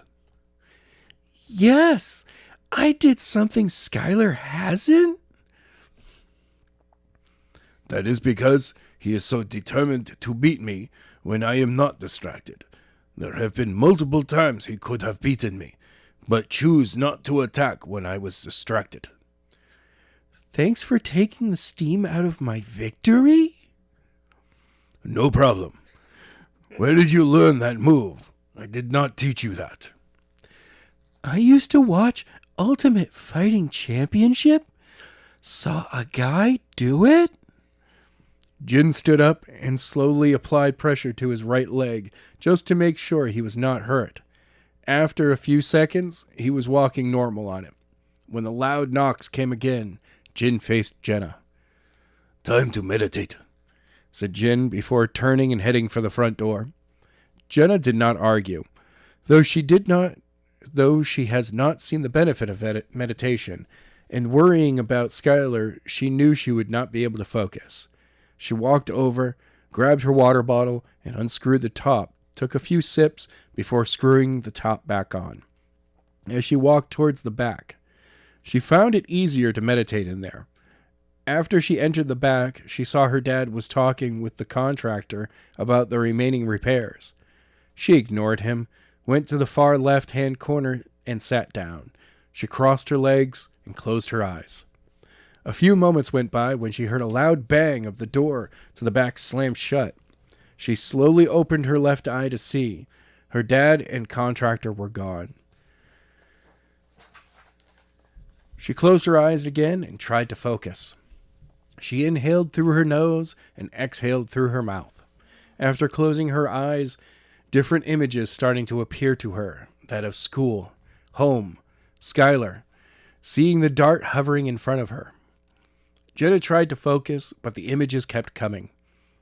After several minutes, opened her eyes, she was not able to focus. What did Jin say about meditating again? She asked herself. Clear your mind and focus on breathing. You will know when you are focused. You will feel the difference in body. Jenna closed her eyes again. Every thought came back to her at once, so she took a deep breath and pictured every time she breathed in and out the thoughts being pushed away. Thoughts of missing her friends, she breathed in and out and watched the thought faded. Skyler came to mind, wondering why he has not contacted them. She took a deep breath and exhaled, and the thought faded away. After a few minutes, it worked. All of her thoughts were just gone, just black. She took another breath and let it out. She continued, lost connection with her surroundings, only hearing her own breathing.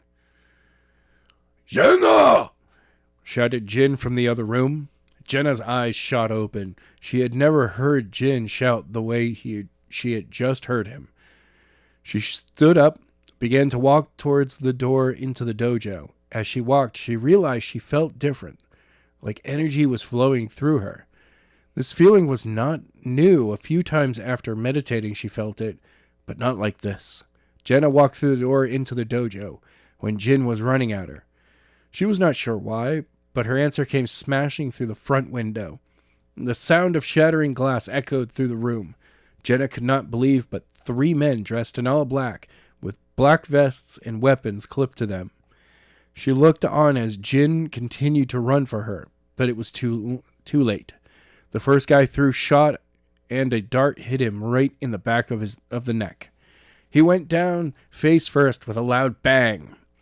Jenna ran for him. When she reached him, she rolled him over to check on him. He was bleeding from the mouth when she heard something in the back. Bang! Jenna knew that someone was coming through the back door. By the time she could look, one of the men in black grabbed her under her arm and yanked her to her feet. This is the target, said the man as he grabbed her other arm, pinned them behind her back. As he did this, he saw her dad shoved through the door from the back into the dojo, with the contractor holding a gun to him. Their eyes locked.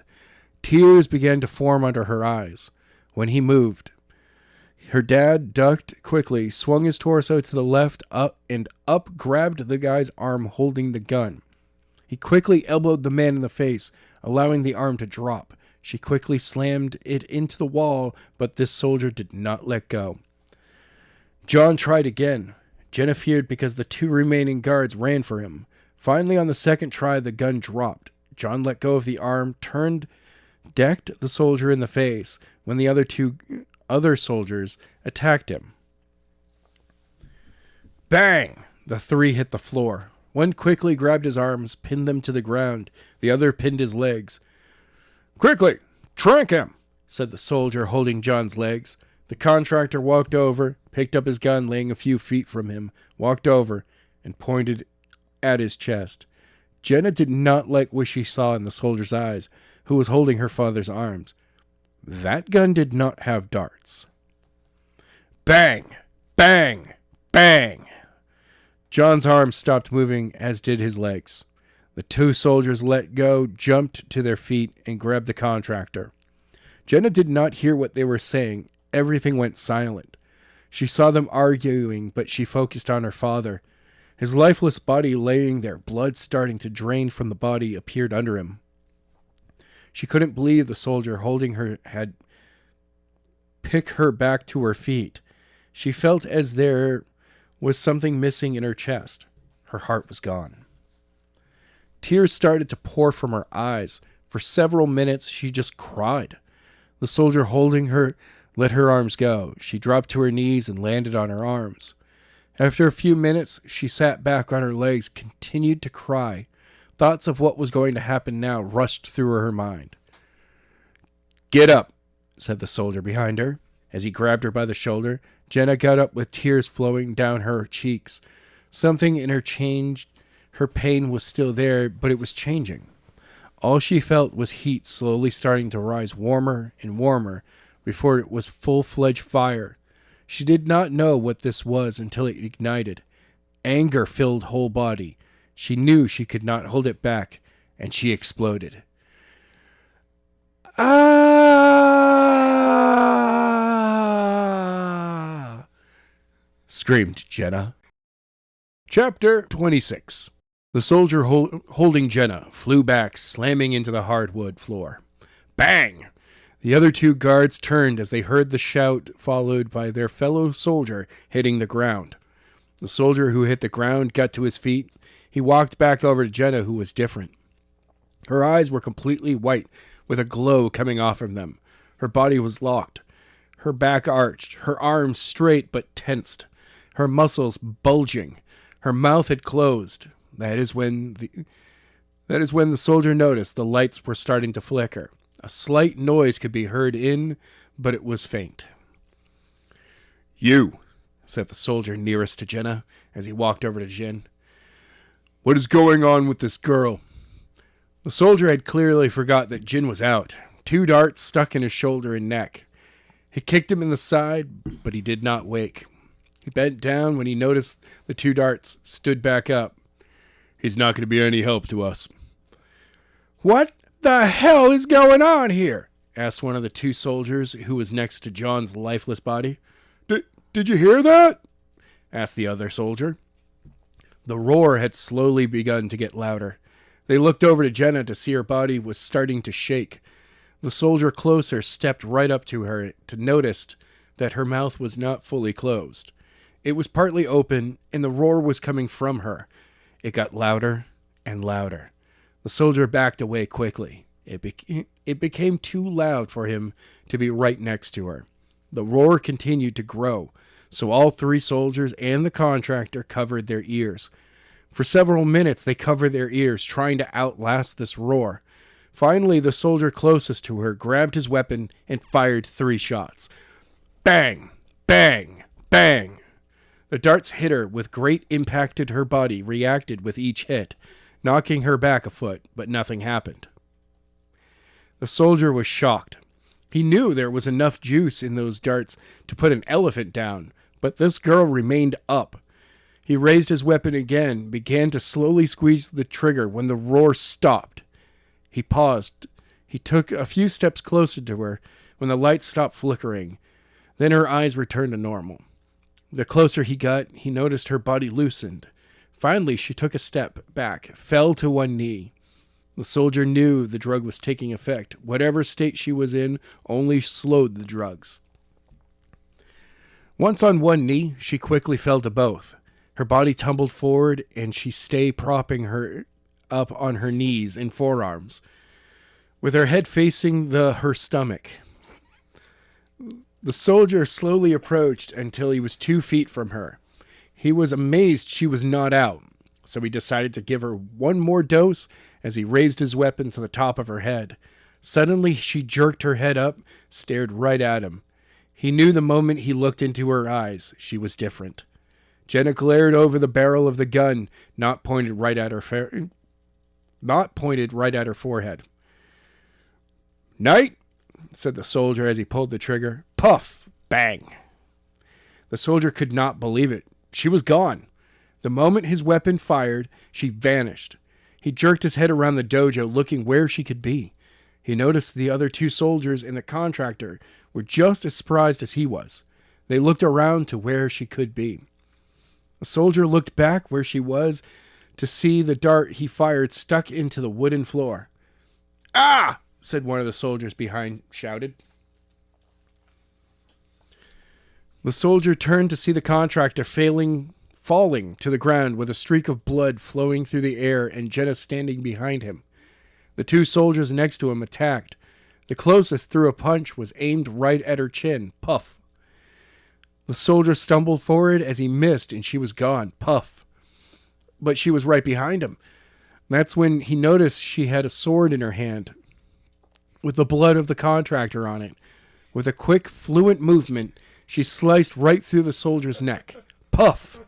She was gone, all before his head hit the floor with a thud and rolled, followed by bang, as his body slammed to the floor. The soldier right there froze. It was obvious he did not know what to do. "Greer!" shouted the soldier. Soldier, "Get over here," waving to him. "Yes, Jackson," said Greer, snapping back to reality. Their only chance to survive was to be near each other and could counter if she attacked. Greer took off towards him. Being only 15 feet from each other, it did not take long for him to reach him. Puff. "Ugh," said Greer, as the sword was thrusted through his stomach and out his back. Jenna appeared right in front of him, with the blade of the sword sticking out. Greer killed himself by running right into it, as Jackson stood off to the side and watched the whole thing happen. Greer's body collapsed onto the sword, and it was too much for Jenna to hold. As the body fell on her, she stumbled back a few steps before she shifted her weight to the side, pulling the blade from the body before it fell to the floor. Bang! "Gotta ya!" shouted Jackson, wrapping his arms around Jenna. Jenna was caught off guard while she was still busy watching the last soldier who held her father down before he was killed. Jackson was able to sneak up on her. He quickly squeezed, pinching her arms tight to her body, loosing her grip on the sword before she let go completely. The sword fell to the floor with a loud clatter as steel hit floor. Jenna struggled to get free when Jackson lifted her up off the ground and began to toss her about easily, controlling her since he had position and was stronger. Puff! Bang! Jenna and Jackson slammed into the wall near the entrance to the back. Jackson back hit first, with Jenna moving into his chest. The moment they hit, she felt his grip loosen a little, but a second later he squeezed it again. Puff! The two appeared near the main entrance and the shattered front window. Puff! Just as fast as they appeared across the room, they were gone, but appeared halfway across. Puff! Bang! They hit the wall again, this time with greater force, and Jackson's grip broke. She felt free and in control, but knew she had only a moment before he would try to grab her again. Puff! Jenna appeared where they stood when Jackson grabbed her from behind. She picked up the sword, looked at the soldier across the room who was down on one knee, began to stand. Puff! She appeared right in front of him as he stood. He reached out to grab her, but she was ready. She raised the blade and thrust it into his right shoulder, and it popped out the back. Using her momentum, she forced the soldier back against the wall. "Ah!" shouted Jackson as he hit the way again with a thud. "You are going to tell me how you found us," said Jenna. "Never!" "Oh, really?" said Jenna, twisting the blade. "Ah! Tell me!" "Why? You were just gonna kill me after I talk." "I killed the 3 who killed my father. You were not directly involved. If you don't talk, I might. Silence came over the dojo. Jenna stared into Jackson's eyes. She wanted to know what happened. She could see as he looked back he was thinking it through. A few moments passed. A few moments pasted, and she did not like it. She twisted the blade again. Ah, you bitch! Talk! Fine. The soldier Skyler took hostage left his tracking device on someone here. Impossible! He never entered this building. Skyler kept him out in the truck or the woods.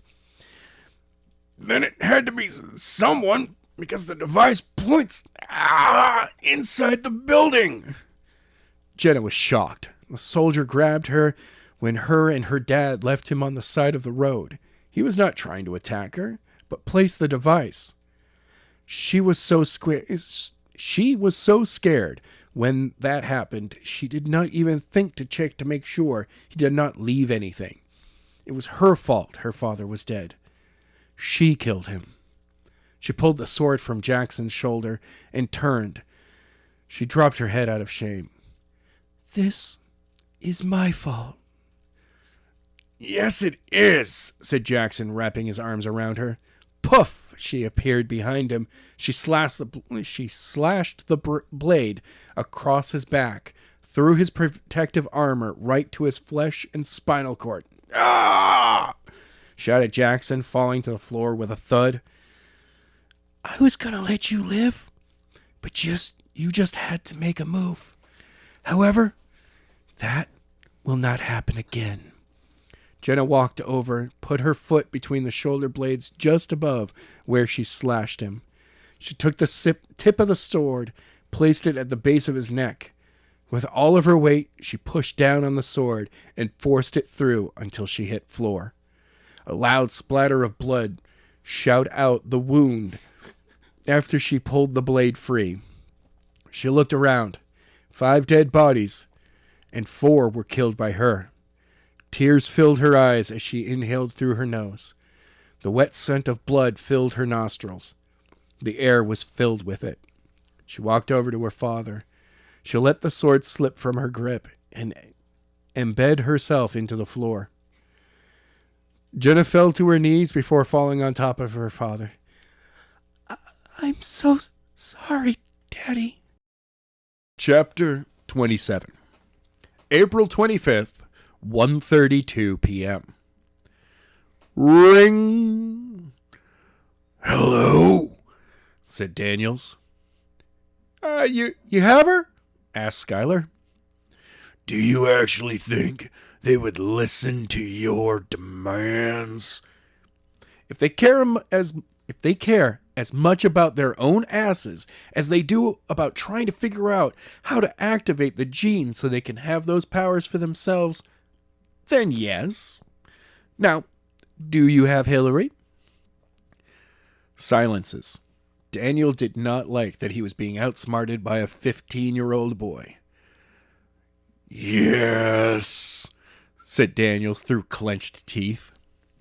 Good. Bring her to the high school at 3:30. You will drop her off and leave. If I have a feeling you or anyone is around to try and capture me, I will come after you first, before getting Hillary. I understand. A hum of a tone came from the phone as Skyler had hung up. Daniels hung up the phone before spinning partly around in his chair, menacingly. Not far from him was a tall man with blonde hair that came just past his eyes, with a white shirt and a black tie, with black dress pants. He leaned against the file cabinet with his arms closed. So, where are we meeting him, bro? Asked the man with the tie. He wants me to take Hillary up to the high school at 3:30, said Daniels, with a harsh tone. I am to drop her off and leave. Good, bro. We will be ready to take him down, dude. He said If he even feels like they are waiting for him to take him down, he would come after me. That is something I'm willing to risk, bro. Because if you had taken care of this like you should have, we wouldn't even be in this situation, bro. If I hadn't taken care of it as I did, shouted Daniel, standing up out of his chair and glaring at the man with the tie, you would not have the perfect lab rat to learn all you want to learn about that gene. True, bro. But regardless, we would have unlocked the secret sooner or later. Make sure you drop the girl off at the school at 3:30 sharp, bro. Make sure she knows that she is to stay visible. When Skyler moves, their snipers will take him down, bro. How? That tranquilizer doesn't work on him anymore. Actually, bro, it does. The soldier who, got away said he noticed him on the ground when he came to. The tranquilizer works. We just need a far larger dose, bro. April 25th, 3:30 p.m., Angel Groves Senior High. Sir, I have visual on car with the girl, said a soldier lying down on his stomach off the woods as he peered through the scope mounted on his sniper rifle. Good. Keep an eye out for Skyler, said the man with the tie voice through the radio.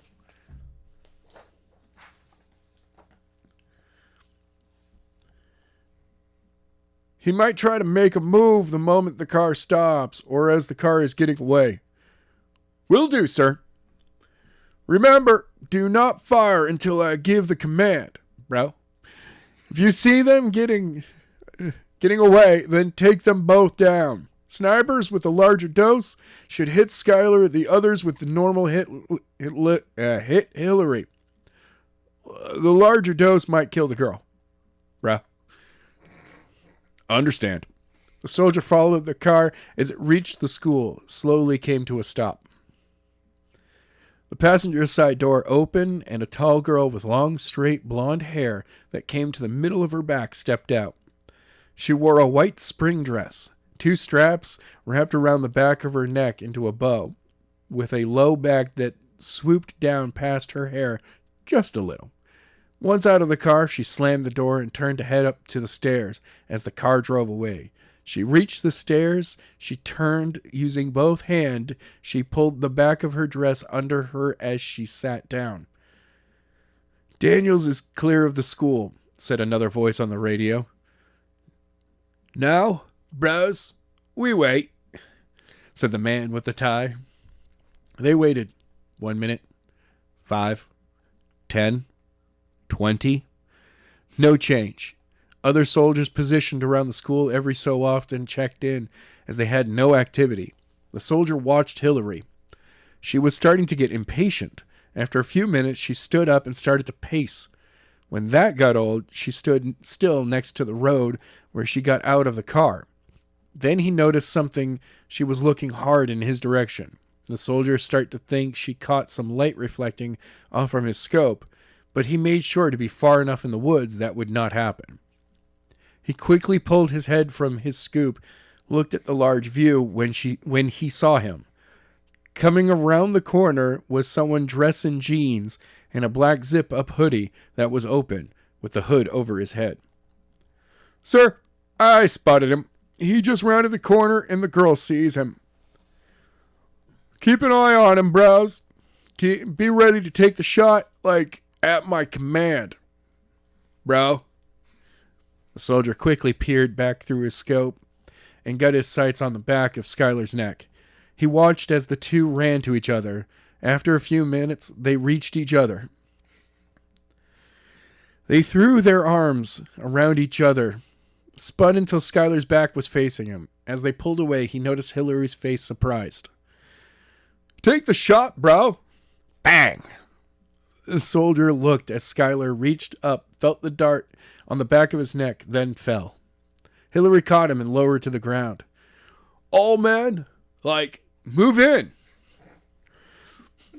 Once Skyler was on the ground, Hillary rolled him over on his back, pulling down his hood. The soldier would not believe what he was seeing. "Sir," said the soldier, "that is not Skyler. That is someone else. I repeat, that is someone else." Chapter 28.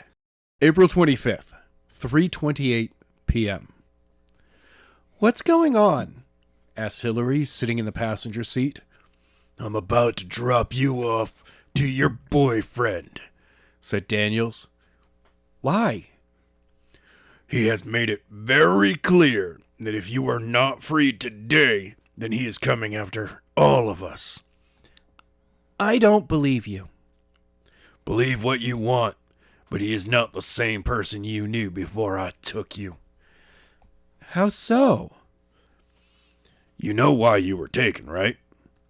"Yep, to study some gene that I have." "Yes. Well, somehow Skyler has that same gene and was not on our list. He also somehow learned how to activate it. He has special abilities that have the people over me worried. They never thought something like this could happen. Since Skyler said if you were freed, he would leave us alone. And my boss is like that." Silence filled the car. Hillary could not believe that her boyfriend had found a way to make these people scared of a 15-year-old. The closer they got to the school, the more excited she got. The more excited she got, she was going to see Skyler, her parents again. Finally, Daniels turned on the path leading to the high school. She glanced over and saw something stuck in his ear that blended in, and she knew exactly what it was. It was an earpiece. "It's a trap!" she said, surprised. "Yes, it is," said Daniels as he pulled up to the main entrance of the school. "Did you really think the people who took you would be afraid of a 15-year-old boy? They're using you to lure him in. And no matter how strong he has become, they're going to take him down." "I will warn him if I see him." "Go ahead. By the time he gets close enough, our snipers will take him down. Now I suggest that you do your part and do not move from this spot, unless you have a reason to, and that would be you see Skyler.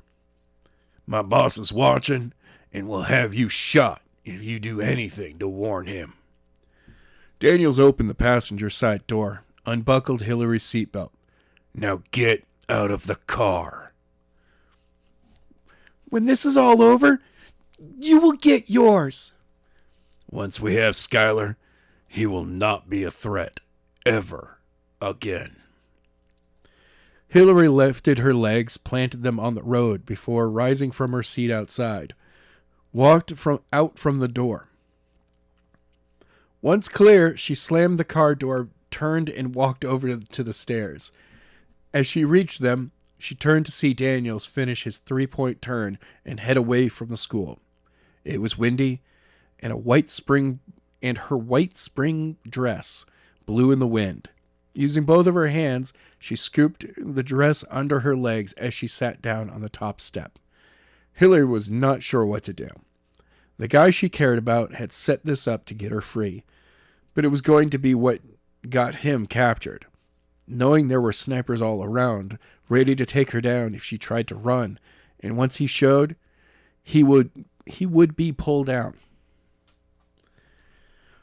While she was worried about what was going to happen, she did enjoy being outside. The warm sun on her skin and the cool breeze that whipped through her long blonde hair. Hillary remained on the step for a while, trying to think of a way to prevent what was about to go down. The sun had gone behind some dark gray clouds and the wind was picking up. She crossed her arms over her chest and started to rub her arms to keep warm. Several minutes passed, and she could not sit. She stood up and walked back over to where Daniels had let her out. She wanted to see if she could figure out where these snipers were. She began to glance around, looking on top of the building and even in the woods in the distance.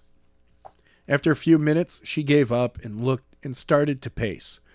Partly, she thought it would help keep her warm. She wished that Daniels had given her a jacket. While when they left to come back to the school, it was beautiful. Now it looked as if it were going to pour any moment. More time passed, and Hillary was starting to get impatient. As much as she wanted to see Skyler again, she was hoping he was smart enough to realize that this was a trap and was staying away. Then she noticed something out of the corner of an eye. Something or someone had peered around the far corner to her right. She turned again to see again a black hood draped over the person's face peer around the corner. Hillary couldn't believe it. Skyler. She started to move towards him. Hillary start walking before quickly picking up the speed until she was running. Skyler had come around this corner and was running towards her. The two reached each other, and Hillary reached out, jumping, wrapping her arms around his neck, and swung in the air before putting her feet back on the ground. She had her back to the way Skyler had come. She held him tight before pulling back to see him. As she did, she realized this was not him. Jared! Yep, said Jared, turning her so his back was to the corner. What are you doing here? Where's Skyler? He knows this is a trap. Suddenly, a small dart appeared on his neck. The force knocked him into Hillary. She caught him, but he weighed too much for her. She quickly lowered him to the ground, then turned him over on his back. Where's Skyler? He's coming, said Jared, fading. Be ready to duck on the way back. Jared was gone. Hillary shook him, trying to get him to wake up. In seconds, 2 black vehicles pulled up to the school. Men in all black rushed over to them. One grabbed her and pulled her away from Jared. 2 checked on him, while one pulled her radio.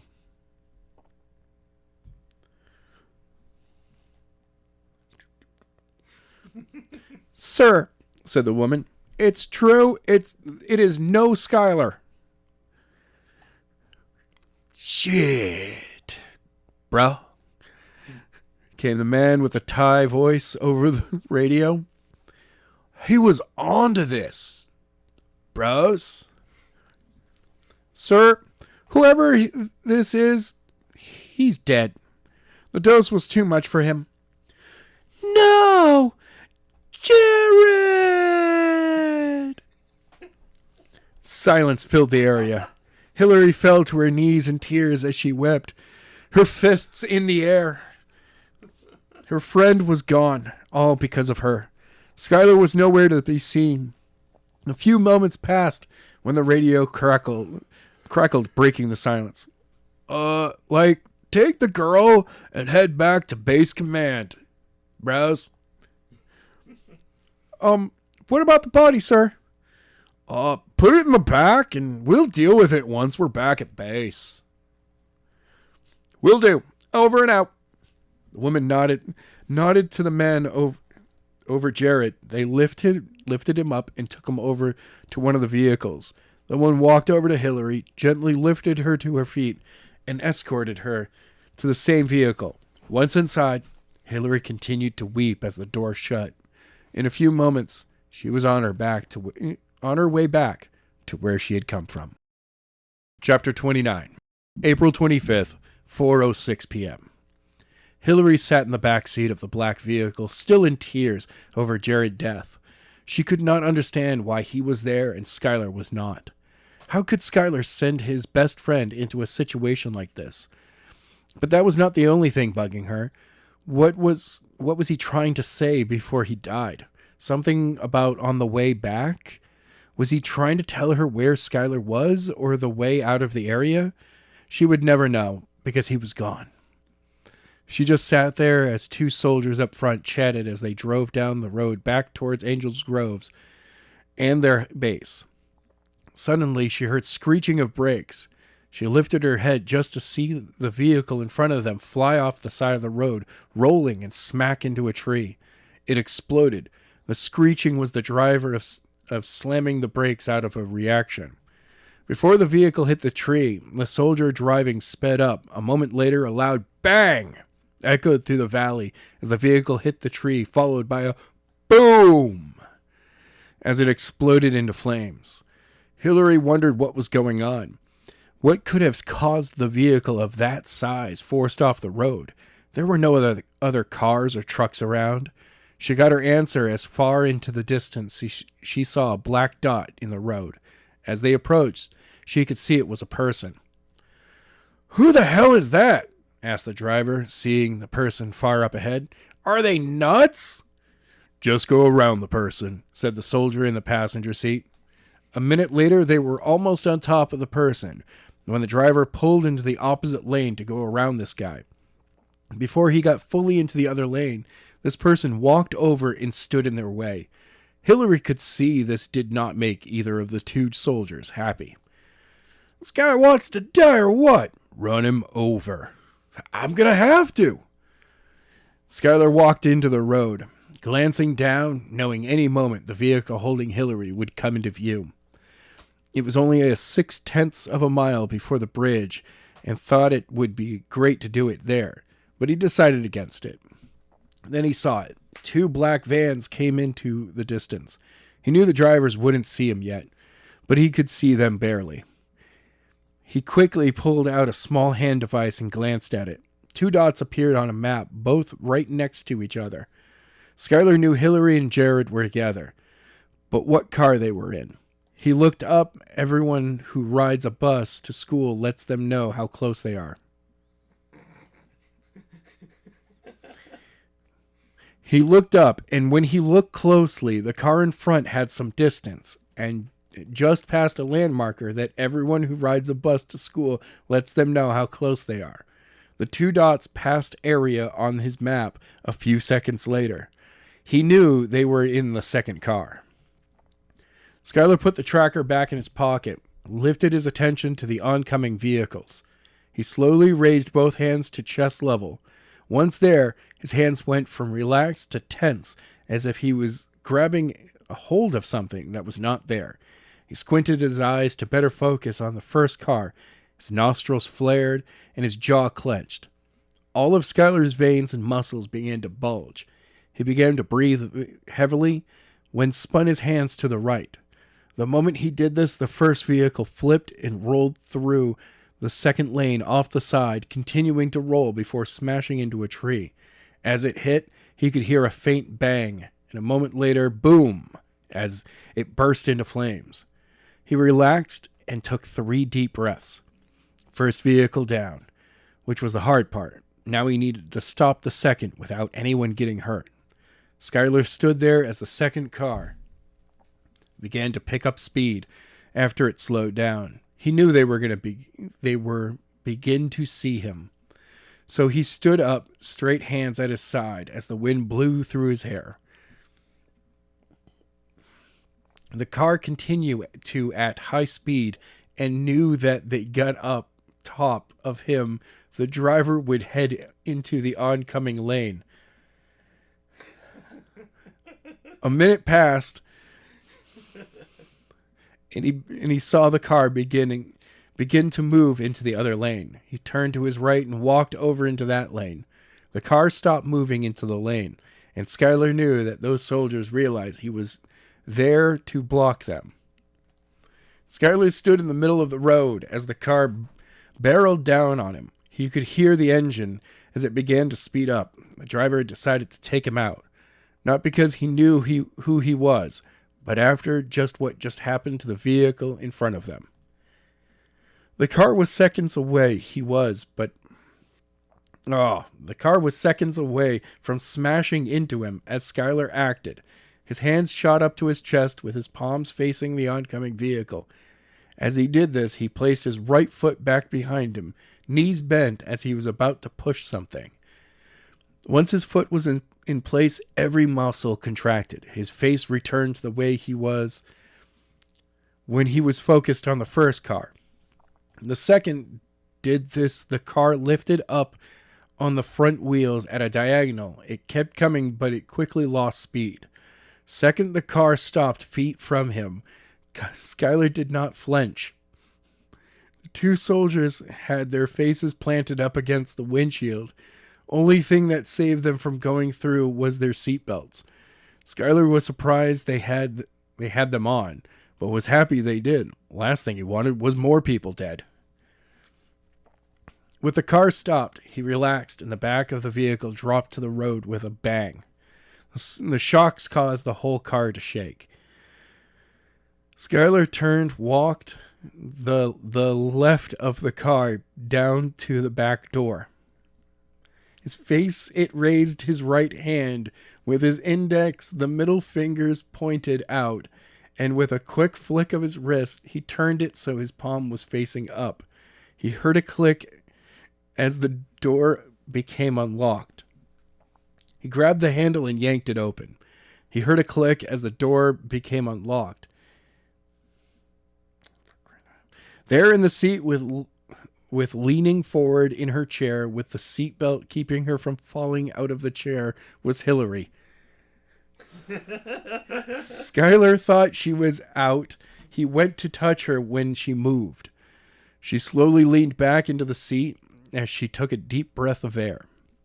The sudden stop had clearly knocked the wind out of her. Skyler could not believe the girl he cared about was sitting right there, and far too long had it been since he had seen her. Hillary did not realize he was there. She was too busy breathing. When turned and looked at him, her eyes widened out of surprise. Skyler lifted his left hand and brushed the hair from her face to the side. The two just stared into each other's eyes. Skyler could see she felt exactly like him. That this had to be a dream. Finally, he could not hold back. He reached, wrapped his arms around her, and pulled her close. She instantly did the same. The two held each other. It felt like forever, when he finally pulled away just enough so he could look at her beautiful face. They just looked at each other, before moving in, and their lips locked. The sensation that ran through Skyler, the moist and surge of pleasure. Tears began to roll down his face as he pulled away. "What took you so long?" asked Hillary as she opened her eyes. "You know me," said Skyler, looking back at her as he wiped the tears from his eyes. I like to make an entrance." "Yes, you do. I have to say, this is probably your second biggest one." Chapter 30. April 25th, 4:12 p.m. "I swear this would top my entrance into your birthday party," said Skyler, unbuckling Hillary's seatbelt. "It was close," said Hillary as she jumped into Skyler's arms after she was free from her seat. The two embraced for a few moments before Skyler lowered her feet into the road. "However, you coming out of a birthday cake is still at the top." At that moment, Skyler jerked his head to the left, looked down the road to see 3 more vans headed their way. "We gotta move. Where's Jared?" He's in the back. Skyler, he's dead. The tranquilizer they used was far more than normal to take you down, and it was too much for him." Skyler just stared at Hillary, hearing this before he glanced in the back of the van. "No, he isn't." Skyler turned, walked around to the back of the van, flicked his wrist like he did to the side door, so it was unlocked and opened. As he reached in the back to the stretcher, Jared's body... Okay, 1 second. As he reached in the back to the stretcher, Jared's body laid, he saw out of the corner of his eye Hillary join him. He quickly pulled the stretcher out and lowered it to the road. Hillary helped, grabbing the back where Jared's head was. Once there, he pulled back the blanket to see his friend's lifeless face. See, said Hillary. He's gone. No, he isn't, said Skyler, walking to the left side of the stretcher. He squatted, he slipped his hands under Jared's head and knees and picked him off the stretched. Wow, that stuff really worked. I told you. Hillary, said Skyler, a little annoyed. He is alive. I knew they were going to try something before I even made the demand to Daniels to set you free. I gave Jared 2 things last week. A way to contact me where they could not trace it, and a solution that will nullify any of that tranquilizer. But while it does that, the person looks dead, and even slows the heart to the point that even a heart monitor would have trouble detecting a beat. You don't think I would send my best friend into a situation where he could possibly die, do you? No. I'm sorry. I just surprised. How did you know this? There is time for that later. We have company. I need to go. April 18th, 12:41 p.m., Angel Groves High. Bam! Watch, Jones, said a husky Latino boy with spiky black hair, gelled to make himself look cooler, as he shoved a short, skinny kid with shoulder-length brown hair and horn-rimmed glasses into a wall, as he dropped his lunch into the trash. Next time, I won't be so nice. The bully continued on with his group of friends, laughing as Jared stood, thus rubbing his shoulder, wishing he had the guts to stand up to Adam Lashley. Since he was in 4th grade, he had gone out of his way to make his life hell. The last few years, he has not been so bad because Skyler was there to defend him. But since he was gone, Adam took every chance he had to run into, push, shove, hit in the shoulder he could. Jared never understood what he did to him. He wished he did, but if he asked, Adam would never tell him. If he did anything to him. Jared was just glad that lunch was almost over and he could get to physics class.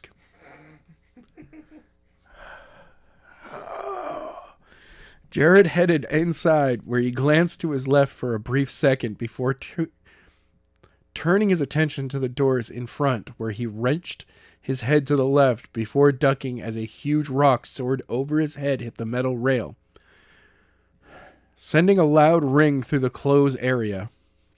Jared stood up, looking at this rock that almost took his head off. He looked back to see who had thrown it.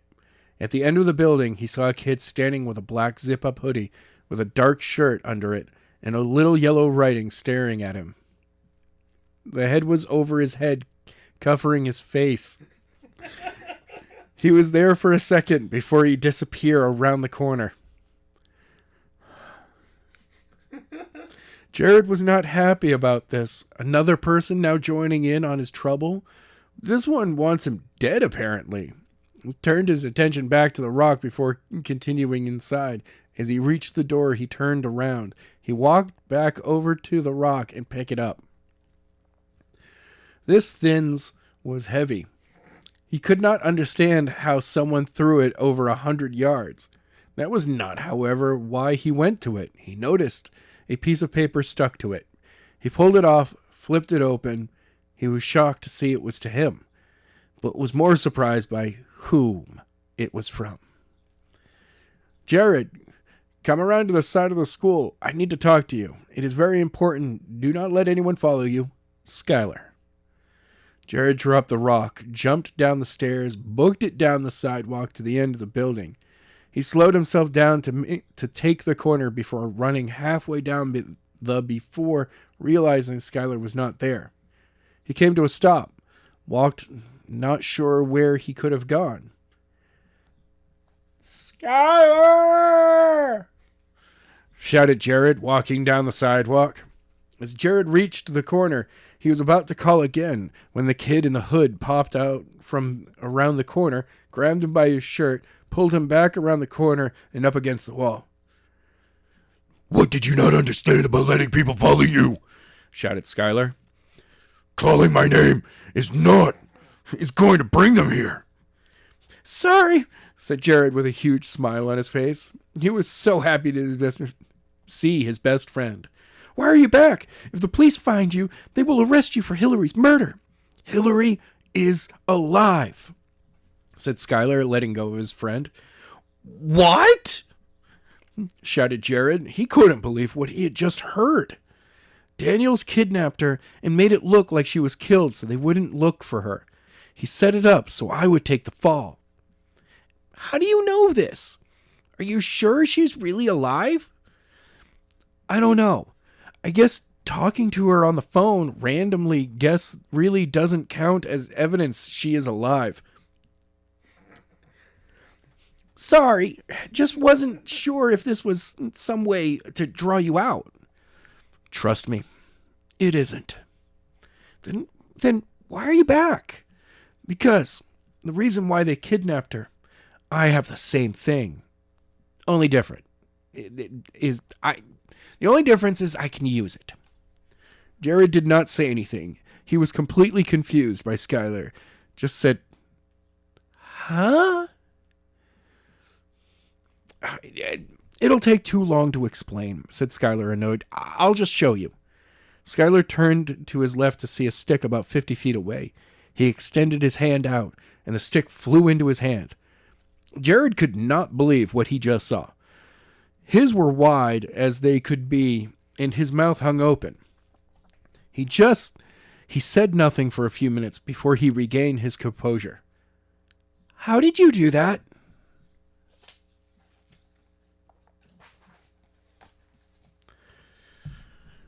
Long story short, a lot of people have the potential to have abilities like this. A group is kidnapping anyone with this gene to study it so they can learn how to activate it and have power for themselves. I was on that list, but someone was able to delete my name off from it. I learned how to unlock my power, and now that I can, I'm going to get Hillary back. How are you going to do that? I'm going to go get caught. Jared could not believe what he just heard. His best friend say, how could that help him get Hillary back? That is the stupidest thing I have ever heard. How is that going to get Hillary back? I'm going to send a message to Detective Daniels that if his people do not set her free by next week, he is coming after them. He will give him a quick taste of what he can truly do, and once he reports that in, they will free her. Free her and use her as bait to capture you? Exactly. That's where you come in. What? Me? Yes, we have a lot of like from a distance. Same height, used to have same build, but I need you to dress up as me when they bring her here, to let them think they have me. But this way, they will not be expecting me to attack them on the way back to their base of operations that they will make somewhere in this town. Isn't that dangerous? I could get shot. Yes, with a high dose of tranquilizer that will be enough to put me down, but kill you. Gee, thanks. You want me to die so you can save your girlfriend. It's not like that, dude. I would not ask or let you put your life on the line for me. Skyler reached into his pocket, pulled out a small pouch, handed it to Jared, who looked at it. What's this? This contains an untraceable phone so we can communicate without any risk of B cost. Also, high pressure injector gun and counter tranquilizer. If you decide to help me, you would need to inject yourself at least 30 minutes before you would get tranquilized. Anything later than 30 is too risky. With that in your system, you will look dead. Your heart would slow to a point where it would be nearly impossible for them to get a pulse. The only thing you would do is greet Hillary and tell her I'm freeing her on the way back to the base. With them thinking you were dead, they would put you in one of the vehicles, and I would break you out along with Hillary. Silence. Jared was not sure if he should do this. If he could not stand up for himself against a bully like Adam Lashley, how could he do something like this? I don't know if I can do this, Skyler. I know you can. You have more inside you than you think. However, if you decide not to, I understand. Again, silence. Jared knew he should do it, but just did not believe he would not mess it up. He then started to think about Hillary, how she and Skyler really cared for each other. Not like most high school relationships where you date to date. She has always been nice to him and even gave him advice on how to ask a girl to dance. If it was not for her, he would have danced with Melody Kipper at the Spring Former last year. He was sure that Hillary asked her to say yes, but it was still nice, and even Melody did not seem bothered to go to dance with a geek like him. I'll do it.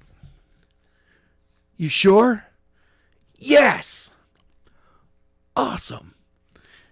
Now, there'll be one more thing you will need to do, said Skyler, pulling 2 small metal dots from his pocket. Place one of these trackers on Melody, and keep one on yourself. I suggest your shoe. They won't check there. This way, I will know where you are and be able to free both of you. Chapter 31.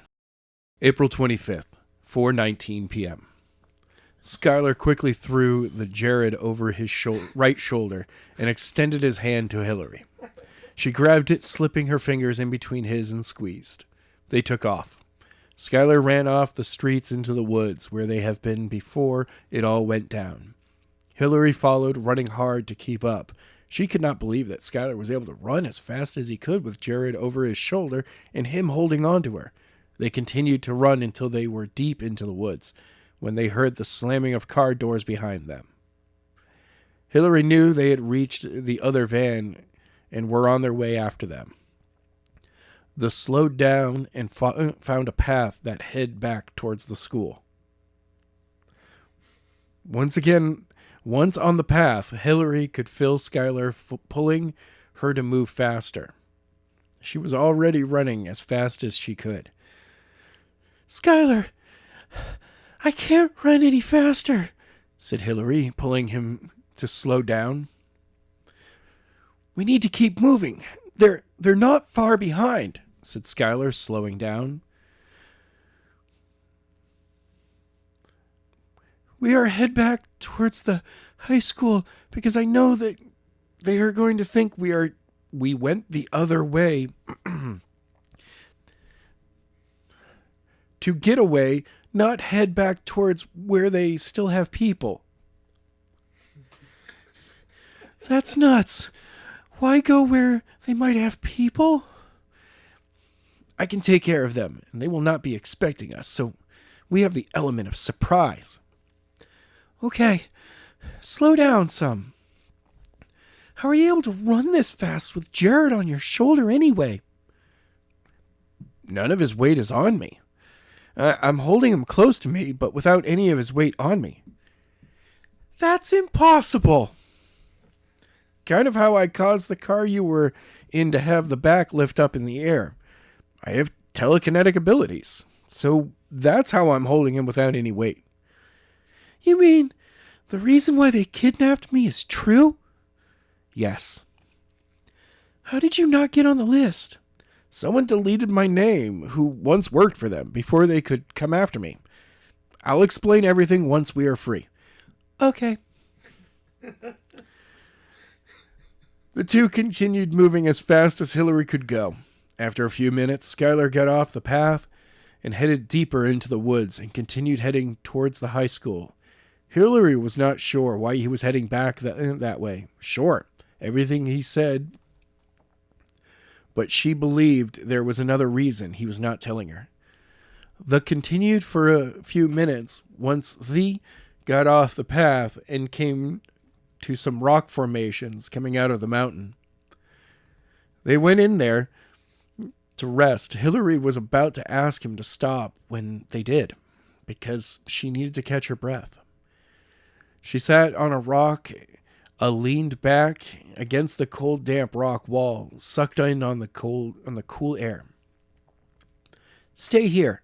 I'll be right back," said Skyler after carefully laying Jared down next to Hillary. Then he was up and ran further into the rock formation. Hillary was not sure what he was doing. She knew he had a reason why he got up and vanished. She did her best not to harp on it. She focused on catching his breath, sucking in air, and being ready to move once Skyler came back. As she rested his head against the rock wall, she closed her eyes. Within a few moments, she was out.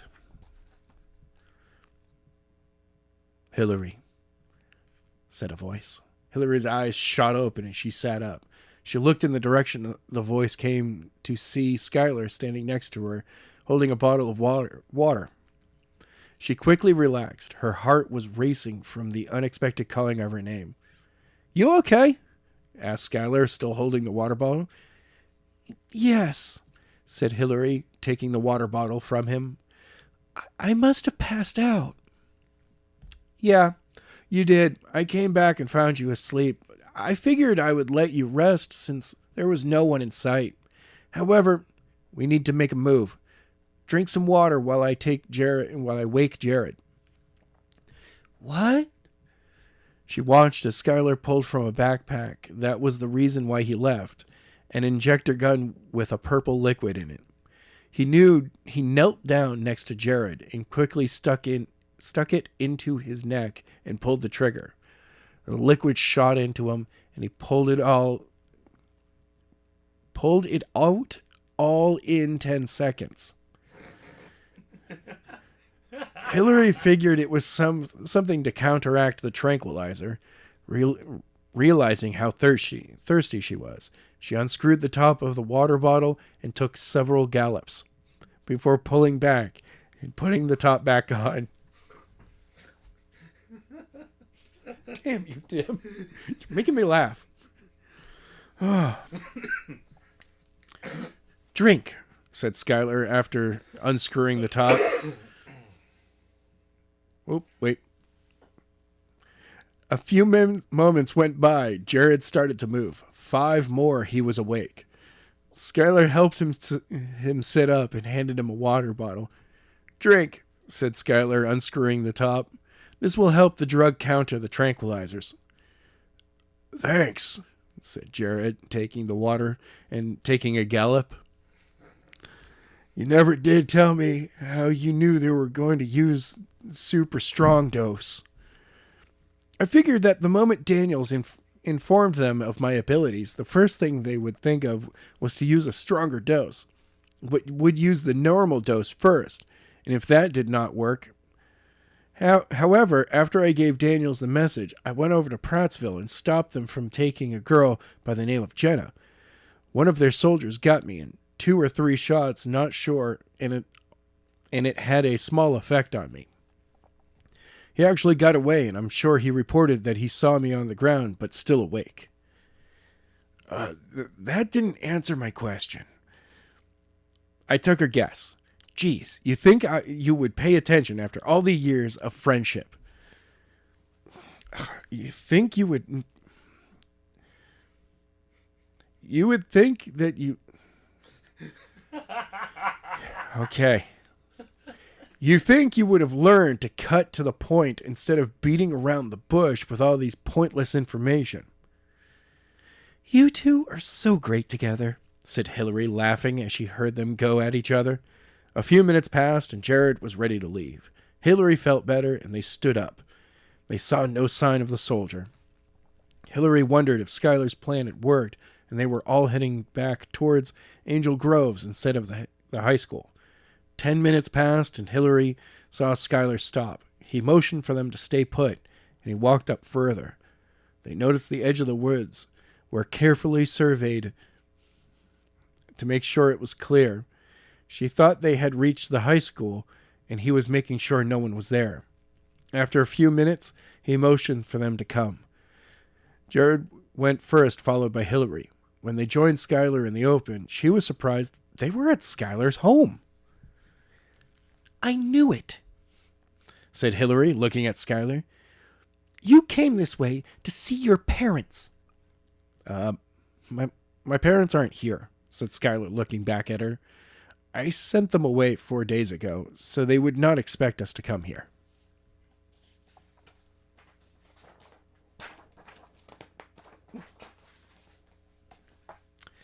Hillary was not sure about this. She only arrived back in town 2 days ago, but was not sure how long the man with the tie and his people were there. Skyler walked up to the back door, and as Jared and Hillary followed. Once on the back porch, he lifted up the small plastic tree and found a gold key.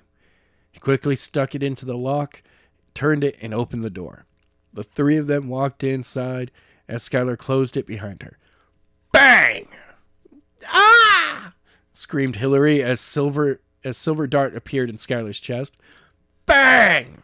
Another one appeared right next to it, and Skyler fell back against the door with a bang and slid to the floor. Hillary turned around to see a man in all black standing in the doorframe between the kitchen and the living room. Bang! He fired again. This time the dart embedded in Jared's chest, who fell to the floor with a thud. Your turn, said the soldier. I won't go back. Bang! Ah! Chapter 32. What is the plan? Asked Skyler, looking at Jenna. He saw a newfound strength, not from having her abilities unlocked, but from the loss of her father. We can't go in there. Just get Hillary and Jared, said Hillary, turning back to look deeper into the woods. We will only get on chance. They will soon realize you are missing. Once we are in, we can have them get out. But we need to also rescue everyone there. Very true, said Jin, crossing his arms. You will also need to be prepared for anything. Why? Asked Jenna. We have our abilities. They had hard enough time taking one of us down. 2 will be even harder. Yeah, said Skyler. That was before they had time to study one of us. They've had 2 weeks to look at all the samples they took from me. They may have discovered ways to deactivate our abilities to countering them. Even found a way to give themselves the gene active. They only had 2 weeks. They couldn't be that far along, said Jenna, turning with a glare at Skyler.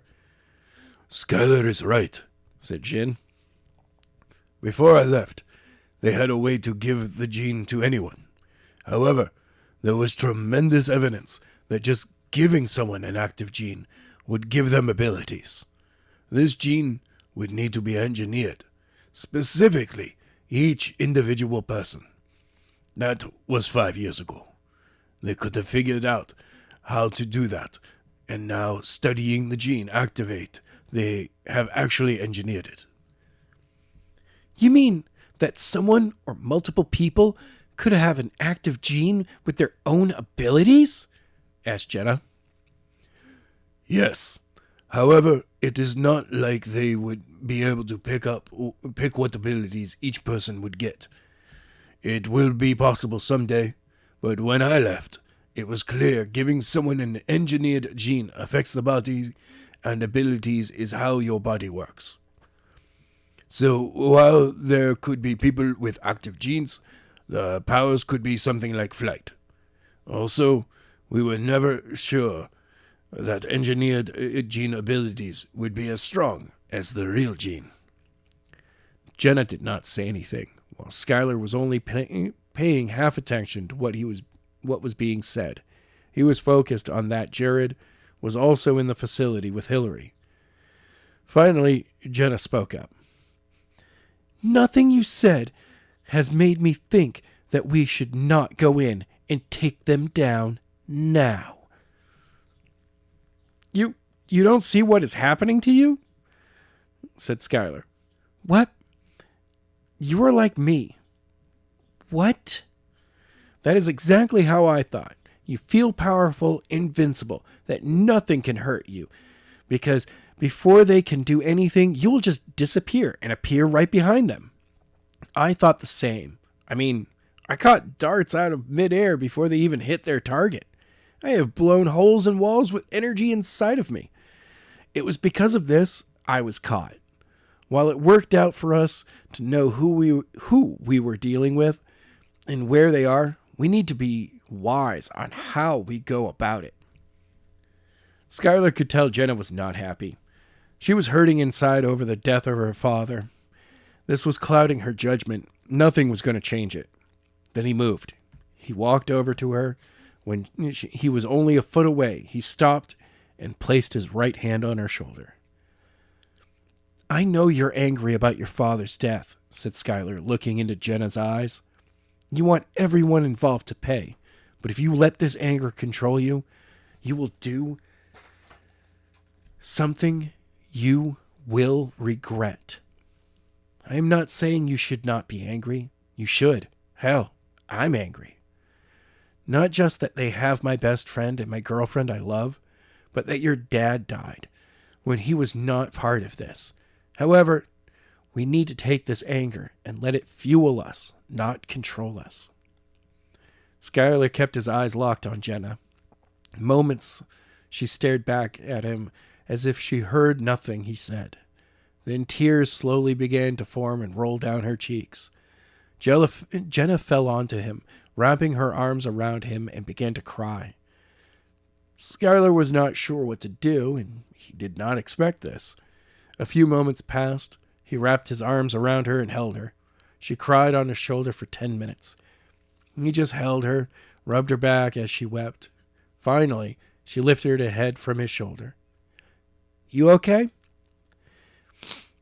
Yes, said Jenna, releasing her grip around him and wiping the tears from her eyes. You're right. My dad would not want me to be careless. What should we do? First, Jin, we need to know about the man with the tie, said Skyler, dropping his arms, putting them in his pockets, and turning to look at Jin. Who is he? Man with the tie? Asked Jin, as if he was not sure whom Skyler was talking about. I never knew a guy who wore a tie. He's the one running the program. You mean you know nothing about who runs it? You mean Dr. Frank King? I met him only once. I remember I was only a lab tech. However, from what I heard from my supervisors and others who knew him, he was obsessed with his abilities and wants them for himself. That sounds a lot like the guy who I met. Do you know if he was anyone over him, or is it him? I believe it is him. He controls it all. Well, he needs to be taken down. Yes, he does. But I guarantee that if anyone in that facility has an ability with the engineered gene, it will be him. Then we have to be careful when around him. Jenna, did you overhear anything when you were in there about what the others are being held? No, I went in just for you. Okay, then the second thing we need is information. Jenna, this will be up to you. Chapter 33. 5 minutes later. Puff! I found them, said Jenna, appearing in the dark cell of Skyler's. They are on the other side of this facility. They must really want you to keep you away from them. Good, said Skyler, chained back together. Now, can we please get me out of here? I knew it was the right move to come back in here because someone came in to give me dinner. However, I'm already tired of these restraints. Jonah pulled out her sword, and with a quick slash, the cuffs around Skyler's wrists, they fell off him. Skyler quickly rubbed his wrists, feeling good once again to be free from his chains. A few moments, he grabbed Jenna's hand, and with a quick nod, they were on their way. Puff! A moment later, they appeared back in the woods outside the secret base. Jin was there, waiting for them. It had gotten darker outside. Skyler turned to see where the sun was, and it was just peeking over the top of a nearby mountain. A few moments later, it was gone. Skyler turned his attention back to Jin and Jenna. Did you find them? Asked Jin. Yes, answered Jenna. They are in the north part of the base, not heavily guarded. Probably because most of their resources are making sure Skyler is contained.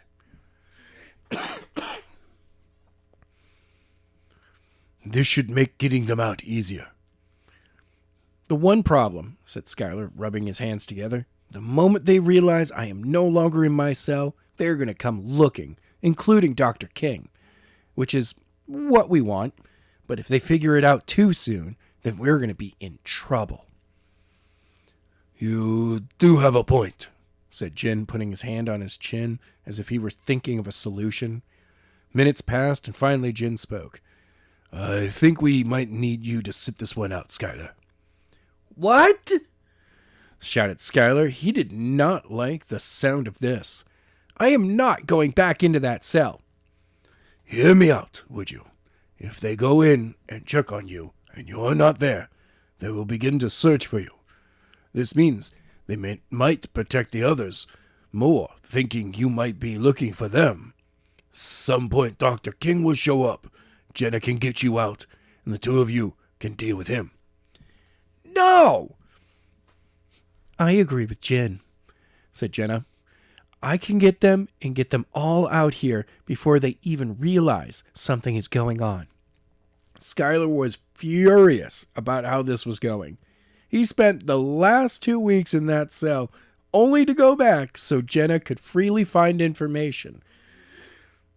But now they want him to go back again. No way. But what other options did he have? Skyler stood, not saying anything, for several minutes. He was trying to come up with any other reason they could not to split up. Finally, it came to him. He had his answer. He looked up at Jin and Jenna, who were now standing next to each other talking. The light had grown dimmer since the sun had set. We can't split up, said Skyler. Why? Asked Jenna. Because if Dr. King has an ability now, he has the element of surprise. Let's say you get caught before you can get them all out. You try to get away, but he tries to hit you with a huge dose of tranquilizer. Sure, you can teleport, but what if he decides to use his ability? You might not have enough time to get to me. In that case, he would have 2 of whatever we are to study. Skyler has a point, said Jin, crossing his arms. We cannot have him have both of you. From what it looks like, that either way is going to be risky. Let me save you the trouble. I am not going back into that cell. Then, what do you suggest we do if they realize you're free? Asked Jenna, with her arms crossed, glaring at him. I was thinking about that, and the only thought I have is if we are in and they alarm goes off, then you should teleport to another part of the base and cause some noise. They will send people there, then you can teleport away. They will think I am there and allow us the chance for me to get to all the others. Once you got them all over on a far different side, you join me and we can get them out of there. What about Dr. King? He will show up at some point. With everyone free, we can then set a trap and wait for him. Knowing that they have no one to use against us as a hostage, we can take him down and his whole operation.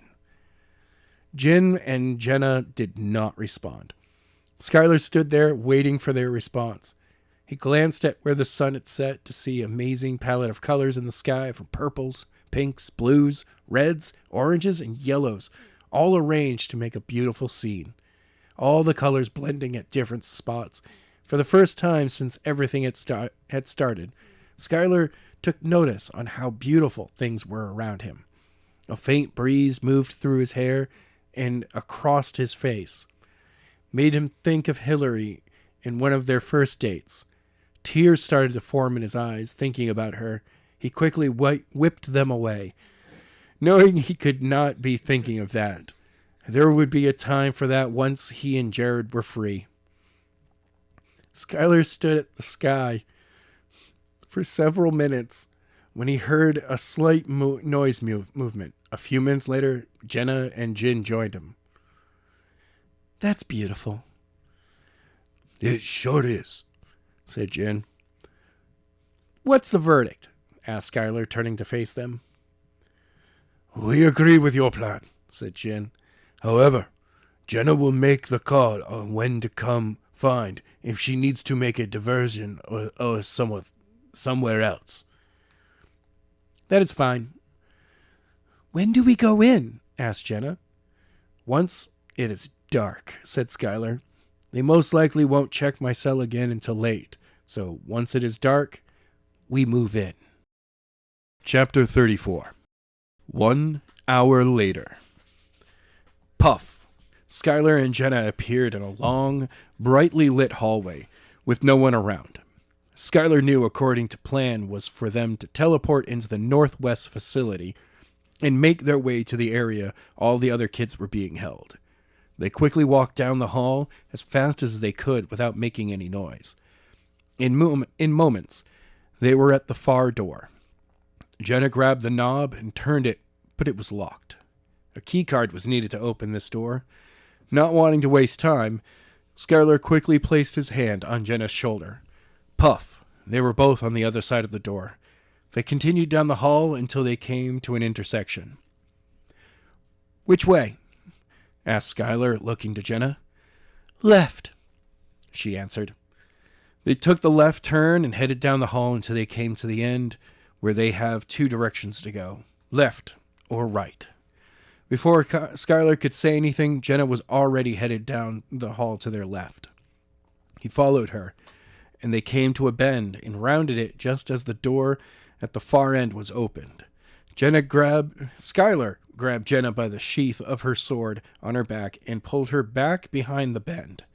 Once she was out of sight, he got as close as he could to the edge, peered around. At the end of the hall, two soldiers had entered, armed with what looked like weapons, which Skyler could believed was loaded with tranquilizer. They held their weapons in the low red position, but they were not paying attention. He could hear them talking when they were still near the end of the hall. "Be ready to take them down," said Skyler, turned to look at Jenna. "Won't that alert them to our location?"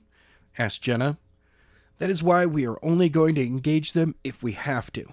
We don't know when they need to check in again." "How shall we do this?" "When they get close, you teleport behind them. Either they will turn when they hear you appear, or they won't. If they don't, they will find me, then you take them down from behind. If they see you, I'll get them when they try to figure out how you got behind them." "Okay." Skyler turned and peered back around the bend. The guards were halfway down the hall with no sign of them turning around.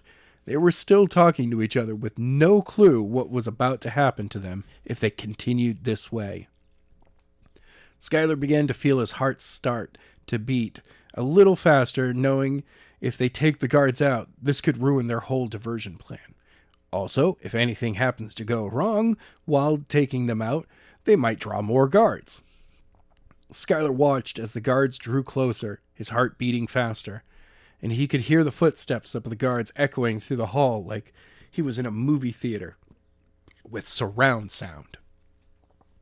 Beads of sweat started to form on his forehead, and he motioned to Jenna. Puff. He instantly saw her appear behind them, but they did not turn around. Skyler leaned back against the wall. He wanted them to find him not looking around the corner. He sat there, hearing their footsteps. They were only a few seconds from rounding the bend and finding him. He took a deep breath, then another one. His heart felt like it was about to rip through his chest. It was beating so hard. He turned to see where they were, and one of the guards' boots appear halfway around the bend.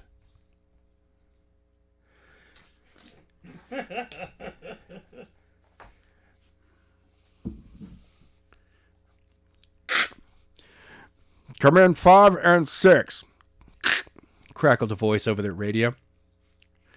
This is 6, said one of the guards. Skyler could hear him loud and clear. Go ahead. Where are you? asked the voice. We're doing the rounds, said 6. Why? What's up? We need you to join in the command post. We're about to get a briefing that is extremely important. We're on our way. Skyler watched as the boot disappeared back around the bend. Puff. Skyler turned to see Jenna standing next to him. That was close, she said as she wiped a few beads of sweat from her forehead. I was about to hit them when the radio call came.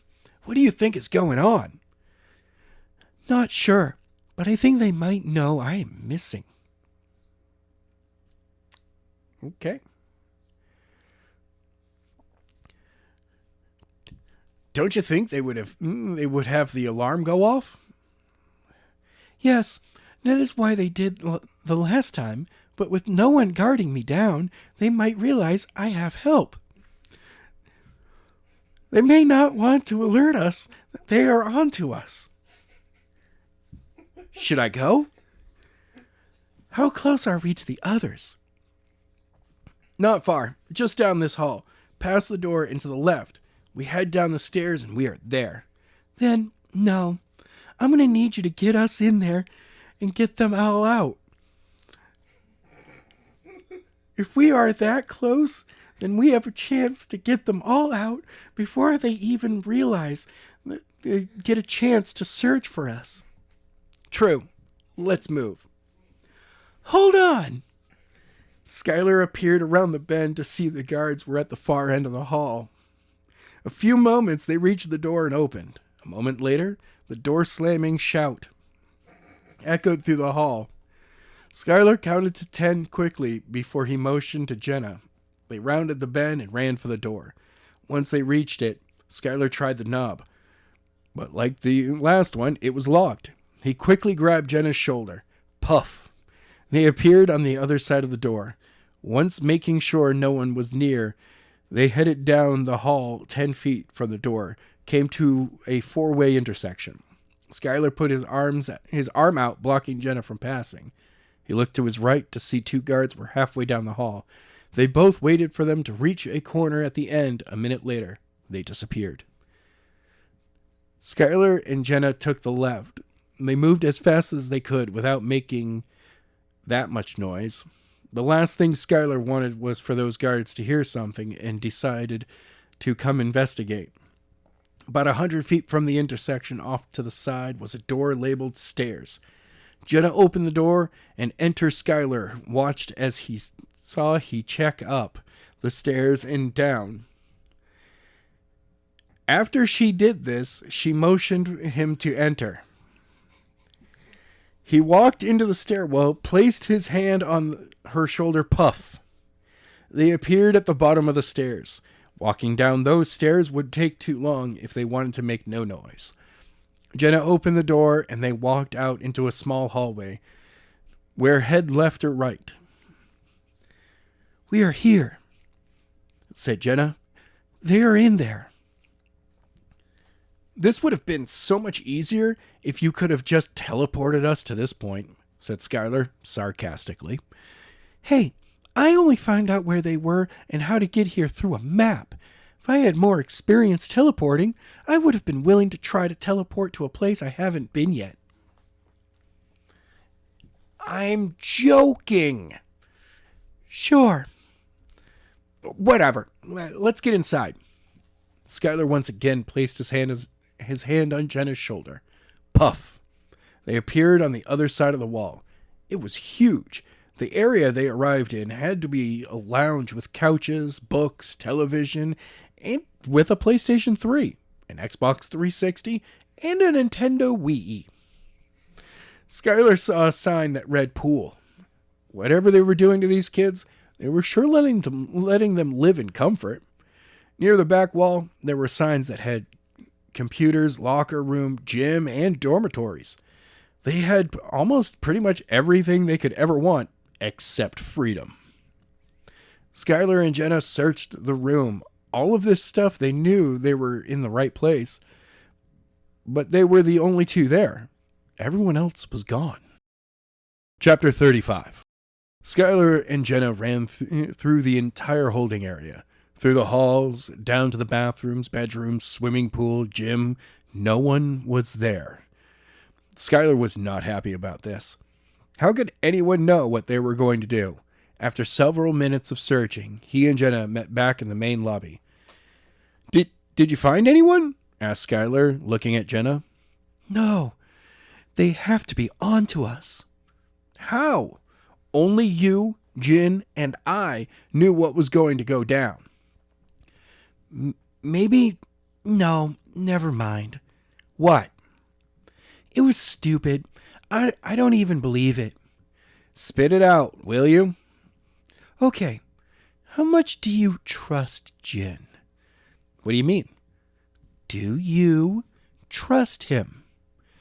Yeah. What if he's been using us this whole time? He's still working with Dr. King as to prove he could unlock the gene. No way. I'm just throwing the idea out there. But you said it yourself that only the three of us knew about this plan. And I've been with you since we got here. Not true. You went back to find this place. For all I know, you could have been the one reporting in. Skyler! Shouted Jenna, whose face was starting to become bright red. You saved me from these people. Why would I turn on you? I'm just pointing out that you haven't been here with me all the time. Okay. You have done that. Now what? Silence. Skyler did not respond right away. He needed to think. He walked over, sat down on one of the couches, crossed his arms, and stared at the floor. He knew Dr. King could not have known his plan, since they had not formed it until after the last time he saw him. How could they have known? Then it hit him. He had a reason why those who they were looking for were not there. Where did you get the information of this location? Skyler asked. Why? Just tell me where. I was in a command office not far from here. Take me there now. Okay. Puff! The two appeared in a dark room. Suddenly the lights came on as soon as they began to move. Skyler saw an empty room with several computer terminals, with a PA system next to the door and some hand radios. And quickly walked over, grabbed two radios, threw one to Jenna, who barely had time to react, but caught it. He turned it on before sitting down next to the closest computer. He tried to log on, but needed a password. How did you access the information? Asked Skyler as he turned in his chair and looked at Jenna. I swiped a key card when I came looking for you, said Jenna, holding up the card. She walked over and handed it to him. Skyler quickly took the card, slipped it into the card reader, and a name appeared in the username space, but he still needed a password.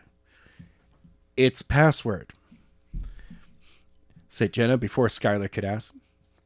Password? What kind of idiot uses the word password for his password? Me. The card was brand new, so when I used it, I had to put in a password on it. So I just used password, so I won't forget it. Oh. Skyler quickly typed the password in and hit enter. In a moment, he was in, full access to anything he wanted. He brought up a search window and typed in test subjects and hit enter. Several folders started to pop up as any file with a name in it. A few minutes passed when the search ended. Before Skyler could open a file, a crack on the radio and someone spoke. Attention all units. The subject in Delta Building is on the loose. Begin a search of your area. He could be anywhere, said a voice. Skyler turned to Jenna. That's your cue. I am on it, said Jenna. Stay on channel 3 in case I need to get in touch with you. Will do. With a puff, she was gone. Skyler turned back to the computer and started looking through the files, but there were several hundred of them. He stopped after looking through the first 5, realizing it would take too long. Skyler sat there thinking he could narrow the search. Then he remembered what Jin had told him about the project names was. He brought up the search window again and typed in Project Morpheus. He hit enter and the search ended instantly with one folder. He clicked it and several folders appeared. Again, too many to choose from.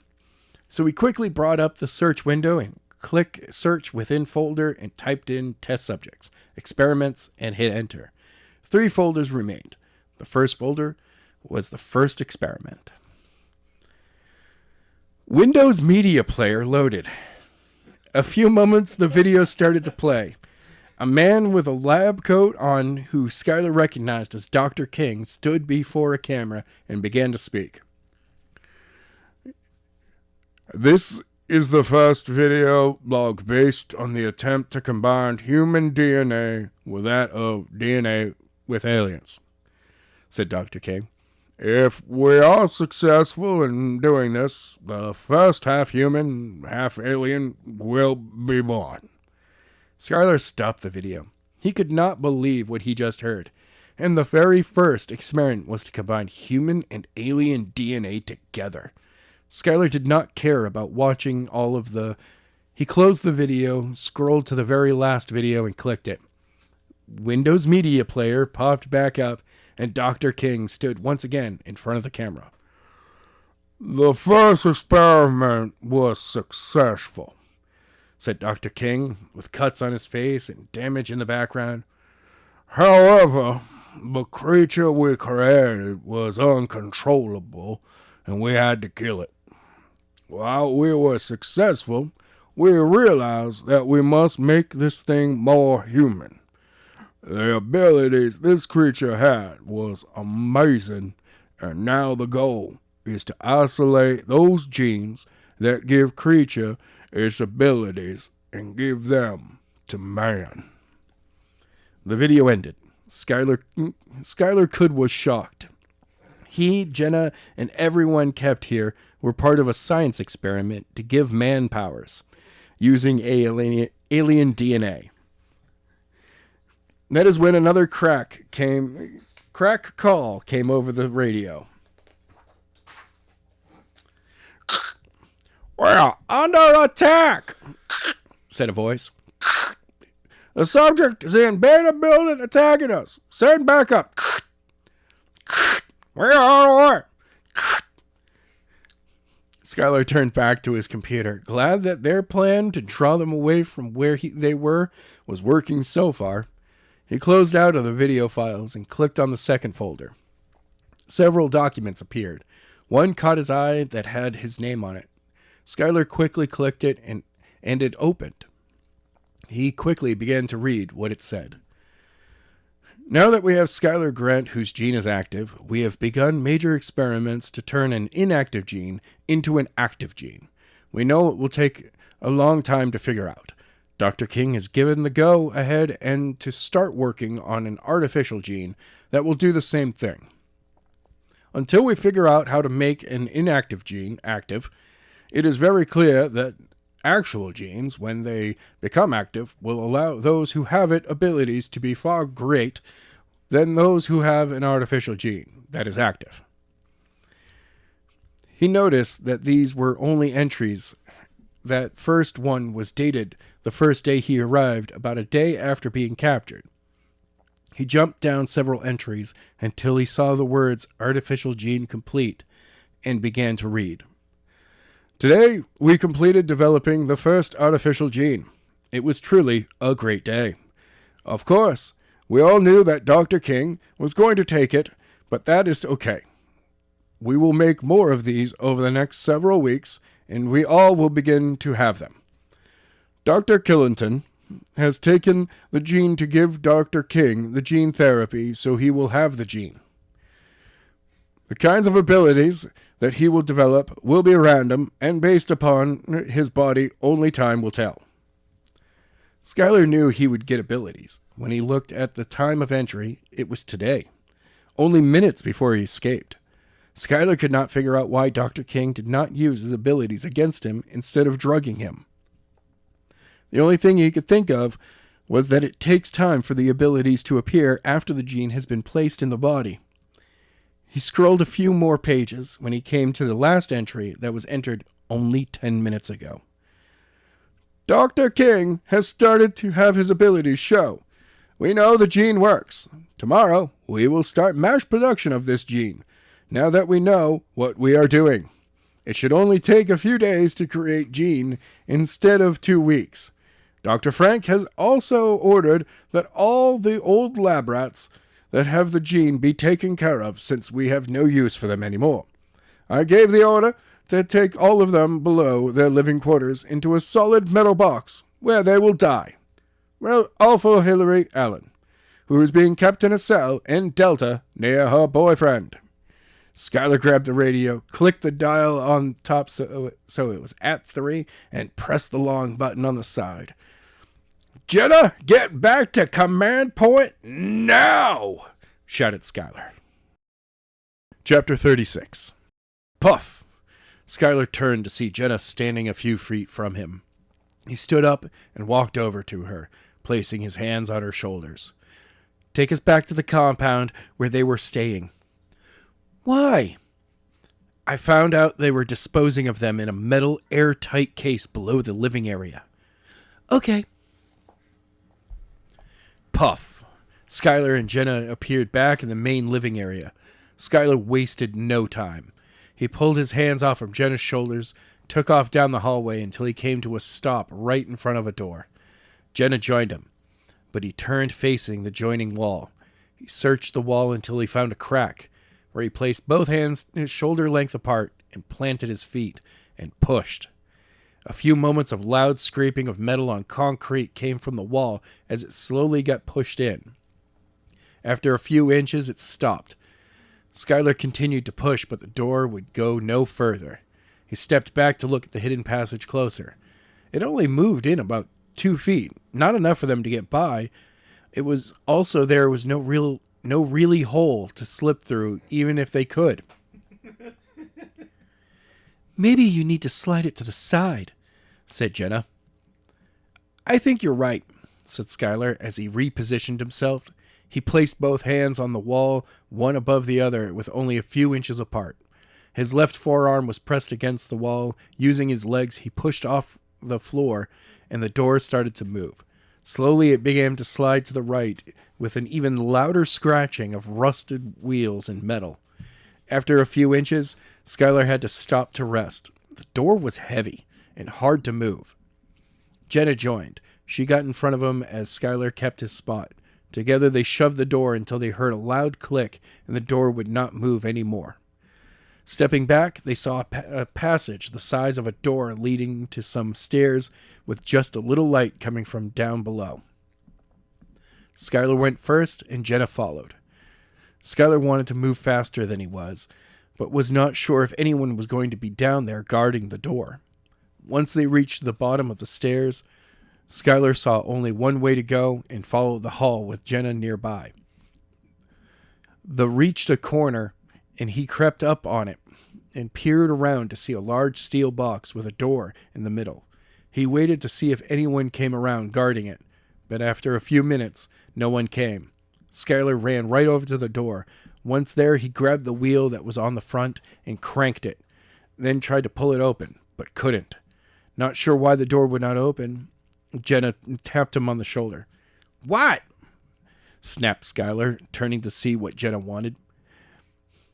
They welded it shut, said Jenna, pointing a line to the door. Shit, said Skyler. Not happened. Knowing there were kids just like him in there dying. You need to get us inside. I can't, said Jenna with a sound of surprised in her voice. I can only go where I have been, not where I haven't. Yes, you can. You just haven't had the time to practice. Just picture getting inside this box. That is crazy. There is no air inside. We will die. No, we won't. I just need to see where everyone is so I don't hurt them. I can make a hole to get air inside, but cannot risk hurting one of them. Then I will go in and come back and tell you where to make the hole. Deal. Puff. Jenna was gone.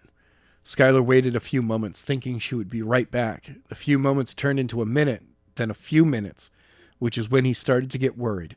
Puff. Jenna appeared right in front of him. What took you so long? Asked Skyler, relieved she was all right. There are like 50 people in there, and only a few are awake. I had to help them move some away from the wall so you can make the hole. They are ready. Left side. Make it as big as you can.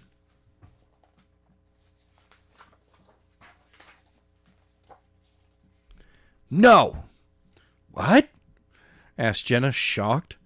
You need to take me inside because this is going to take a lot of energy to make that hole, and when it punches through, anyone in the way will be vaporized. I need to do it from inside to make sure no one gets hurt. You sure? It is hard to breathe. I thought I was going to pass out before I teleported out. Yes. Okay, said Jenna, putting her hand on Skyler's shoulder. Puff. They appeared inside a semi-lighted room. Skyler could not believe how many people were in there also. How young they were. More than half had to be younger than him, around 12 or 13. This made him even angrier. How they could just kill people after they did not need them anymore. Skyler quickly turned to see the wall that had no one nearby. He took a breath and began coughing from the lack of air. He knew he had to do this quick. He cupped his hands to the right side, spread his legs out in a fighting stance, closed his eyes. He breathed slowly, doing his best not to cough. Then opened them once he felt his arms starting to shake. In between his cupped hands were a bluish glowing ball of energy that just growing. After a few moments, it began pushing Skyler's hands apart from getting so big. After a minute, Skyler threw his arms forward in front of his chest, opening his hands as the energy flew in a long beam. Dong! Echoed through the metal box as the energy slammed into the wall. It spread up the wall several feet as more and more energy came from Skyler's hands. The metal started to glow bright red. Beads of sweat started to form on Skyler's forehead from the heat coming from the wall. It was taking longer than Skyler thought. He was growing weaker from the lack of air to breathe. He dropped to one knee, but he kept his arms in position. Then he heard something he did not want to hear. He looked behind him after a loud thud to see Jenna had passed out. He knew he was only a few seconds before he would pass out, and they would die with everyone inside. Suddenly a spark in Skyler's eyes grew. He stood back up, his eyes glowing pure blue with no pupils. The energy coming from his hands grew double the size, and in seconds, the beam was bigger and a loud cracking sound came from the wall before the beam shot past the wall into the foundation of the room outside. Skyler dropped to his knees as air filled the room. He looked up. His eyes were normal. He had done it. Chapter 37. Skyler took a deep breath. The cool air flowed into his burning lungs. With each breath, slowly began to cool the pain. He had never been gone that long without air, and never wanted to do it again. He swallowed several more breaths before he slowly got back to his feet. He looked around the box to see everyone was out, even those who were awake when Jenna teleported him in.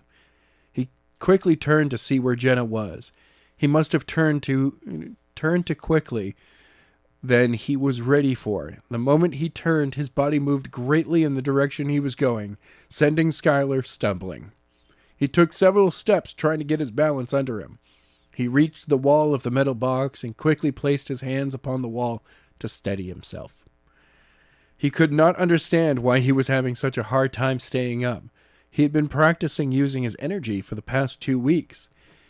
He could glance at his watch and could not believe that 15 minutes had passed. When glanced at his watch right before he started to make the hole, it was 10 after 9. Now his watch read 9:30. Soon after, he started trying to punch a hole in the wall. 5 minutes passed when the next thing he remembered was on his knees and breathing in the air, and the hole was there. Skyler never remembered actually putting the hole in the wall. The more he thought about it, the more he wondered if he blacked out and his body took over, allowing him to do more than he should be able to do. And that is why he was having problems standing. Skyler knew he did not have enough time to figure it out. He needed to check Jenna to make sure she was all right so they can get him out of there. He took a deep breath, then took a step as he removed his hand from the wall. No stumble or loss of balance.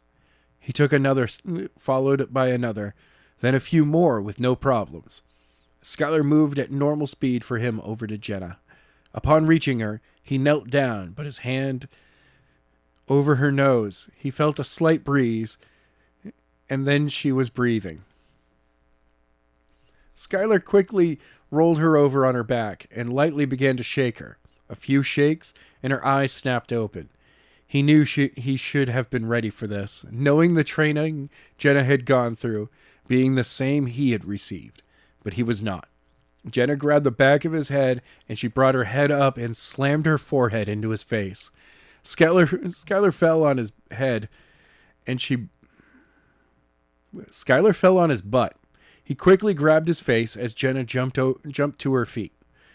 Skyler, too busy from blood pouring from his nose that had to be broken, even touching it as lightly as he could, sent a rush of pain through his body.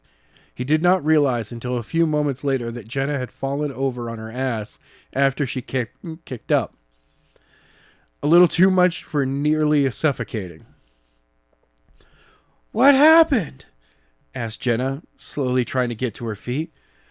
"You broke my dove!" shouted Skyler, tilting his head back, trying to stop the bleeding. "What?" "I said you broke my toes." "Shit, why you have a headbutt me?" Jenna did not say anything, but she was obviously still trying to figure out what happened. "Sorry, just reacted. You should have been ready for that anyway." "That is no... Shit, you're right, but still, it hurts." My head is pounding." "Serves you right." "You gonna tell me what happened?" I'm not sure." "What do you mean?" "Like, I know you passed out." Ow. Oh, man, that does hurt. "I think I did, but my body took over and continued with making the hole." "Really? How did it do that?" "I am not sure.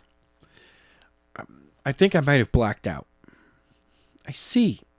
We need to get these people out of here. They have to be on their way." "Why do you say that?" "Because of that," said Jenna, pointing at the hole in the metal box. Skyler was confused by why she thought the hole in the wall would draw people to the area. After a few minutes of looking at the wall, he looked past it, where his beam had slammed into the foundation of the room outside. In the foundation was a 6-foot hole going at least 10 feet into the ground. It could have been longer. After 10 feet in, the light stopped. There was no way that the whole facility above them did not shake when his beam hit that wall. "Oh, yeah, I would say so. Give me a hand." I can't. I need to get this bleeding stopped." "Stop being a baby and suck it up." Do you really think these kids want me to trying to wake them up while bleeding on them?" "I think not. You wouldn't want me to do it to you, would you?" "No." "Good. Take me out to Jin. Maybe he can stop it and I can come back in and help." "Fine."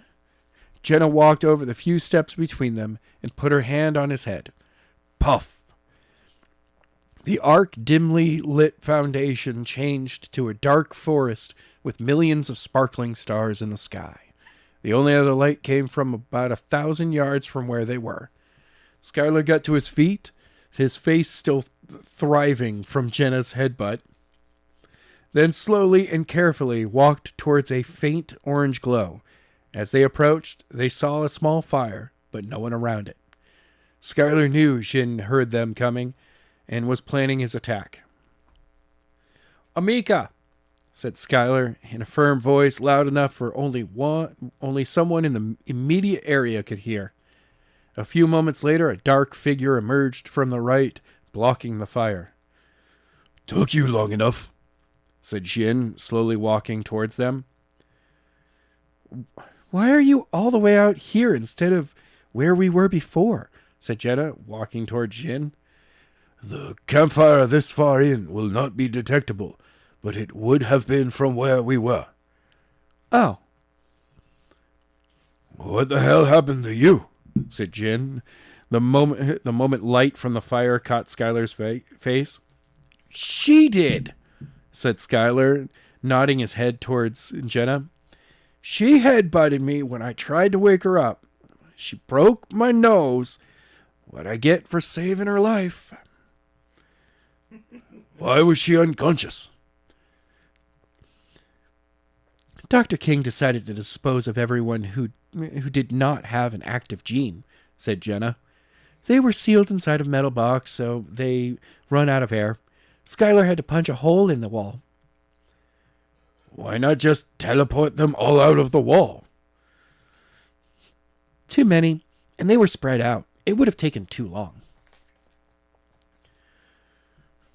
"How long did it take to make the hole?" About 15 minutes, I think. I even blacked out." "What?" "Yeah, I have no memory of stopping. I remember falling on my knees, still firing my energy at the wall, then waking up with the hole in the wall. I could hardly walk afterwards.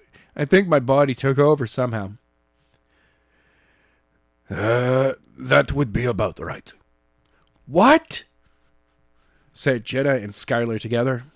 "Your mind will do whatever it can to survive, even exceed the limits you are capable of. But to do it, has to wait for you to lose consciousness before the subconscious can take over. I believe that is what happened, but I still don't see why you did not teleport people out."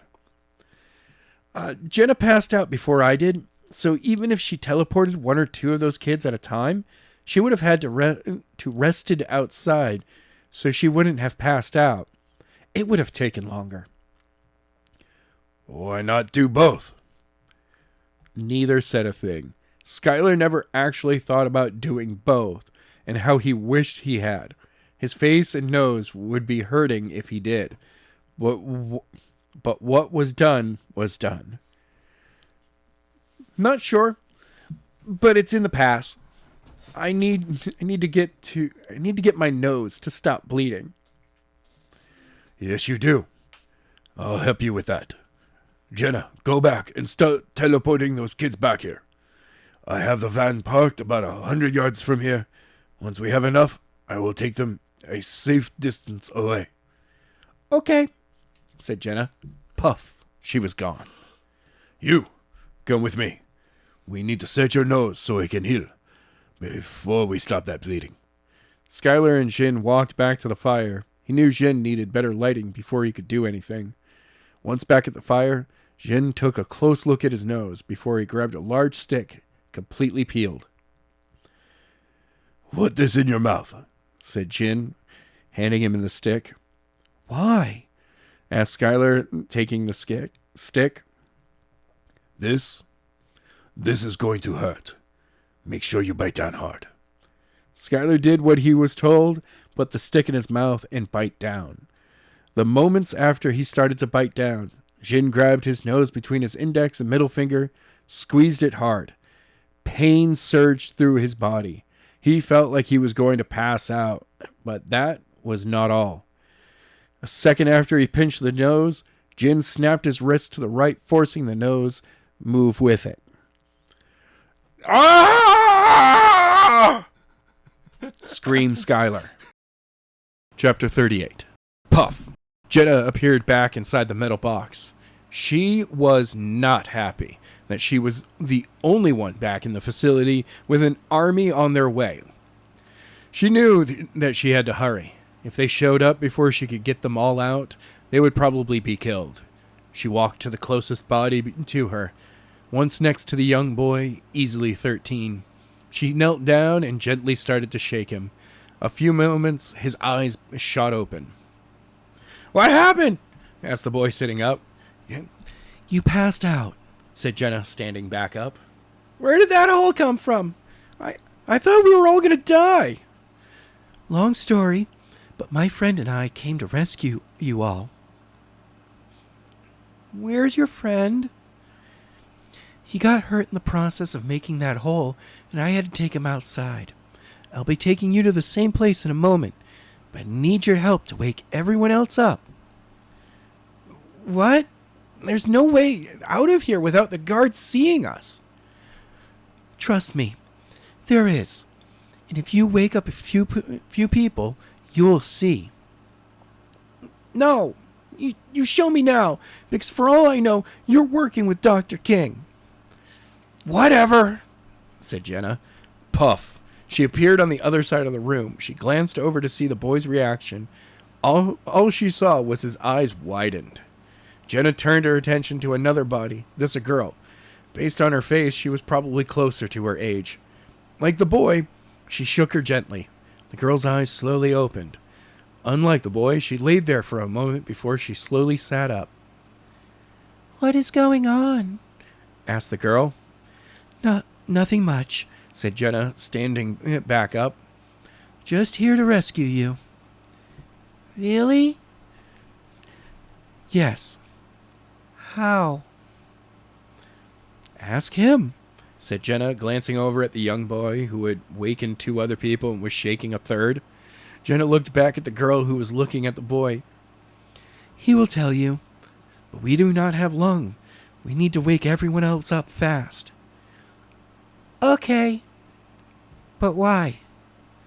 "Let's just say I have it on good authority that an army is headed this way."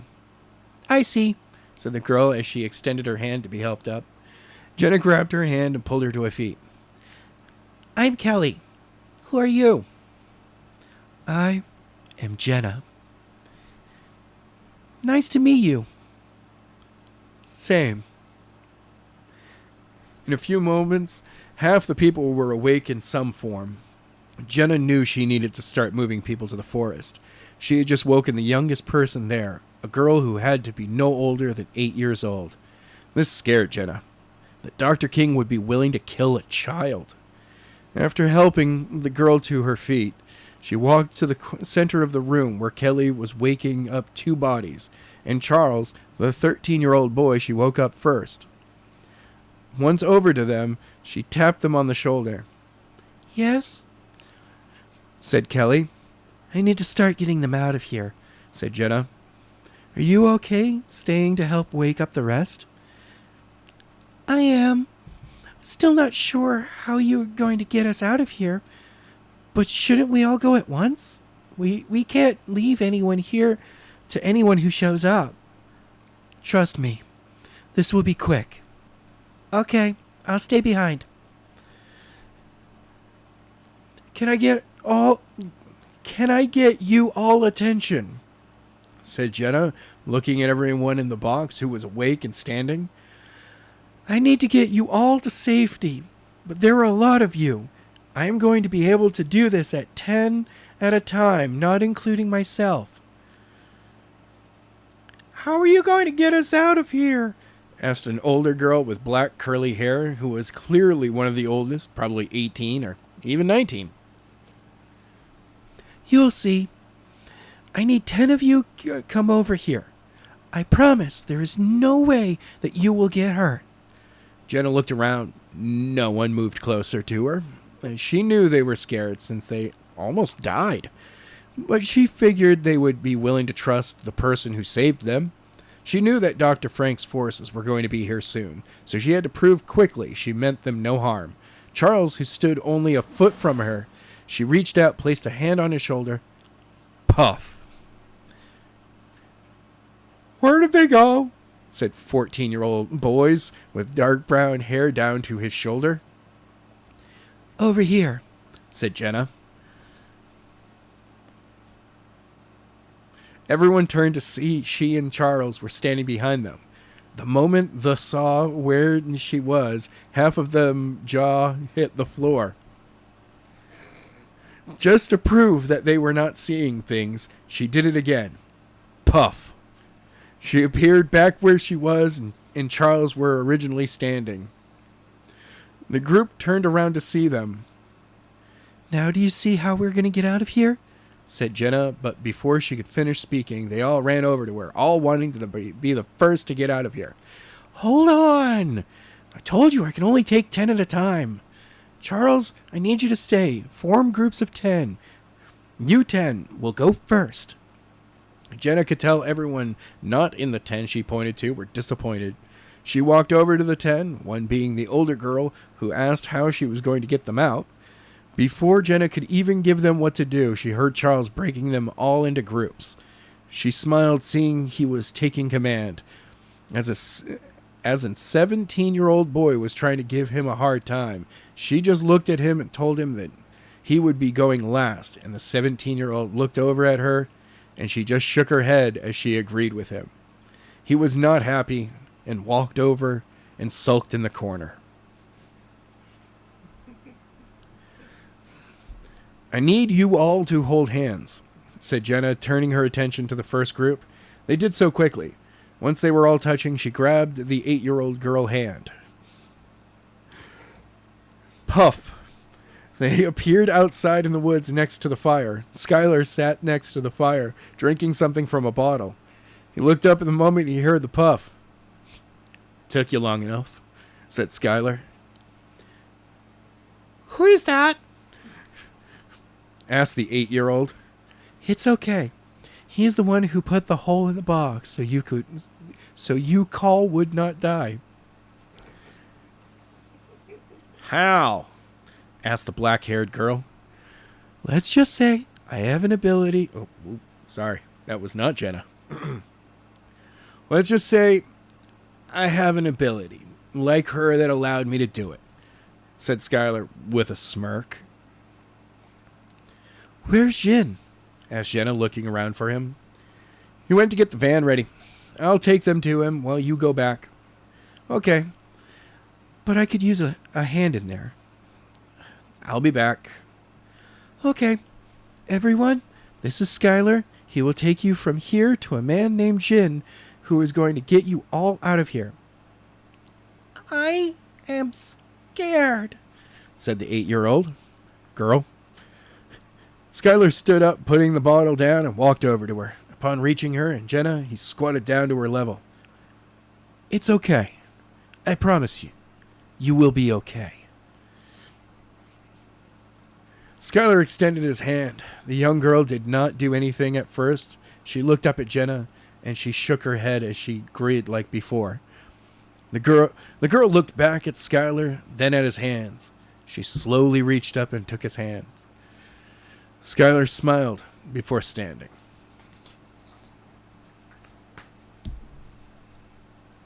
Everyone, follow me. Do not get ahead of me. Skyler took off, heading straight for where he was. The group followed behind him. Sorry, I gotta read that one more time. Skyler took off, heading straight from where he was. The group followed behind him. Jenna could not believe that this was going to work. She wanted to watch them, but knew there were others waiting. Puff! She was back inside. This time it was different. There were 4 well-organized groups, all waiting for her.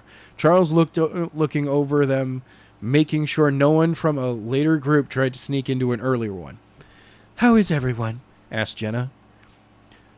They're all ready to go, said Charles with a smile. Good. You are in the next group. You said only 10 in a group. I did. But believe one more will not make much of a difference. Okay.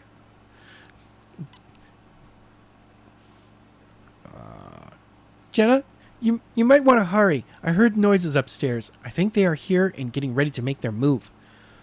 Okay. How many still need to be wakened up? Just one, but he is not waking, even though I have shook him hard. Get him up. I will. Jenna looked over at the next group. Charles had joined the group, but they were all holding hands, ready to leave.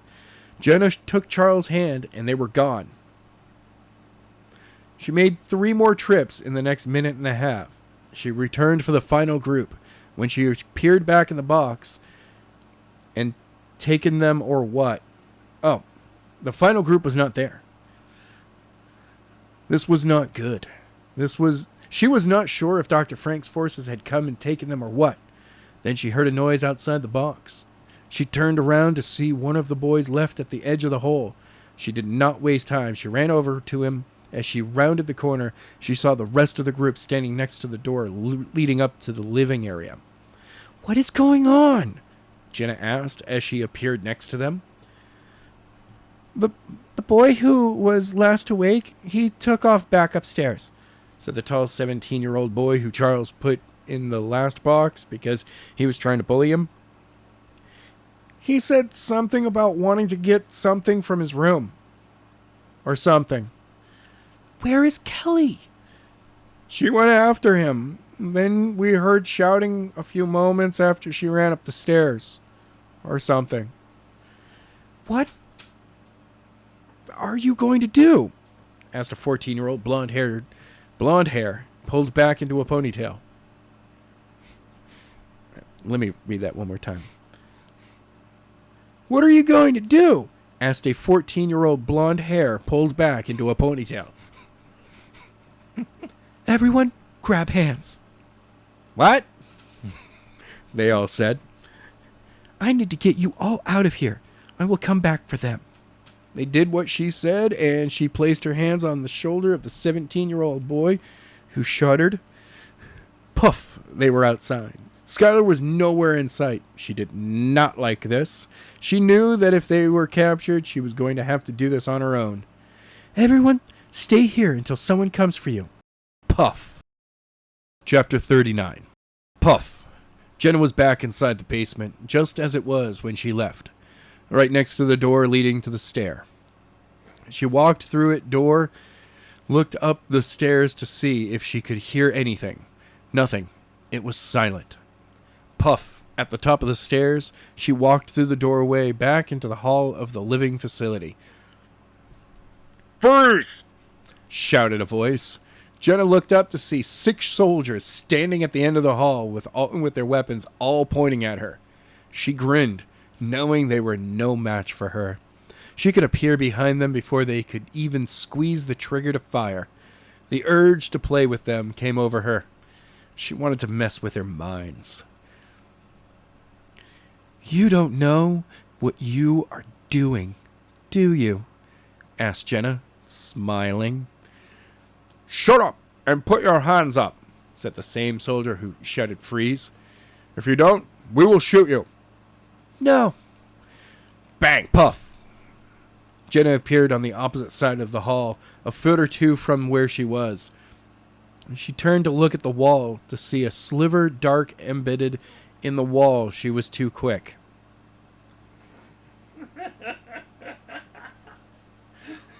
"Wow, that was close. On second thought, not really." "What just happened?" "Try it again to see what happens."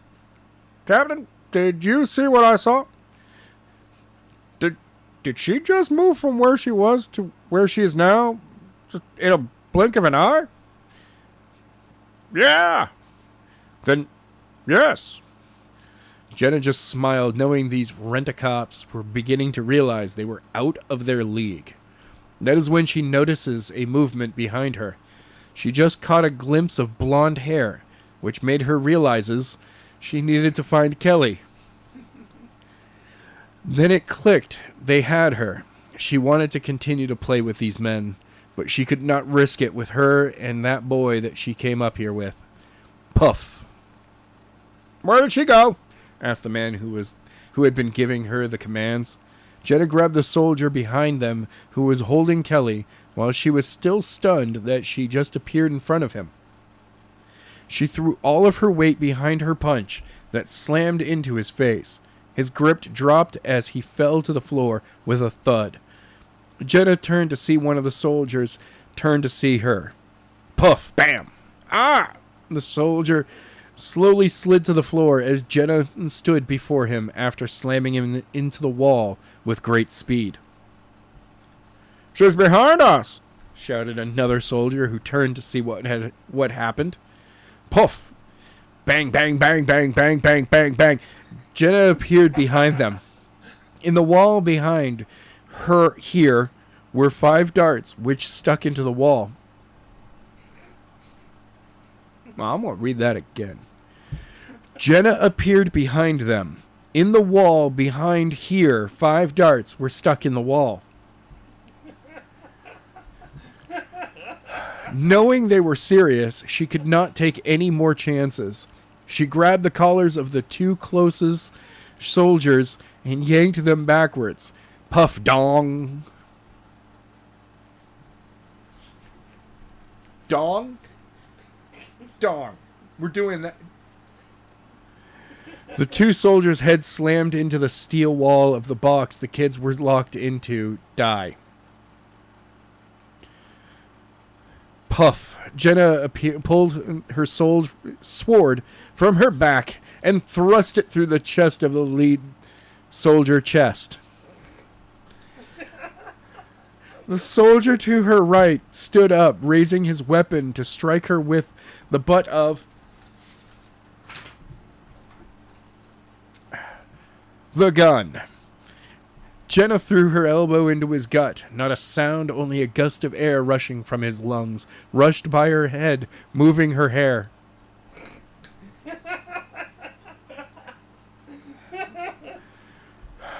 Jenna quickly pulled her sword from soldier with a sucking sound as she pulled it from his body.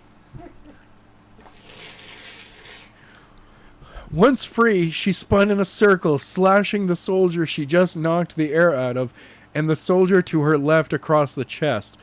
The both drop with the clacking of their weapons as they hit the floor. Jenna stood ready to strike in case someone made a move. Once she was sure they were dead, she stood straight and with a quick flick the blood of her blade off. "Where is Damien?" asked Kelly, rounding the corner. "I don't know," said Jenna, sliding her sword back into its sheath. "Got it," said a voice at the end of the hall. Jenna and Kelly turned to see a 10-year-old boy come walking out of the sleeping area holding something in his hand. Jenna was glad to see he was okay, but was not sure how he got past the guards. Possibly he got up there before they came in and caught Kelly. It did not matter now, because he was okay. She could the final 2 out of there. Kelly was already on her way now, because he was okay. Oh, when the unthinkable happened. Bang! Jenna just froze. There was nothing she could have done, and she did not even know anyone was behind the door. Blood hit the wall from where the bullet ripped out of his neck. The boy fell to the ground dead. Kelly stopped at the first, but took off to the boy. "No!" shouted Jenna, knowing whoever just fired that round would do the same again.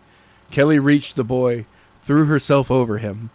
When Jenna looked up to see the unthinkable, a soldier walking through the door with a handgun in his hand, pointing right at Kelly. She had to get Kelly out now. Puff! Jenna appeared next to her and grabbed her arm. Bang! Puff! Chapter 40. Puff. Jenna and Kelly appeared in the woods right where she had left the last group. But it was empty. No one was there. She did not think that it was possible for them to get that many kids out of the area so quickly. Her worst fears settled in. They had been discovered. It was at that moment she realized the soldier fired his gun, and she rolled Kelly over to see her soaked in blood. She had been hit. She did not move. 2 lives had been lost in their rescue attempt, and it was still not over. Hillary and Jared were still in the facility somewhere. That is when a faint sound caught her ear.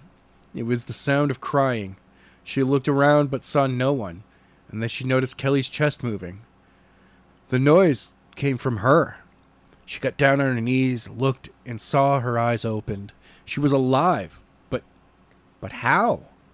There was too much blood. It's okay, Kelly. I will get you to a doctor, said Jenna. I will make sure you will survive. I'm not hurt, whispered Kelly, slowly sitting up with tears rolling down her cheeks. It's from my brother Harold. That made sense, since threw herself on the Herald.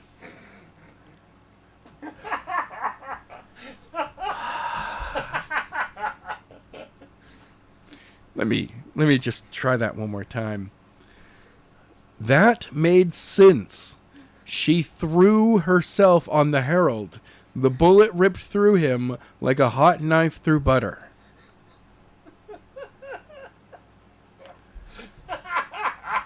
Now wonder why she was soaked. But what made it worse was that little boy was her brother. She placed her arm on Kelly's shoulder as she continued to cry. After a few moments, Kelly turned and wrapped her arms around Jenna. She continued to cry, and Jenna could feel her pain. Actually feel the pain Kelly was going through. It made her think of how she felt when her dad was killed. Jenna started to snivel as well. The emotion she was feeling from Kelly and the hurt and the loss of her dead dad was too much for her. Too many lives had been lost, and she broke. The tears came pouring down her cheeks as if a dam that had been holding the water back had broke. Within moments, her shirt was soaked from both her tears and the blood from Kelly's clothes, as thoughts and worries about that they might have been caught did not matter. The two hugged each other for what felt like hours when only several minutes passed. The two slowly began to calm down. Jenna noticed that she felt different. Something inside her was missing, but it was good. She quickly realized that since her dad had died, she had not mourned him. Let her feeling lost except in the moment of his death.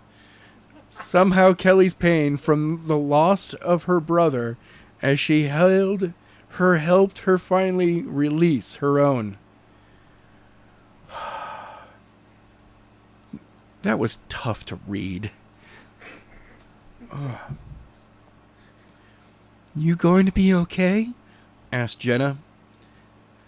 I think so, said Kelly as she pulled free from Jenna.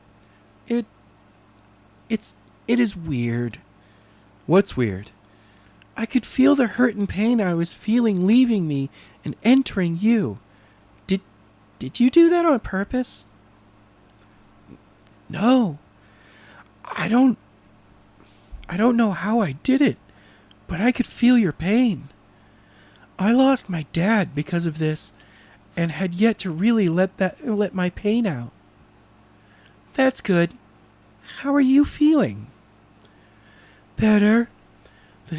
That huge hole in my heart is still there, but the wall that I felt that held back all the emotion is gone. I know what you mean. I thought I still feel sad for my brother's loss, but I just can't cry anymore.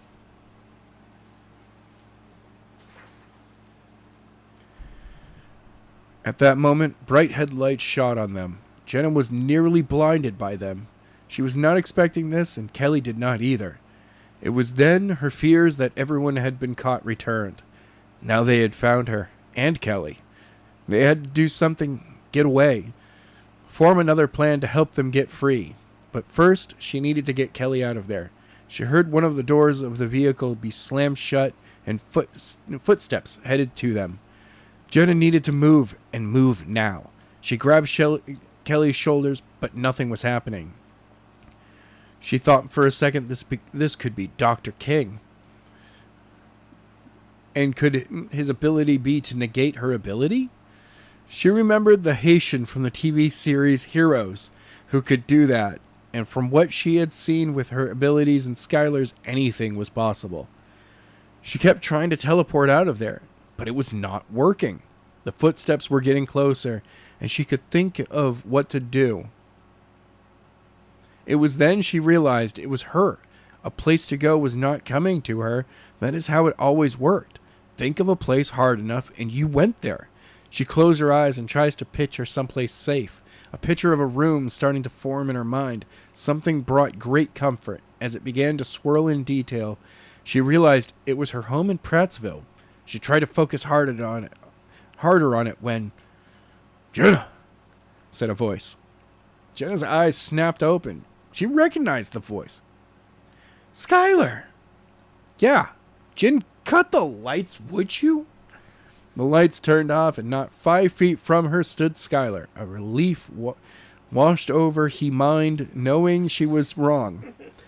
Why in the hell did you two shine those lights so brightly at us? Bellowed Jenna as she stood up. I thought everyone had been captured, and you two were with Dr. King.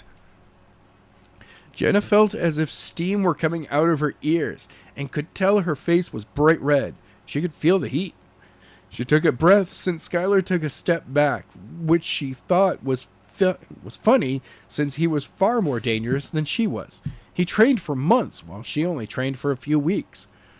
Though she had to admit, it felt good knowing Skyler at that moment was afraid of her. You done screaming at us? No! Jenna half shouted. I don't have time to continue. We have a plan we need to continue with. I was about to ask you about that. Why did you think we were all captured? Well, there were 50 of us, said Kelly, who was not standing. We know 2 of you were out here, only to come back with not one of them here. I couldn't have said it better. We had 3 15-passenger vans, said Jin, walking up next to Skyler. We had some of the older kids drive. We squeezed the remaining 3 one into each van. They are all safe, not far from here. Is this it? I thought you said there were 50. With her, there is just 49. Shut up, Jim. My brother was killed when Jenna came back for us. Jenna could tell that Jin was now looking at Kelly's shirt. I'm sorry. I am too, but I need to get out of here. Jin will take you, said Jenna, turning to face Kelly. Skyler and I have some unfinished business in the facility we have to get to, and also Dr. King. When you find Dr. King, beat the shit out of him for my brother as well as for your dad. I will. Kelly took a few steps toward Jin and stopped. She turned around and walked back, threw her arms around Jenna and pulled her close. This caught Jenna off guard, but she quickly wrapped her arms around Kelly. The two held each other because they shared an emotional event. A few moments passed. Kelly let go, turned, and walked over to Jin. Skyler joined Jenna as the two watched her and Jin get into the van. Skyler knows where we will be. Meet up with us there, shouted Jin before getting into the car. Both doors slammed shut and the van roared to life. Jenna placed her arm on Skyler's shoulder, waved to Kelly as Jin backed up. Puff. Chapter 41. Puff. Skyler and Jenna appeared in the corner station that Skyler found the location of all the kids. Skyler was confused why they were back there. Before he could say anything, Jenna was over at the computer. Why are we here? Asked Skyler, walking over to her. I need to find out where Hillary and Jared are, Jenna replied without looking up. We know where they are. They're in the same area where I was being held. Yes, but we don't know how many guards there are, where exactly in that block they are. They could be on opposite sides. Okay, but I could easily just blow them away and make it real easy. And waste energy that you will need to fight Dr. King? Remember, we don't know what abilities he has. Before you think, it will be easy. I don't remember telling you that he has the gene. You didn't have to. I just read it. What? Yeah, it just came up while I was talking to you. Funny thing, I wasn't even looking for it. That's impossible. It took me forever to find information when I was looking for it. Not me, it comes up... Not me. It comes up real quick. It's as if the computer knows what I'm thinking. Skyler couldn't believe it. He knew what Jenna's secondary ability was. She was a... He believed the name is Technopath. He had been wondering what her other ability was since he had developed two, and all she had shown was her teleporting. I think the reason you're finding things quickly is because the computer does know what you're thinking, said Skyler with a grin. That is crazy. How can that be? You said you weren't looking up anything on Dr. King. It just popped up. It's because your second ability is to communicate with the technology. I don't believe you. I'll prove it. How?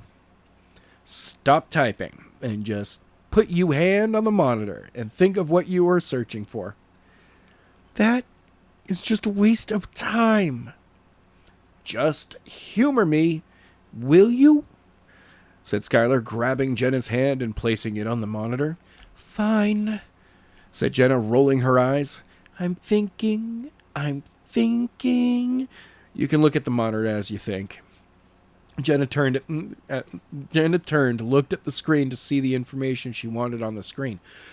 Holy shit! I didn't know shit was holy.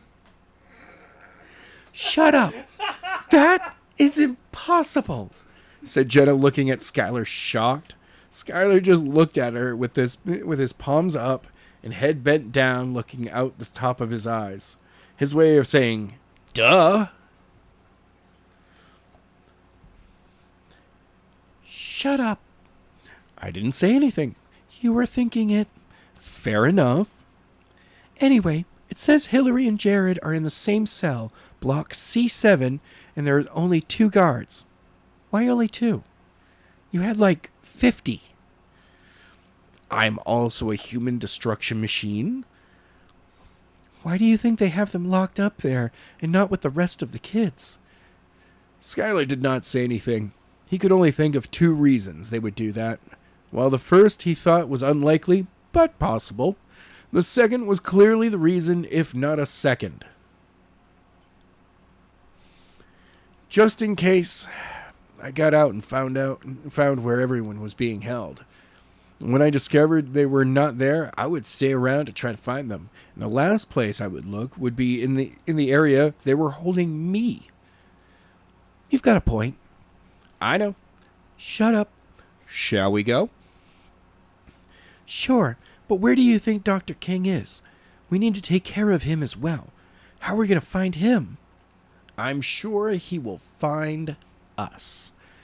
Okay, let's go get your girl and best friend. Before Skyler could say anything, Jenna grabbed his hand. Puff. In a split second, they were back in the section not that long ago Skyler was trying to escape from. He was still getting used to teleporting, from going from reality into what seemed like pitch black for a second, and then back to reality. Once again, on solid ground. Skyler quickly noticed they were outside his cell, which made sense that where Jenna knew in this area. He looked at the door and saw letter B2. Hillary and Jenna are in C7, said Jenna. I know, said Skyler, annoyed with information that was already said. My question is, how many blocks are there in each letter? You didn't have to see that, did you? No, I didn't think about that. Wait here. But, puff, Jenna was gone. While Skyler liked that Jenna could get them across distances easily, but he was going to have to get used to her being able to jump to somewhere as something pops into her head, which he could see being a problem later on in life for her. Puff, she was back. standing before him, but holding a tablet in her hand. That is for? I thought since I can communicate with computers, I might as well grab my tablet I left back at the dojo. You went back to the dojo? Yeah, no one was there. Okay, I thought you were going to the control station. I did, only to make sure that there was wireless, and there is. But you don't have access to the network.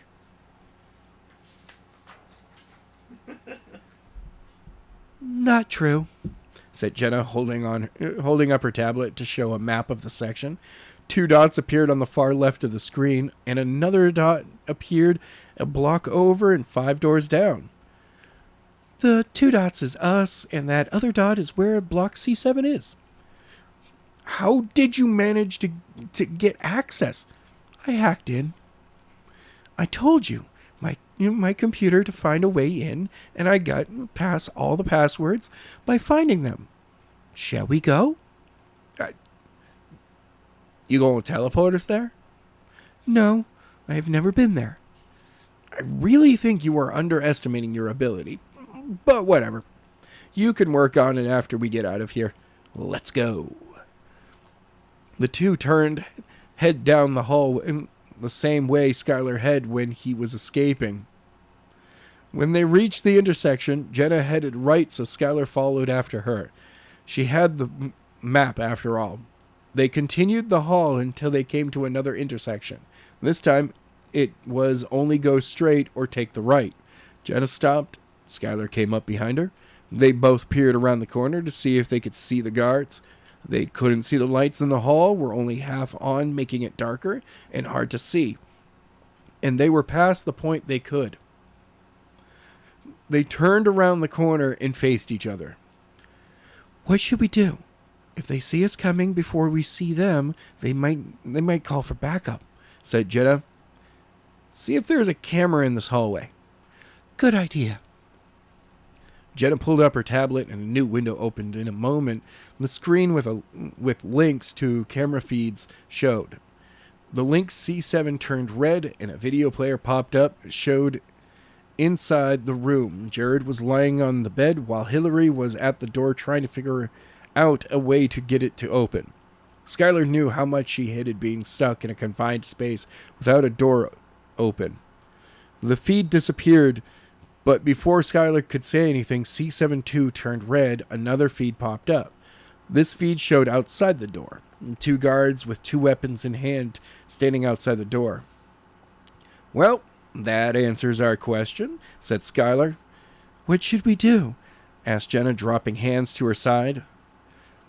I say walk right down, see what they do. If they go to stop us or call for backup, you know what to do. What's that? You know. Skyler turned and started down the hall. Jenna had to catch up. Skyler was halfway to the room when she finally caught up. The closer they got to the room, the more he could feel his pulse beating a little faster. Not just because he will see Hillary again, but because he knew that this was all going to come to an end soon. They passed by C6, and he could see one of the guards step out to see who was coming. Skyler did not stop, and he could tell Jenna wasn't either. Hey, shouted the guard. What are you doing down here? Skyler and Jenna continued on. The closer they got, they could see he was reaching for his radio. He knew if they did not do something quickly, they would have the whole force on them. He kept watching, but was not close enough to do anything. He needed to be closer to use his telekinesis. He began to turn back to look at Jenna. Puff! He stopped, turned his head forward just as the guard brought the radio to his mouth. Thud! Jenna hit him in the back of the head with the handle of her sword. The guard still at the door began to raise his weapon, but she threw her elbow right into his face. Skyler could hear the cartilage break. The guard dropped his weapon, and Jenna followed up with a knee to the gut. He dropped to the floor, and with one last hit, she kicked him in the back of the head to knock him out. I thought I was going to have to tell you what to do, said Skyler, reaching her. I had no clue what you wanted until he went for his radio. said Jenna, picking up the guard's keycard. She placed it on the scan and the door opened. Skyler pushed open the door to see Hillary and Jared standing against the far wall. Their expression changed quickly from a look of fear to relief. Skyler couldn't hold back. He ran into the room right for Hillary, was only a few feet before her when something unexpected happened. He hit something.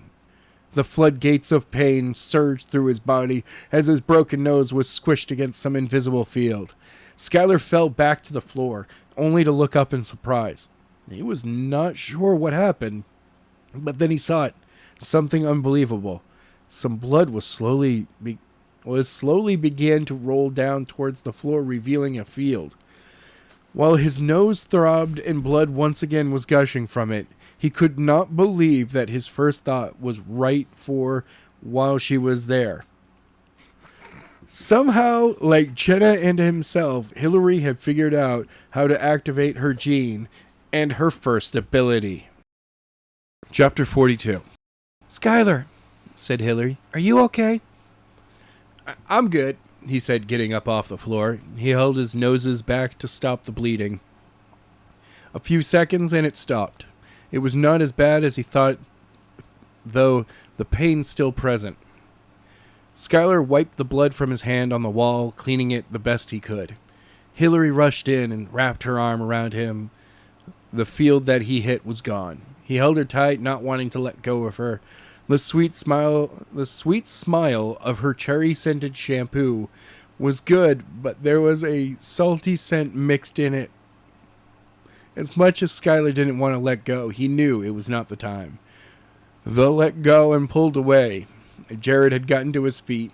Skyler extends his hand and grasps it. Are you two okay? He finally asked. Will we survive? Jared said. I'm sorry. Nope. He is not Southern in any way. We will survive, Jared said. How about you? Skyler asked, turning to Hillary. Better now that you are here, she said. That is good. Now, how the hell do you activate your ability?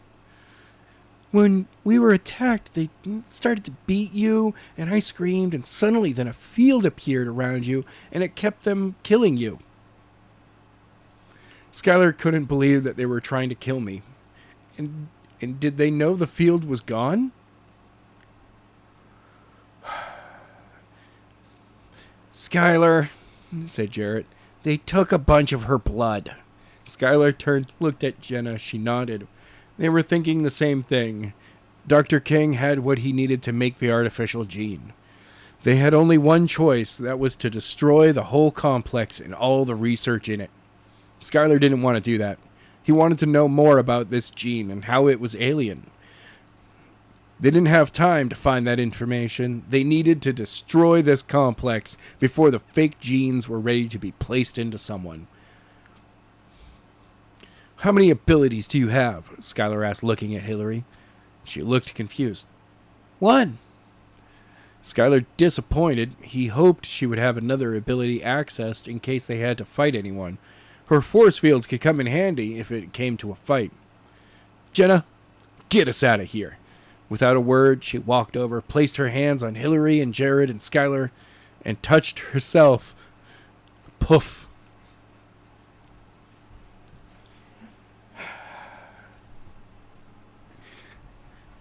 They appeared right back where they were only several minutes earlier. Jin was gone, as well were all the others. Jenna let go of Hillary and Jared. Skyler walked around to face them all. What now? Asked Jared. We're going to destroy that complex, said Jenna. Hillary and Jared looked at them both wide-eyed. Why?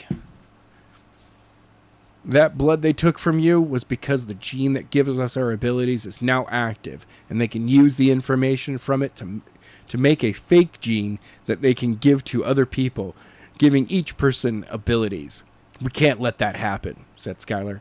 Hillary, I want you to come with us when we go. Your force fields could come in handy if we need to fight the security. Okay, she said. You don't have to, said Jenna. If you're only going to get on our way, then don't bother. Jenna! Snapped Skyler. No! Jenna snapped back at him. She needs to know that if she locks up because she is scared, it could cost one of us or all of us our lives. Skyler hated to admit it, but Jenna was right. If Hillary wasn't up for it, she shouldn't come. I can do it, she said. Good. What about me? Asked Jared. You have done your part, buddy, said Skyler. Jenna will take you where everyone else is, so you're safe. I want to help destroy that place. They did take me hostage as well. You don't have an ability. I'm sorry, buddy, but you can only come with us. But you can't come with us. It is too dangerous. Jenna? Jenna looked at Skyler. What? How do you expect me to get him? How do you expect me to get him to Jin when I don't know where they are? Skyler reached into his pocket and pulled out his phone. After pressing a few apps on the screen, he held it up to her. There was a dot moving on the screen. I am tracking Jin's phone. Just appeared before them so they have time to stop. Okay, Jenna said, touching Jared's shoulder. Before you go, after you drop him off, go back to the complex and see if there's any gas lines or something that will make it easier to blow it up. Come back here once you have find something. Got it. Puff. Jenna and Jared were gone. It was just Hillary and Skyler now. For the first few minutes, neither spoke. It had been a year since they had been alone with each other. Many things had changed, but for both of their feelings hadn't. Skyler? Said Hillary, breaking the silence. Yeah, he replied. What is going to happen when this is all over? I am not sure. Jin has enough information to prove what was going on if we need to, but once everyone sees you're alive, I doubt the charges will hold against me. I wasn't talking about that. Oh, what were you talking about? Hillary wrapped her arms around him and kissed him. Chapter 43. Skyler wrapped his arms around Hillary and held her, and the two continued to kiss. A few minutes passed when Skyler felt Hillary start to pull his shirt up.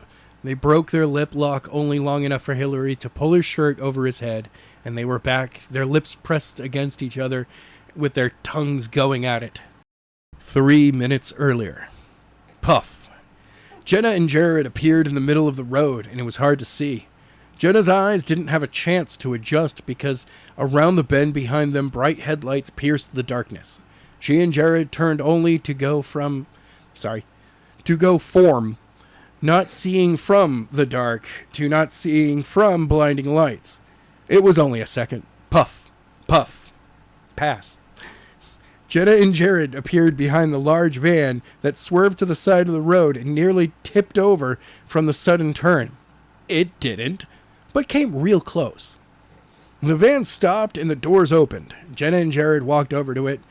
Out stepped one of the older girls who was trapped in Death Chamber. So it's Death Chamber now. Okay. What the hell were you doing in the This girl stopped when she saw it was Jenna. Jenna! What are you doing here? We thought you were going to destroy the complex.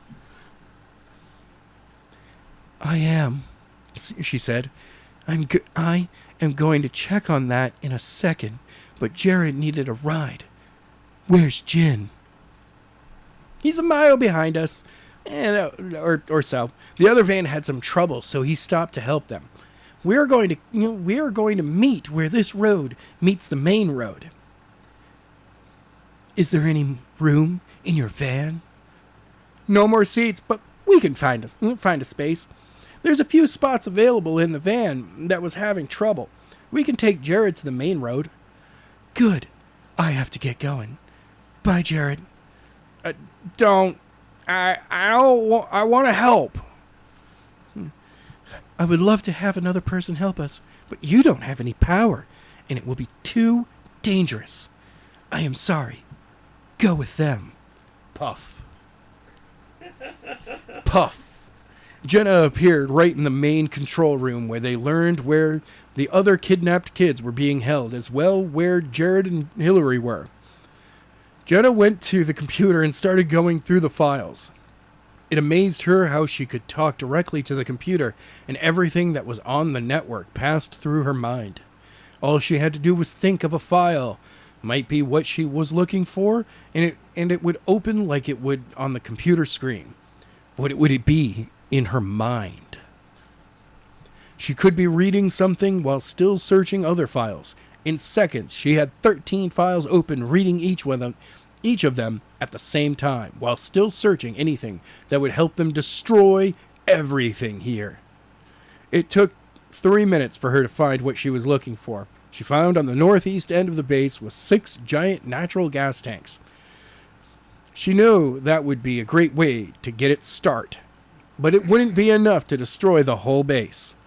Jenna was not sure they were going to be able to destroy the whole base when something popped into her head. Puff. Jenna was back in the basement outside the steel room of death, where they tried to kill all the other kids they had kidnapped over the years. She didn't enter it. She walked to the opposite of the hole that Skyler punched through with his energy beams and found 15 small natural gas that would be used on a backyard grill. She grabbed a hold of 2. Puff. Puff. Jenna was back in the main control room. She touched the computer, and shut down all the computers in the room, then walked over to the door so it would drift through out of the area around it. With the door open, she grabbed the other tank. Puff. Jenna spent the next 10 minutes using her memory of key locations of the base, tanking the tanks of gas to these areas and hiding them before moving on to another area. The last 2 Jenna left in the basement. She wanted to make sure that that area was gone for what almost happened. With all 15 in place, she teleported to each one and turned on all the valves open and let the gas free. The last one open, she headed back to where she had left Hillary and Skyler. Puff. I found some large gas tanks. Oh, God! Jenna stopped. Puff. Puff. Jenna appeared in the woods about 100 feet away from Skyler and Hillary. Seeing a naked Hillary sitting on Skyler with his pants around his ankles was not something she expected to see or wanted to see. Yeah, that in the scene that I refused to read, that never happened. They clearly calmed down on the Kama Sutra, Heisenberg stuff. Cronenberg. Yeah, that's my own personal stuff. Not sure how long she would have to wait. She felt a little hurt seeing the 2 of them in the midst of making love to each other. While she didn't like Skyler, she knew she had a little hope that Hillary would either be dead or would no longer like him. Dead like her father. It was only small, but it was still there. 30 minutes later, Hillary rested her head on Skyler's chest, both still without clothes. Obviously cold because they've been there for like 27 minutes. Skyler felt amazed having finally be able to be with the girl he loved. But he was a little confused. Mostly it was from why them. Sure, they were both free from Dr. King grip, but they will still mostly, it was, what? Okay. But they still had a mission to do, and it couldn't help but wonder if it couldn't have waited. It had been 10 minutes since they finished. No, it hadn't. And finally caught his breath, so had Hillary when he sat up. No, that's not. There's no way a kid, some teenagers lasting 20 minutes. What's wrong? Asked Hillary, sitting up. It's nothing, he replied, pulling his pants up. Did you not? No, he said. Skyler was not sure this was the right for their first time together, but he did not want her thinking he didn't want to, or that he did not enjoy it. He did. It was great. Then what is it?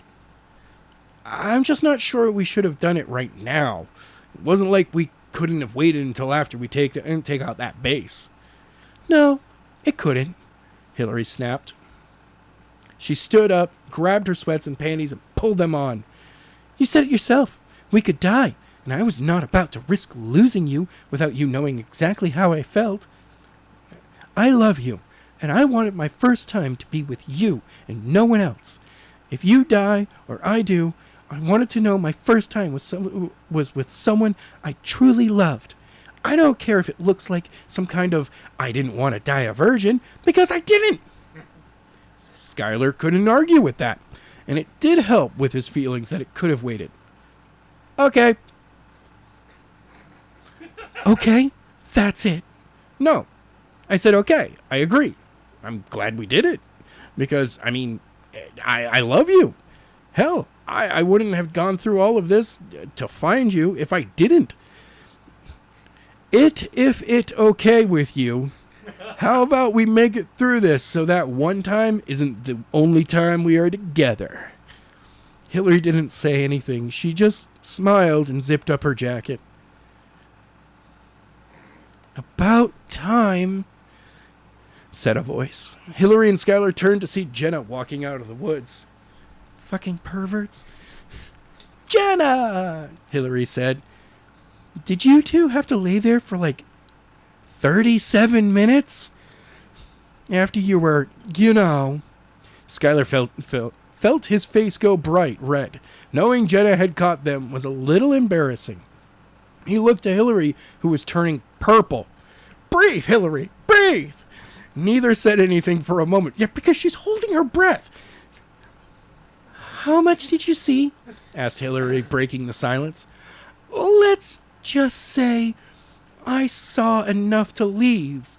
You two were obviously making up for lost time. Skyler felt his face get even hotter, especially seeing Jenna wink at him as her way of saying, way to go, you finally got a piece of that hot, firm ass. Skyler knew Jenna wouldn't have said it that way, but that was the first thing that came to his mind. Now have been making his first time extremely embarrassing. He took a deep breath. What did you find? Chapter 44. Jenna quickly filled them in on what she had done. Once she was done, Skyler didn't respond right away. He was busy thinking of destroying the base was enough. Should they go after Dr. King and make sure he pays for his crimes? If that was the case, destroying the base would eliminate evidence that could be used to help convict him. What are you thinking about? Asked Hillary. I think we need to get Dr. King, Skyler replied. What? Said Jenna. You want to go after him? I thought you wanted to destroy that base and all the information in it. I do, but if we don't know if Dr. King is even in that base, he could have gotten that gene, injected himself, and left. As much as he deserves to die, I am not sure we are the ones who should pass judgment on him and be the executioners. My father is dead. Because of that man. He does not deserve to die. He was going to kill every kid he kidnapped to get the information he has now. Who knew what he was going to do to Hillary and your best friend Jared? Also, if we do go after him, we have no clue what his powers might be if he gave himself that artificial gene. We both know he'll be the first one to get gene. Yes, but the three of us together, we can take him down. What if we can't? Said Hillary, jumping into the discussion. What do you mean? What if we can't? He turns out to be too strong, or he gets away. We have a way to end this. If Dr. King is in there, he will die in the explosion and prevent anyone else from getting that gene and all the information about it with him. We don't know if he's even in there. Yes, we do, said Jenna. Skyler shot his head to her. How? Do you really think I was going to go to the trouble to blow that facility up without him in it? First thing I did was check to see if he was in there, and he is. He was in a lab in the north section. However, he might not be there anymore, having to wait for you to finish your recreational activities. We need to decide now. Skyler, said Hillary, this all ends quickly. Jenna teleports us to those storage tanks, you blast them with your energy, and that whole facility is gone. And we can home and be with each other and with must more of. Skyler smiled. When he started his plan to find Hillary after knowing who was involved, he was out for blood. Now he was at the point to get the person, and he didn't want them to die. He knew Dr. King should suffer more than a quick death for what he did, but he was tired of fighting. He wanted to go home and be done with this. Let's go and end this. Chapter 45. 5 minutes later. Puff. Jenna, Hillary, and Skyler appeared in the northeast section of the base. They appeared behind a transport truck 100 yards from the storage tanks. They had no clue where any of the security was, and it had to have gotten back to them that Skyler, Hillary, and Jared were gone, and Dr. King would be looking for them. No way he would be looking for outside of the base, but now that they were back on his grounds, they had to be careful. Sure, all he had to do was charge up his energy, shoot it at the tanks, and it would be all over with. But he was tired, and it was one of those things that he could still fight and use his energy blasts, but it took longer for him to charge up. What are we waiting for? Asked Hillary. We have no idea where security is, Skyler replied. It is going to take me a few minutes to charge up, and if we are discovered before that, it's going to be harder to do that having to fight against security. What are you waiting for? Start charging. Skyler knew it was going to be that simple. If he charged it outright, the base had to have energy sensors that would start freaking out with such a sudden high spike. He was going to have to do this slowly, not to send a bright flashing alarm telling Dr. King and everyone where they were. He closed his eyes and started to focus, and felt the energy start to flow through his body. After a few minutes, he felt it, and started to focus it into his arms and into his hands. It took about 5 minutes. When he was ready, he placed his hands in front of him, palms facing each other. Fingers spread, a little white dot appeared in the center between them and quickly swelled to a ball the size of 10-pound medicine ball. Feeling the energy ready in his hands, Skyler opened his eyes and walked around the truck to see the space between him and the tanks filled with jeeps and men behind them with guns pointed at him. He was shocked. So much that the ball of energy in his hands vanished. A second later, Dr. King walked out from behind one of the jeeps. He was only 50 feet away. Seeing this monster, all of Skyler's hate for the man flared. "You weren't going to try to destroy my facility there?" said Dr. King. "That's right. We found out those tanks, the one whose base is ready to go up if you can start a spark. I was going to vent it, but I was thinking about destroying this place once we left to cover up all of those bodies in the basement. You just helped me out. However, it will be you and your friends. Yes, I know Hillary and a young lady who you saved from us behind there as well. Come out, Jenna. You too, Hillary." Skyler turned to see Hillary walk around the back of the truck to join him, but Jenna didn't. Puff. So you know about me, said Jenna, appearing behind Dr. King and holding a knife to his throat. Do you know I could teleport? No, he said. Though teleporting behind somebody who has a lot of men with weapons is not a very smart idea.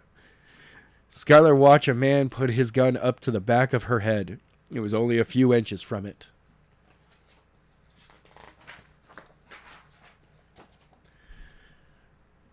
Skyler, we can kill you all here and cover them up when we blow this place, or you can surrender and you can have a fast death in the huge explosion. Your choice. It wasn't Skyler's choice. Jenna moved to cut Dr. King's throat, and the man fired. Bang! The loud fire of the gun, and he flew back as his gun exploded. Skyler looked to Hillary, who smiled. She had put a force field in the barrel, preventing the bullet from going anywhere. He snapped his head back, knowing what would happen. The other men started to fire. Well, more like they went to fire. Skyler shot his arms out in front of him, clutching his fists closed, and yanked them back to him. Everyone's firearm flew out from their hands. A few held so tight that they flew with their weapons. Skyler quickly shot his arms up and out above his head, so make a Y with his hands open, and all the men flew back. Soldiers flew, hitting the hard pavement, back cracking their heads on the vehicles. None moved when they stopped moving. Dr. King didn't move, but Skyler was not surprised he didn't target him. He watched him carefully. He slowly moved his hand to his side. In a quick, clear motion, he grabbed something, pulled it from free-spun slashing Jenna. But he was too slow. With a puff, Jenna appeared right beside Skyler. That was all he was waiting for. "Burn in hell!" shouted Skyler. He pulled his arms down to his right side so his left shoulder was pointing towards Dr. King, cupped his hands, a blue spark zapped in between his hands, and energy ripped through the opening in his hands, swelling to the size of a bowling ball. He thrust his hands forward in front of him, his chest, opening his hand so both palms faced Dr. King, and a large energy blast shot across the gap between them, slammed into his chest as he turned once again to face him from his failed attack on Jenna.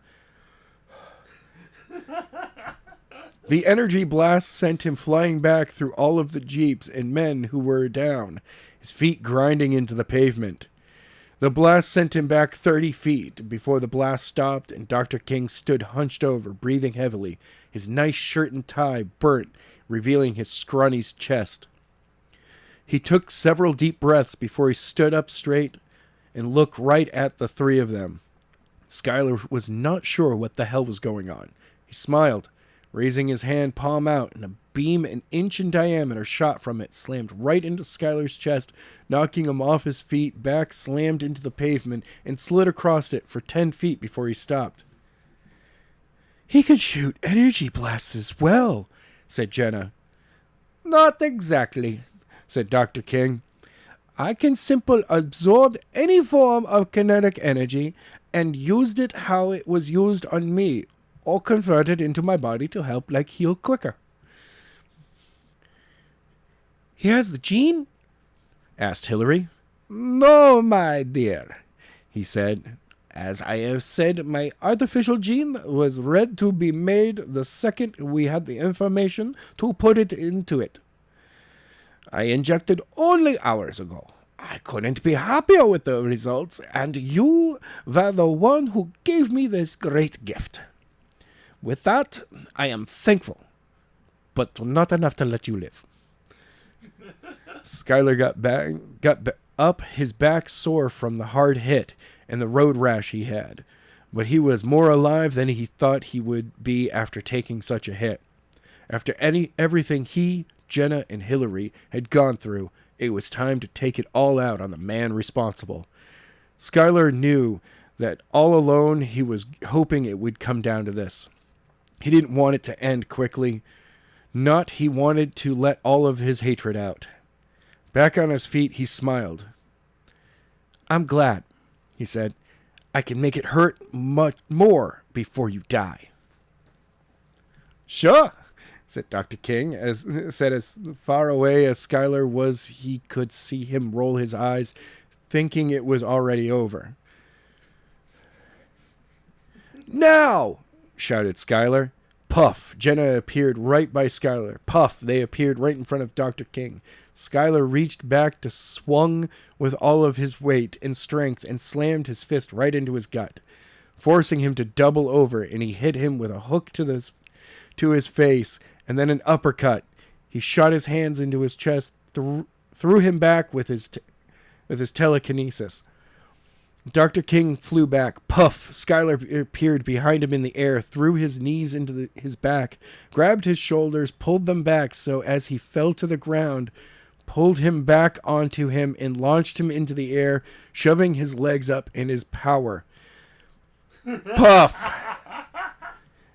Jenna and Skyler appeared above him in the air. Skyler reached back his hands, cupped his energy, flowed into his hands, and he shoved it out right into Dr. King's chest and blasted him. The beam shot him back, and he slammed right into large truck that craved in. Puff! Both appeared right next to Hillary to see Dr. King roll off and land onto the pavement. Skyler knew he was dead, or if not, would be soon, when the impossible happened. He slowly stood up, his back clearly broken, when it suddenly set himself and all the wounds stopped bleeding and healed. He turned and faced them. "Is that all?" He smiled. "No!" shouted Jenna. Puff! She appeared behind him, her sword out, going to stab him when she froze. Dr. King looked over his shoulder, smiled again, with a flick of his wrist as a rich person would do to dismiss someone. Jenna flew back through the air. "You can regenerate and use telekinesis?" Skyler asked. "Do you ever listen, my boy?"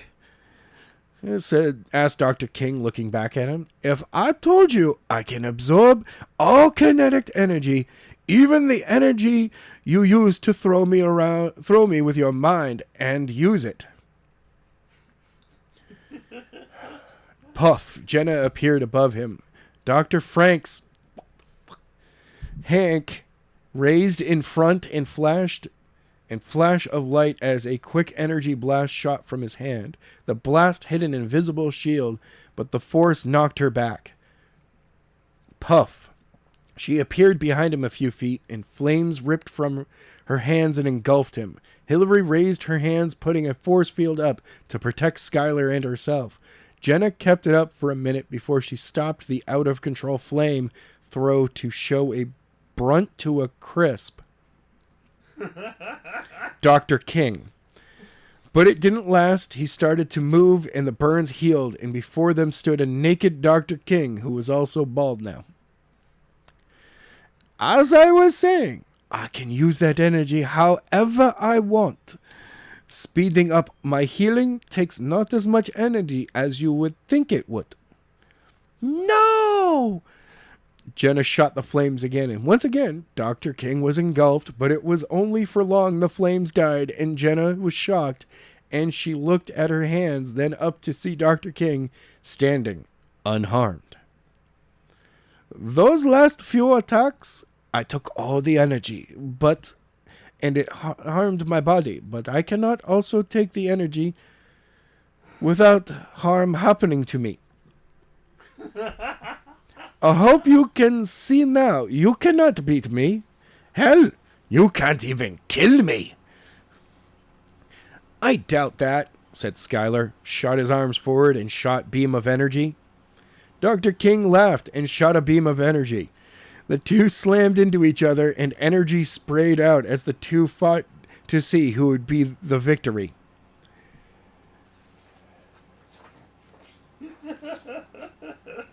Skyler had both hands out while Dr. King used only one hand and kept it even. Puff! Jenna appeared behind him and stabbed her sword into the shoulder of his free arm. "Ah!" shouted Dr. King. His beam flew back at him, but the beam stabilized. He threw her off with telekinesis, reached up, grabbed the sword from his shoulder. It healed and turned and looked at her. "You bitch! It is time you joined your dad." He extended his free arm and shot a blast that hit a field in front of Jenna. He shot another blast, but it hit the same field. This time he shot beam and saw the field. That is when Skyler noticed the field that appeared between his and Dr. Frank beam and was starting to close on him. Skyler stopped with his energy beams to see the force field close and scoop him up into the air and float there.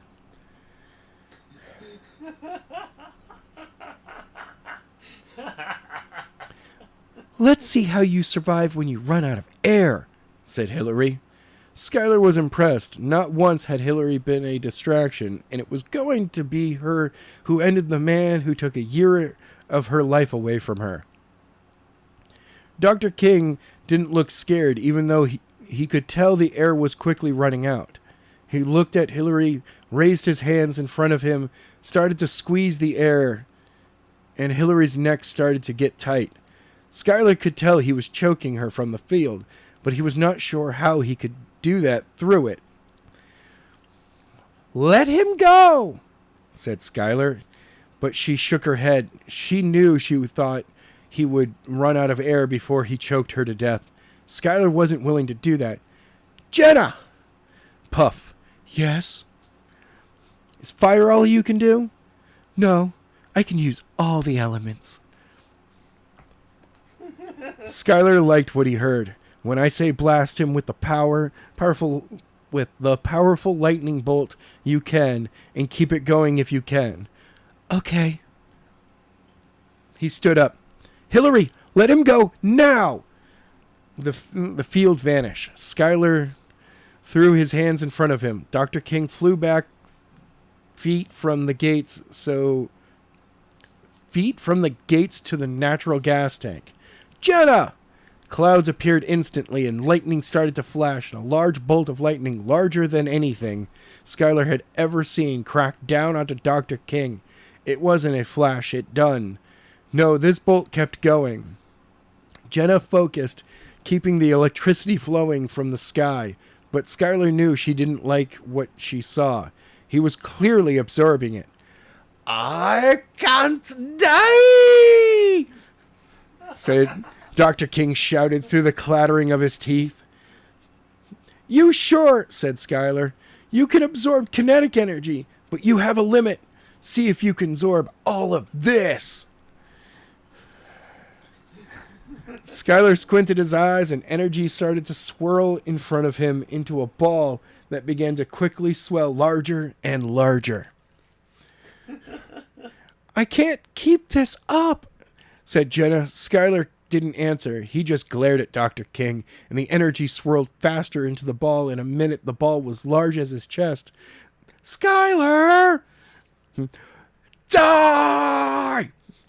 Skyler slammed his fist into the ball floating in front of his chest, and it soared across the lot, crashed into Dr. King's chest as the bolt of lightning ended, and he flew with the giant ball of energy back through the gates into the tanks of gas, and a flash the tank erupted into flames. A second later, the flash, Jenna, Skyler, and Hillary were forced off their feet by the shock wave and slammed into the pavement. Flames shot over them, but never touched them. It took Skyler a few moments to see the force field protecting them. He could feel the heat coming through. It wasn't enough to hurt them, but it was enough to know that if the field weren't there, they would just be as crisp as Dr. King was after Jenna torched him. The event didn't last more than a few seconds before the flames were gone. Hillary kept the field as smaller explosions could be heard throughout.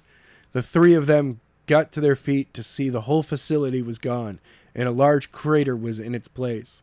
Skyler saw no sign of Dr. King. Seeing it was over, Jenna walked between Hillary and Skyler, touched their shoulders. Puff.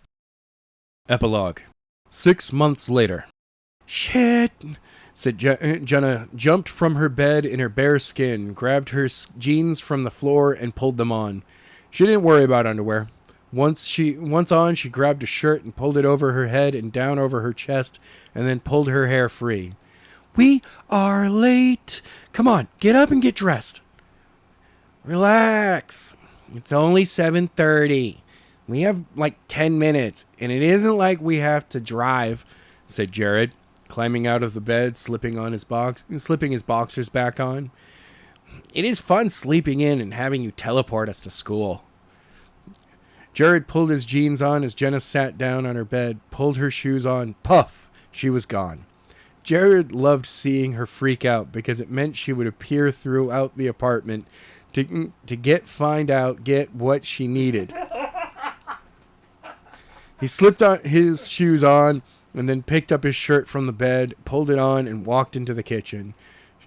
He admired the apartment Skyler had gotten Jenna in Angel Groves. Transferring there was easy once the lawyer Skyler hired to help her become emancipated. Jared knew it was Skyler's way of trying to repay for getting her involved in the event that cost her father's life. While it was an awful thing, Jared wasn't sad about it because if that didn't happen, he wouldn't have met Jenna and would be dating and sleeping with a senior. While they had only been dating for 2 months, he knew he loved her, but knew it was too soon to tell her. Aren't your parents going to be mad that you didn't come home? Asked Jenna, appearing next to him as he grabbed a cereal bar from the cabinet. No, they knew I was staying here, said Jared, like it was nothing. He closed the cabinet, turning to see Jenna glaring at him. What? Last night was our first time. I know. How did you know we were? I didn't. I told them if I am not here in the morning, it was because I slept here. It's not like I haven't slept here before. Last night just happened to be the first time I did when we were both naked. Jenna punched him in the arm. Ah! Where's your school stuff? At school. Jenna shook her head and took his hand. Puff. 1 hour earlier. Skyler and Hillary lie in bed, cuddling under the covers, partly asleep and part awake. I don't want to get up, said Hillary. Then don't, said Skyler. Skip. Some of us have to attend school still and don't have a special ability to allow them to graduate 2 years early and allow them to understand advanced technology from Dr. King facility and sell it and make millions. I didn't pick my abilities, though I wouldn't change them if I could. Don't you have class today? Not until 2. Skyler smiled. Hillary shoved him, pulled the covers back, and got out. She pulled her panties on and pulled her shirt on over her chest and walked into the bathroom. Skyler didn't move and lay in bed. Hillary returned, seeing him still in the bed. She walked over, grabbed a pillow from the floor, and hit with it. Get up! Skyler grabbed the pillow and pulled her on top of him. She looked up and they kissed. You still have an hour before you need to leave, Skyler said. This is more than enough time. Hillary kissed him. Enough time for what? Skyler. You know what? They're both Skillery now.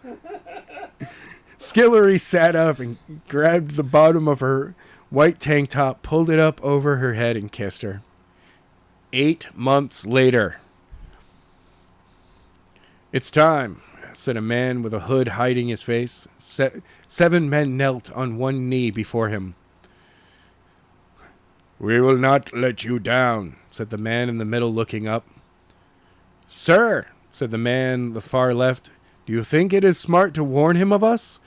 The whole plan is based on the element of surprise. Attacking him only to let him know we exist blows it. It could be what causes this whole thing to... The hooded man held up his hand. No. Even if he turns out to still use his abilities like before, he does not know what we are after and what will be his downfall.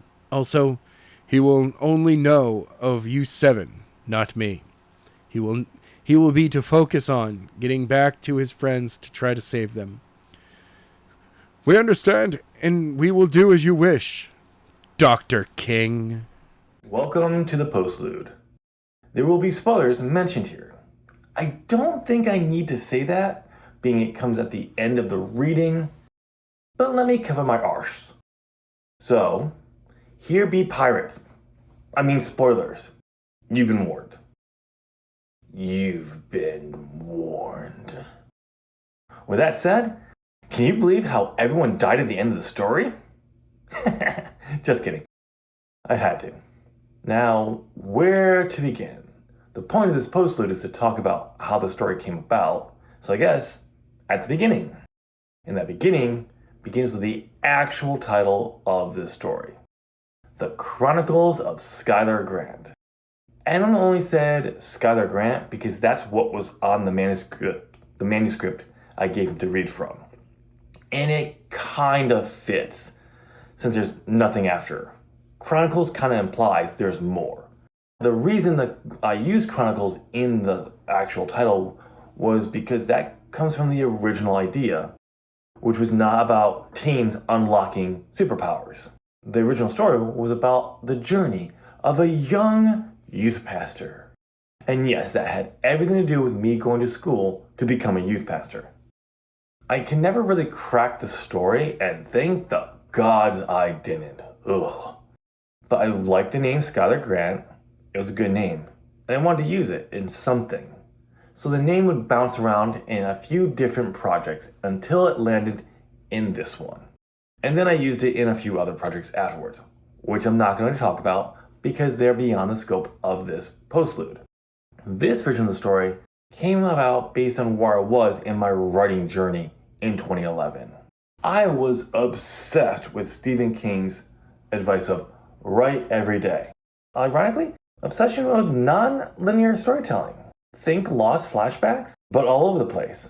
No rhyme or reason for a flashback. As for the ideas, that came from me stealing the idea from the movie I Am Number 4. I thought it was a good movie. Okay, the last 15 minutes was. No, I did kind of enjoy it, but the last 15 minutes was really what inspired the story. Then you kind of got to mix it in from an idea I had while in high school and skipping said school of a boy on the bridge and the cops showing up to arrest him. And you got the starting point for the story. Now there's only one teeny tiny problem here. I, Tim Green, am an outliner, a planner, but I also want to write every day. So I decided it would be a good time to stretch myself as a writer. I was going to pants the story because deep down, back then, and still to this day, I desperately want to be a pantser. Oh yeah, and I had a blog at the time, so it would give me a place to post it. And I pantsed this entire novel from the summer, maybe fall of 2011, to the fall of 2013. Do I need to point out that means I clearly didn't write every day? And why? Okay, so I'll remind you again. I'm a planner, an outliner. Though, by the time I took my year-long break from the story, a good portion of the story was written. So when I came back to it in 2013, I had like 15, no more than 18 chapters left before I finished. And that was because I finally knew where I was going. I knew the ending, and I wanted to get there as fast as I could. Also, I kind of wanted to start over because I had some ideas for the sequels, but I needed to finish the first draft before I could. I just had to. So any of you who are wondering why this story ends at the midpoint, this is why. Once I was done, I got to work figuring out what needed to change in this story to help match the 4 other books I had summaries of. No, I never wrote them. Over the years, I tried to rewrite this story with different number of books in the series, but can never really get far with it. I do still have the story on my to-do list at some point, and even Adams has expressed interest in telling a version of this story. We'll have to see who can write their story first. My bet is clearly on neither of us. Now you know how this beautiful train wreck of a novel came into existence. So I'll leave you with this. Remember that catchphrase I said in the author note, which was a big spoiler? I'll say it here. I gotta say how Adam and I would say it in the podcast. So it went something like this. Skyler is the main character, and Jenna's dad is dead. Poor Jenna. That girl sees a lot of shit by the end of this story. She's clearly the unofficial main character by the end. She loses her father, sees a kid killed right in front of her, not to mention all the people she kills in those last 15-ish chapters. There's some hard times for her there. And this is all while the main character, Skyler, sits on his ass because he rolled his ankle and gets laid. Poor Jenna. Poor Jenna. No, I did not plan Jenna to take over the story by the end, though through hindsight, I think I kind of figured out what I wanted to do with Jenna, and that was far more interesting than what I was doing with Skyler. She was clearly the main character by the end. If you're still here, thanks for sticking around long after the reading ended to learn more about how the story came about. If you enjoyed it, which I'm assuming you did, you might want to check out the Skyler Grant podcast if you want more in-depth thoughts from Anna and I, chapter to chapter, or overall thoughts after the end of the podcast. You also might like the Storytime podcast. We take that podcast a little more serious. Audible hopes you have enjoyed this Oh, no, I gotta say my part. Oh, okay. Hey, Adam, can you do a quick recording of You've been listening to Skyler Grant, written by Tim Green, narrated by Adam Daly. We hope you enjoyed this program. And then can you put it up on the drive for me? Yeah, That'd be great. Okay, yeah, I'll go ahead and do that. Audible hopes you have enjoyed this program. And we can't use Audible. It's not Audible. It's on YouTube. All right. Oh, it's on. Okay. YouTube hopes you have enjoyed this program. Yeah, I don't think that YouTube's gonna like that. All right, fine. Okay, what? Oh, I've got it. I've got it. Perfect. Ring! No branding. You've been listening to Skyler Grant, written by Tim Green, narrated by Adam Daly. We hope you have enjoyed this program. So you can put it on the drive now? Yeah, I'll put it right up there. Cool.